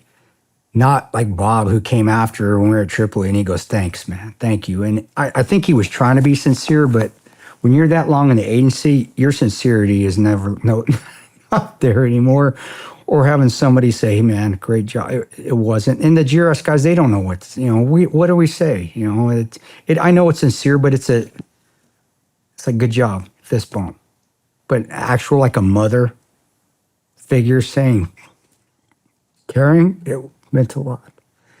And then I put the clothes on. She got me some jeans. She got me some running shoes, so I felt normal. And toiletries, took a shower, and then I slept for about 4 or 5 hours.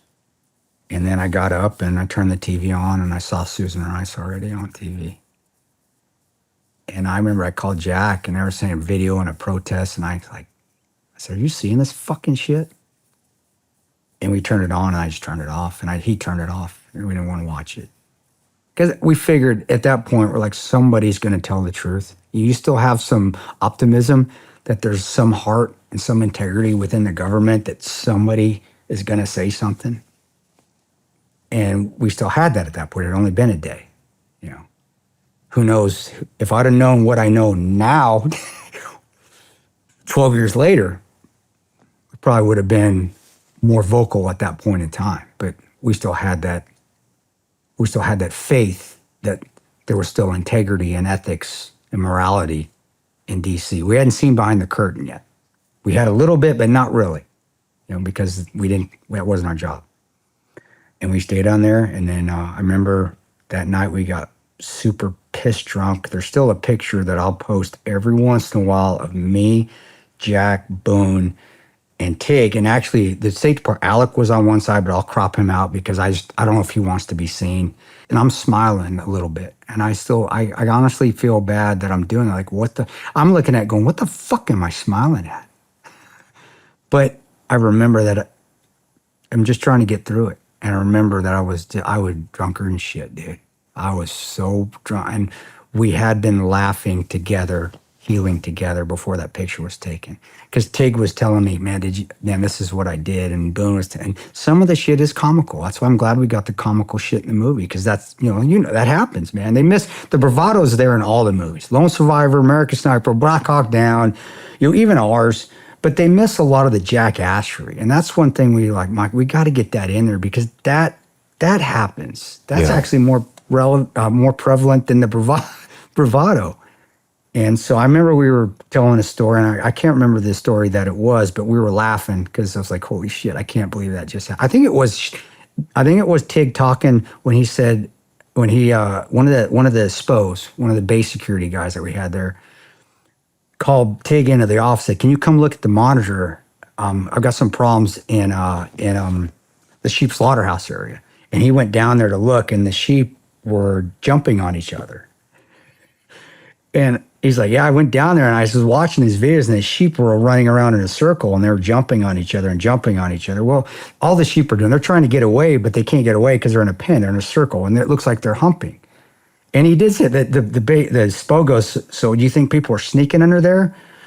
He goes, I don't know. It's either that or the sheep are humping. And the SPO goes, well, what do you think it is? He goes, man, it was like 2:30 at night. He goes, I don't know nothing about sheep. So it was just funny. It was dumb, but it was funny because it was just, again, ludicrous shit. Yeah. So when you see that in the movie, you're like, was that part of the, no, that actually, that happened. And that's what's so funny about, and it is funny. And with 13 hours, but it's just the night in itself is just the stupid shit, the stupid stuff that we said just to make each other laugh, or just stuff that comes out of your mouth, or rub some dirt on a kid, after a guy blows his hand off. I mean, it's there, and I still remember laughing and getting in that picture because of that story that Tig told. But when I look back at the pic, though, it still hurts me a little bit because there's nothing I need to be smiling about there. We had just lost 2 guys. We just lost an ambassador. We lost Shawn, who hadn't seen that's 2 weeks. I've been doing that for 10 years, and I've been pretty relatively unscathed. He's dead. And here I am smiling a day after the attack. All of us were. And it bothers me. That picture, I still will post it because I do want to tell us, any picture that I post on social media, I know it's not the cool thing to do. I always have a story behind it because it's therapeutic for me, but also maybe somebody will learn from it. Yeah. But yeah, we there, and then we went home. The reason they kept all the staffers there, including Sarah, she can tell you more about it than I can. She has already. She's already talked about it. And they flew us out is because they didn't want our input on how they were going to write the report of what took place. So they flew all of us contractors out. I didn't know that either. If any of us would have known that, we thought they were just being cool. It's like, oh, they're getting us out of here. We got to go home. It was no, because they're going to fly Patriot us in so they could get debriefed without us. Here's agency for it. Wow. That's it. Wow. We went back to Langley. You stop, you turn in your DIP passport, you do your debrief. That's where we did our big debrief up on the seventh floor, and we went through. This is what happened. We mapped it all out. We stayed there for an extra day. We went through what we all did, and they did a big, really was just a big AAR like you do in the military. We were up there, and this is where we moved, this again. And then we went downstairs and we sat with all the GRS head shed that worked out of Langley there, the guys that worked out of the building. And that's where we went through another AAR. They're like, what'd you do? What happened? And that's when they asked me, like I just said earlier, when we talked about it earlier about our TL, they go, so how'd the TL do? And they said his name. And I said, he did great. And they really, and Boone kind of looked at me like, and I said, yeah, he did great, because he stayed out of the fucking way. What was their reaction?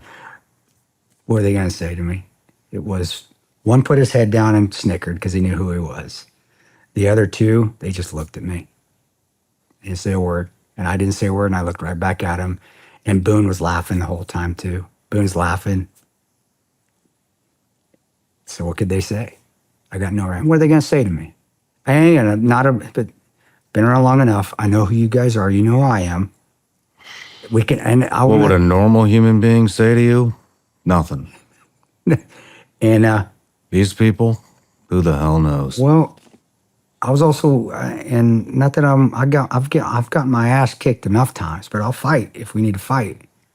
And that's what it was. Like, stay out of the fucking way. And it was stay out of the fucking way. And then with my eyes, I'm going, what the fuck are you guys going to do about it? Yeah. And yeah, they probably whoop I'm a little guy. I'll get my ass. Oh, no, whooped. no. I get my the legs. situation. But it's that. I mean, there's just so many staffers that have no concept of what that might be like because they haven't done it. they've never done anything.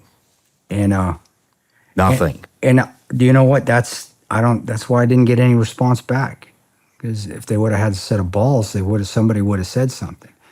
But I do also think the one that was laughing, that snickering and smiling, giving a little smirk, he had been down range before. I'd worked him a few times. They also knew the truth. They knew. What were they going to? They knew that he wasn't going to do anything. So that's why one was in the corner going, it's good. Boone's sitting there going, after he looks at me and I said it, he's like, he just started laughing. Boone doesn't laugh, like that. He just started laughing. And everybody's on our side snickering. So what are they going to say? They know I'm right. And if they did, then they would. But nobody said anything. And then I also continue to work. What's that? Staffer. Who did? Oh yeah, he's still working. The TL. He's still working. I'm pretty sure he's still working. He's still. Come on, you know the deal. He ain't going nowhere. He played the role. He didn't say a word. When he testified against everything that we said. He never testified with us. He testified on his own.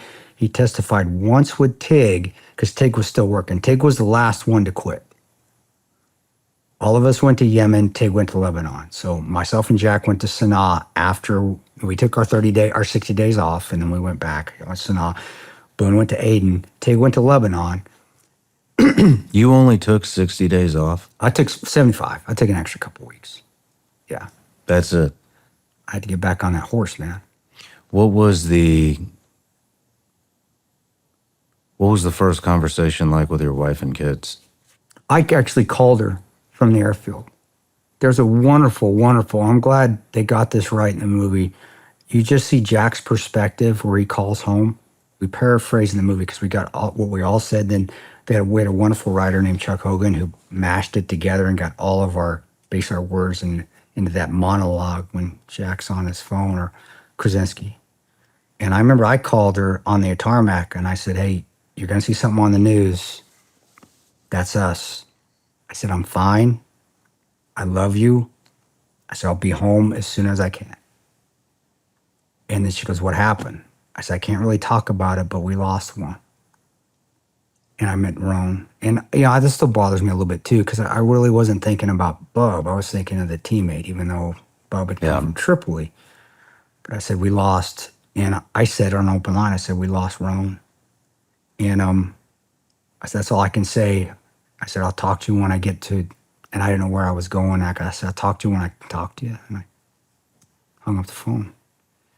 And every one of us had a phone call like that. Jack was the closest to Roan out of all of us there, Roan and Bub. So his conversation was a little bit more emotional than ours. But it still was, hey, you're going to see something on the news. It's over. We're okay. Or I'm okay. Yeah, we lost some people. Be home when we can. Love you. Bye. And then my conversation when I got to Germany was a little bit more in depth, but I had to be careful because we're on open lines. And it wasn't I was worried about the bad guys listening to us. It was I started to figure it out. Yeah. Toto started to open that curtain where the great and powerful Oz was, and I started to see who the enemies not really are, because the terrorists are the enemies too, but that we also have enemies in our own house that don't want the truth to come out. So I was more careful about what I would talk about on an open line. And then when we got back to Langley and all that, there are debriefs. I did also tell them as well, because of that 203 incident where Tig lost at 203 and I couldn't find that other one. I sat down with them because you can bitch about a problem, but if you're going to bitch about a problem, have a solution to it. And I remember sitting there with him. I go, you guys know that for some reason, we didn't have enough 69s out there. I said, if we would have had enough 203s for all of us, the fight would have ended way before it did, at 5:30. We would have crushed them. They would never have touched us again. So in the future, every GRS operator has to be just like when we were in the military. Everybody has to have a 46. Everybody has to have M4.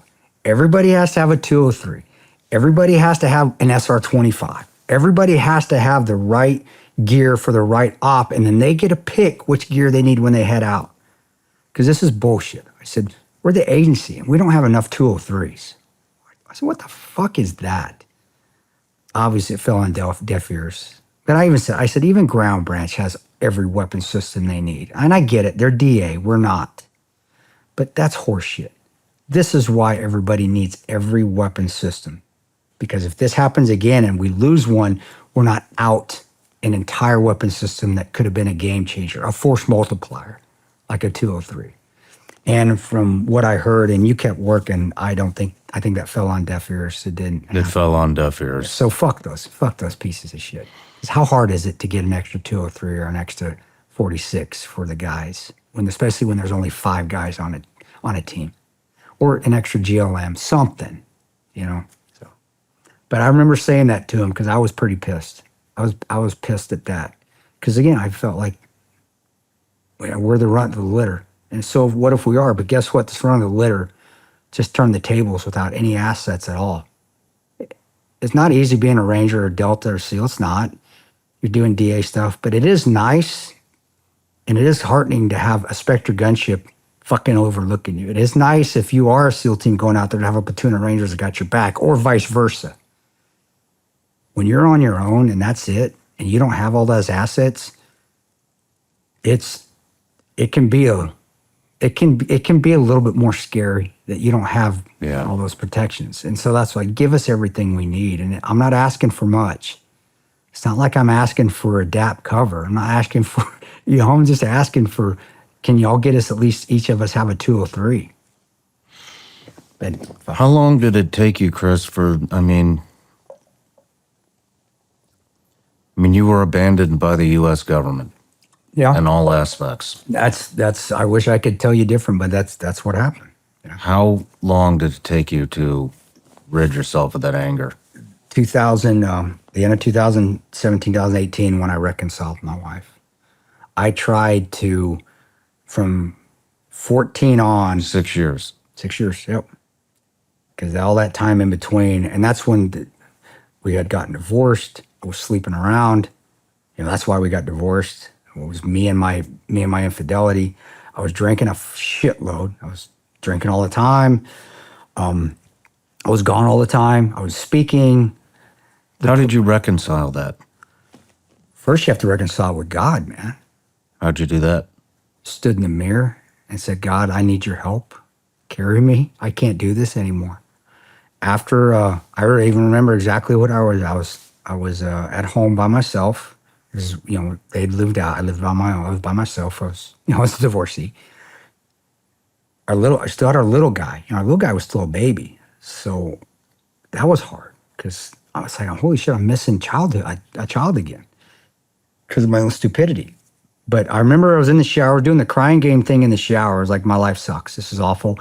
And I had millions of followers. So this was before I shit canned all my social media accounts. So I had I don't remember, 275,000 followers on Instagram, and I think I had 300 on Twitter when it was Twitter, and Facebook was like 400. That was what was important in my life, right? That is so fucking egocentric, vapid. But that's what was my focus was myself, ego. And I realized that was leaving me hollow. Then the toxic relationships. Then trying to fill it with alcohol. Then trying to fill it with money. I had a lot of money. Tons of money. Didn't make me happy. And it was when I realized that I can't do this anymore. God, I need you. I do. I need you. I was in the shower. I did the crying game thing, crying in the shower naked. Got out of the shower. I had my Glock. It was right there. And I looked in the mirror, and I did. I put it right here. And I thought back. I just briefly, I said, okay, hard life. Yeah, you've had it not hard as but it was rough. You got this disease that you're winning. You're winning the Crohn's disease fight. You got it under control. You got kicked out of the military. You fought your way to get back in. You made it. And you got through Ranger School and you did what you wanted to do there. You conquered that, even though their odds were against you. You're grandson of immigrants that worked their asses off to give you everything. You've got that gene of that you don't give up, like your grandma, your abuela and abuela, abuela and abuelo. And then 10 years overseas, seeing death and seeing life and getting through all that, making a bad call in Iraq that I made a bad call in Iraq where a little Iraqi girl died that I could have saved her in 2005 in the Mansour district. You went through Benghazi and you got through that. And now the devil's going to win this battle for your soul. That's what I thought. And I looked in the mirror, and that's when I looked in the mirror, I said, God, carry me. I can't do this. And I just put the gun down, and I stopped crying. And I went and grabbed the phone, and I called she was my ex-wife at the time, Tanya, and they were on vacation in Disney World. They had taken off for Christmas. They were going on vacation. In the divorce, she got the DVC membership. But they were there. And I said, can I come spend Christmas with you guys? And no hesitation. She goes, yes, come on. And, I mean, it's like God answered me like that. There was no delay. There was nothing. By that time I had more miles to orbit the sun on every freaking airline in the world. I got on Delta, got a ticket, flew out the next day, and they were staying at the Polynesian Village at one of the little huts there on the water, and it was freaking awesome. Best vacation ever. And with that was the life. That was it. The life changed. Stopped doing the media. I did one more written Fox interview for the Fox E-Media. And that's where I said, I'm done. Anger's gone. God's got Hillary. God's got Obama. He will take care of them. I don't need to judge anybody. Who am I to judge anybody? They will be judged. Let it go. And life's been gravy ever since. I stopped doing so much social. I stopped doing a lot of, I don't do 60, 70 talks a year anymore. I do like 10. I shit canned all my social media. I just got rid of all of it. Now, I got back on when I got my head right. My wife is a big part of that too. So it's not just me, it's me and her. Do it, but that was huge. That was so toxic. And that's why I give people shit for protecting those accounts or making them so important, because they're not at all. And I got rid of all of them. And business-wise went a different direction as far as business goes, which means I minimized it. Still had some Battleline stuff, but I stopped doing the traveling courses as much, and I focused on being home. And we also ended up getting remarried, so worked on a relationship. It took time. And how that worked is we just started dating again. It wasn't like we got right back in it. It was, we still lived separately, and then we would just start going on dates. How did your kids react when you came back in the picture?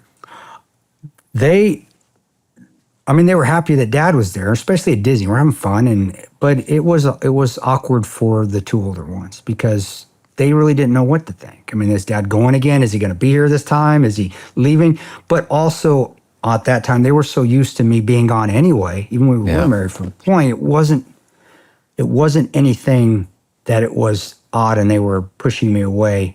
And also because Mom and Dad aren't arguing anymore. They're not yelling at each other anymore. So it was happier environment. If it was like a normal, where I had a normal job, 9 to 5, or all of a sudden I disappeared and then I came back, maybe they would have been a little bit more, it would have creeped them out, weirded them out a little bit. But because Dad was always gone anyway, I saw it as them being a little happier. But as we talked about earlier, they still were very reserved, and I don't know if this is for real, Yeah.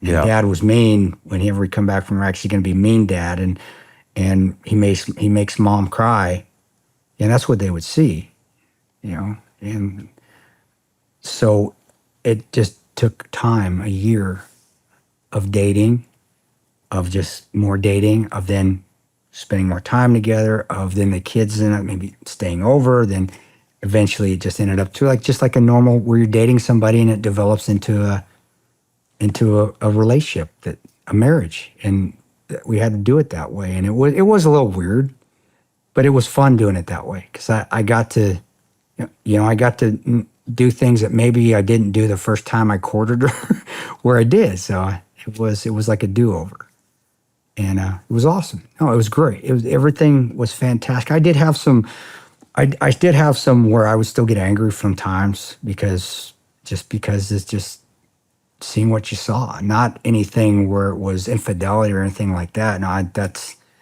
terrible. I'm a terrible person. I hate even saying, but I'm going to be honest with you, man. And obviously she knows. And I wrote about it in some of the books that I've written. But there are times still where I would get angry, and post-traumatic stress, whatever you want to call it, shell shock. You remember, and the anxiety was there. But I said the CBD really did help. I did get on anti-anxiety medication, but all the VA does is just, and I got good VA. Midwest, they do take care of you, but all that does is just create more problems. The CBD helped. I stopped drinking. Even though I have my own vodka, when I say I stopped drinking, I have a drink with my wife, maybe once a month, and I also made it a point to be a father, be home. This is where I want to be. And I did realize that in 2017, 2018, I did a contract. My last contract, it was to Costa Rica. It was an anti-kidnapping contract for a private firm in Texas to find an American that had gotten kidnapped. And so I was still contracting a little bit. I wasn't going to the Middle East anymore, but I was still doing some South America stuff. And it was Halloween time, and I was there for Halloween, and my wife sent me a picture of my son Peanut, my daughter, going out to do trick-or-treating. And, that feeling that you got to go downrange, it was gone. Because all I could see was the picture, and all I'm thinking to myself is, what in the fuck am I still doing this for? And I finished my contract. Those and luckily those things are real short. You find the guy or you don't. You're going to find him alive in a few weeks, or you're going to pass it on to the next guy, or he's going to be dead.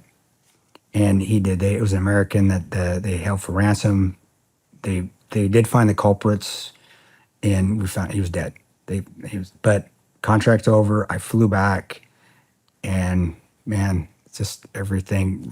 My son, I reconciled my 16-year-old boy. We had that thing at Olive Garden, that incident where he's like, how'd you propose to your wife? The first time? Second time. The second time?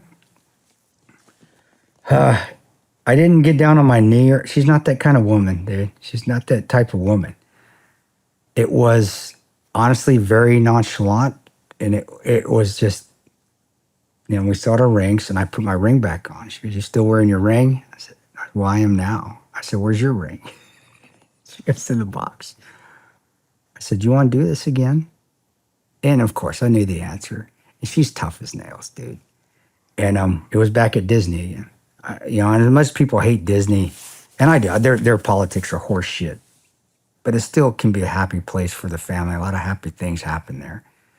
And we were actually running around, what's it called? The Polynesian Village. There's another one out there where there's a massage place. The white one, it's like a southern resort, I can't remember the name of it. But we're running out there jogging, and we stop. And I said, "Will you marry me again?" And she just laughed. It's just because it was so corny. I'm such a nerd. It was so corny. And she laughed and just, yeah. And really, it was the smile. And she has a beautiful smile. When she really wants to smile, she doesn't like smiling because she thinks her smile is ugly, but it's gorgeous. And she just gave me her gorgeous, squinty-eyed, big-ass smile. And we sold her house. She had a second house in Omaha. We went back. She got it ready for sale. We sold it. She moved back into my house in Omaha.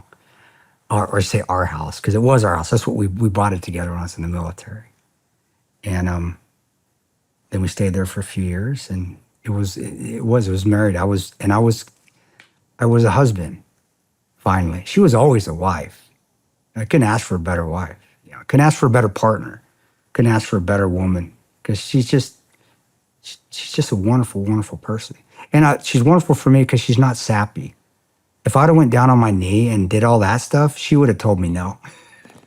It had to be doing something athletic. We were out running because that's how she is.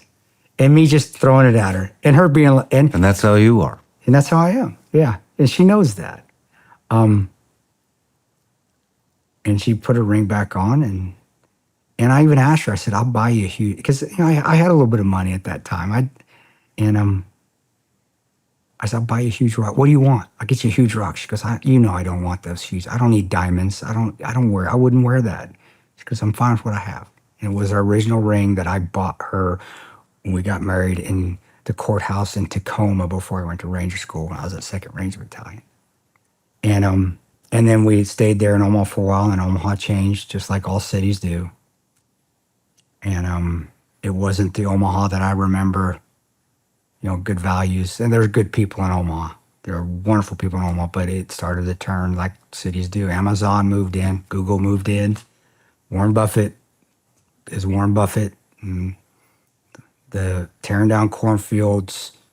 There was even riots and protests in Omaha at the time, and we're like, we're out. We're not here. And we moved to Kansas. And that is a good woman. Yeah, she is. She is wonderful. And then because you were the first person that's asked me that, because nobody's ever asked me that. And I think it's an awesome, I think it's awesome because it just, to me, it reminds me of how awesome she is and how she's not a girly girl. She doesn't want the girly girl stuff. And I did think about proposing to her, like doing the proposing and on and down, because we're in Disney and we're at the resort. I wish I could remember that damn it. It's right next to Polynesian Village. It's the old Southern resort. It's the perfect place for it. Got the gazebos but I never would do that. There's no way. Because I did think about that. Like, man, I got to propose to her come on a beach somewhere. And it's like, no way. If I did that, she would think I was she wouldn't believe me, first of all. She'd be like, what did you do? And not you. It was out running and being athletic. It was out, and it was perfect for us. And then what we do after that? We went to the gym and we worked out together. And it was awesome. And I was so happy. It was the best. And I still have those feelings when I go home. That's why I love where I live, where I just walk in and everything is just, and I don't need anything. I don't need anything else but that. It's wonderful. And she's there and she has her life. She doesn't need me to. We don't need to be doing things together all the time. She coaches volleyball. She's very independent, but she'll still come home if she wants to, and she'll make dinner. I don't need to add, but it's not required. I like to cook too. But, she'll come home and she'll say, get your ass up and go make me some food.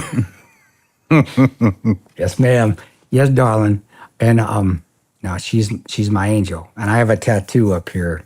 I had a cross that she gave me. She gave me this before Libya. I've had it since Libya.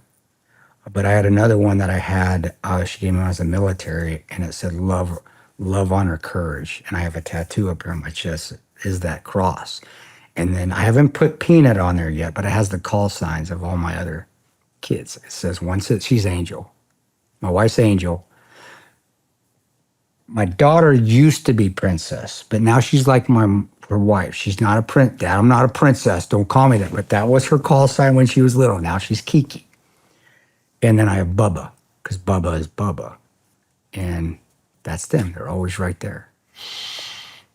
Amazing. Well, Kris, there's a lot more we could dive into, but I think that's a perfect way to end it, brother. And I just want to tell you, man, I saw you speak. I saw how much pain you were in, probably getting close to 10 years. Not quite. Where did you Boca Raton. You saw that? Yeah. Oh my God. That was demon time. And wow. I'm just really happy for you, man. Thank you. I can tell you're at peace now, and Sounds like you got a great family and an amazing wife, and you deserve it. Thank you, brother. And right back at you. Appreciate you being patient with me, and that's cool that you did see that, and seeing your pictures downstairs with your kids and your wife. It sounds like, you ain't the boss of the house either, are you, bro? And we don't need to be. We need somebody that's gonna boss us around and tell us, hey, our shit stinks sometimes. And That's right. it's wonderful to have. So thank you, bro. Thanks for having me. It was an honor, bro. No, the honor's mine. And thanks for letting me go down rabbit holes like I do. That's just me, bro. Thank you. God bless, Kris. God bless you too, brother. Thank you.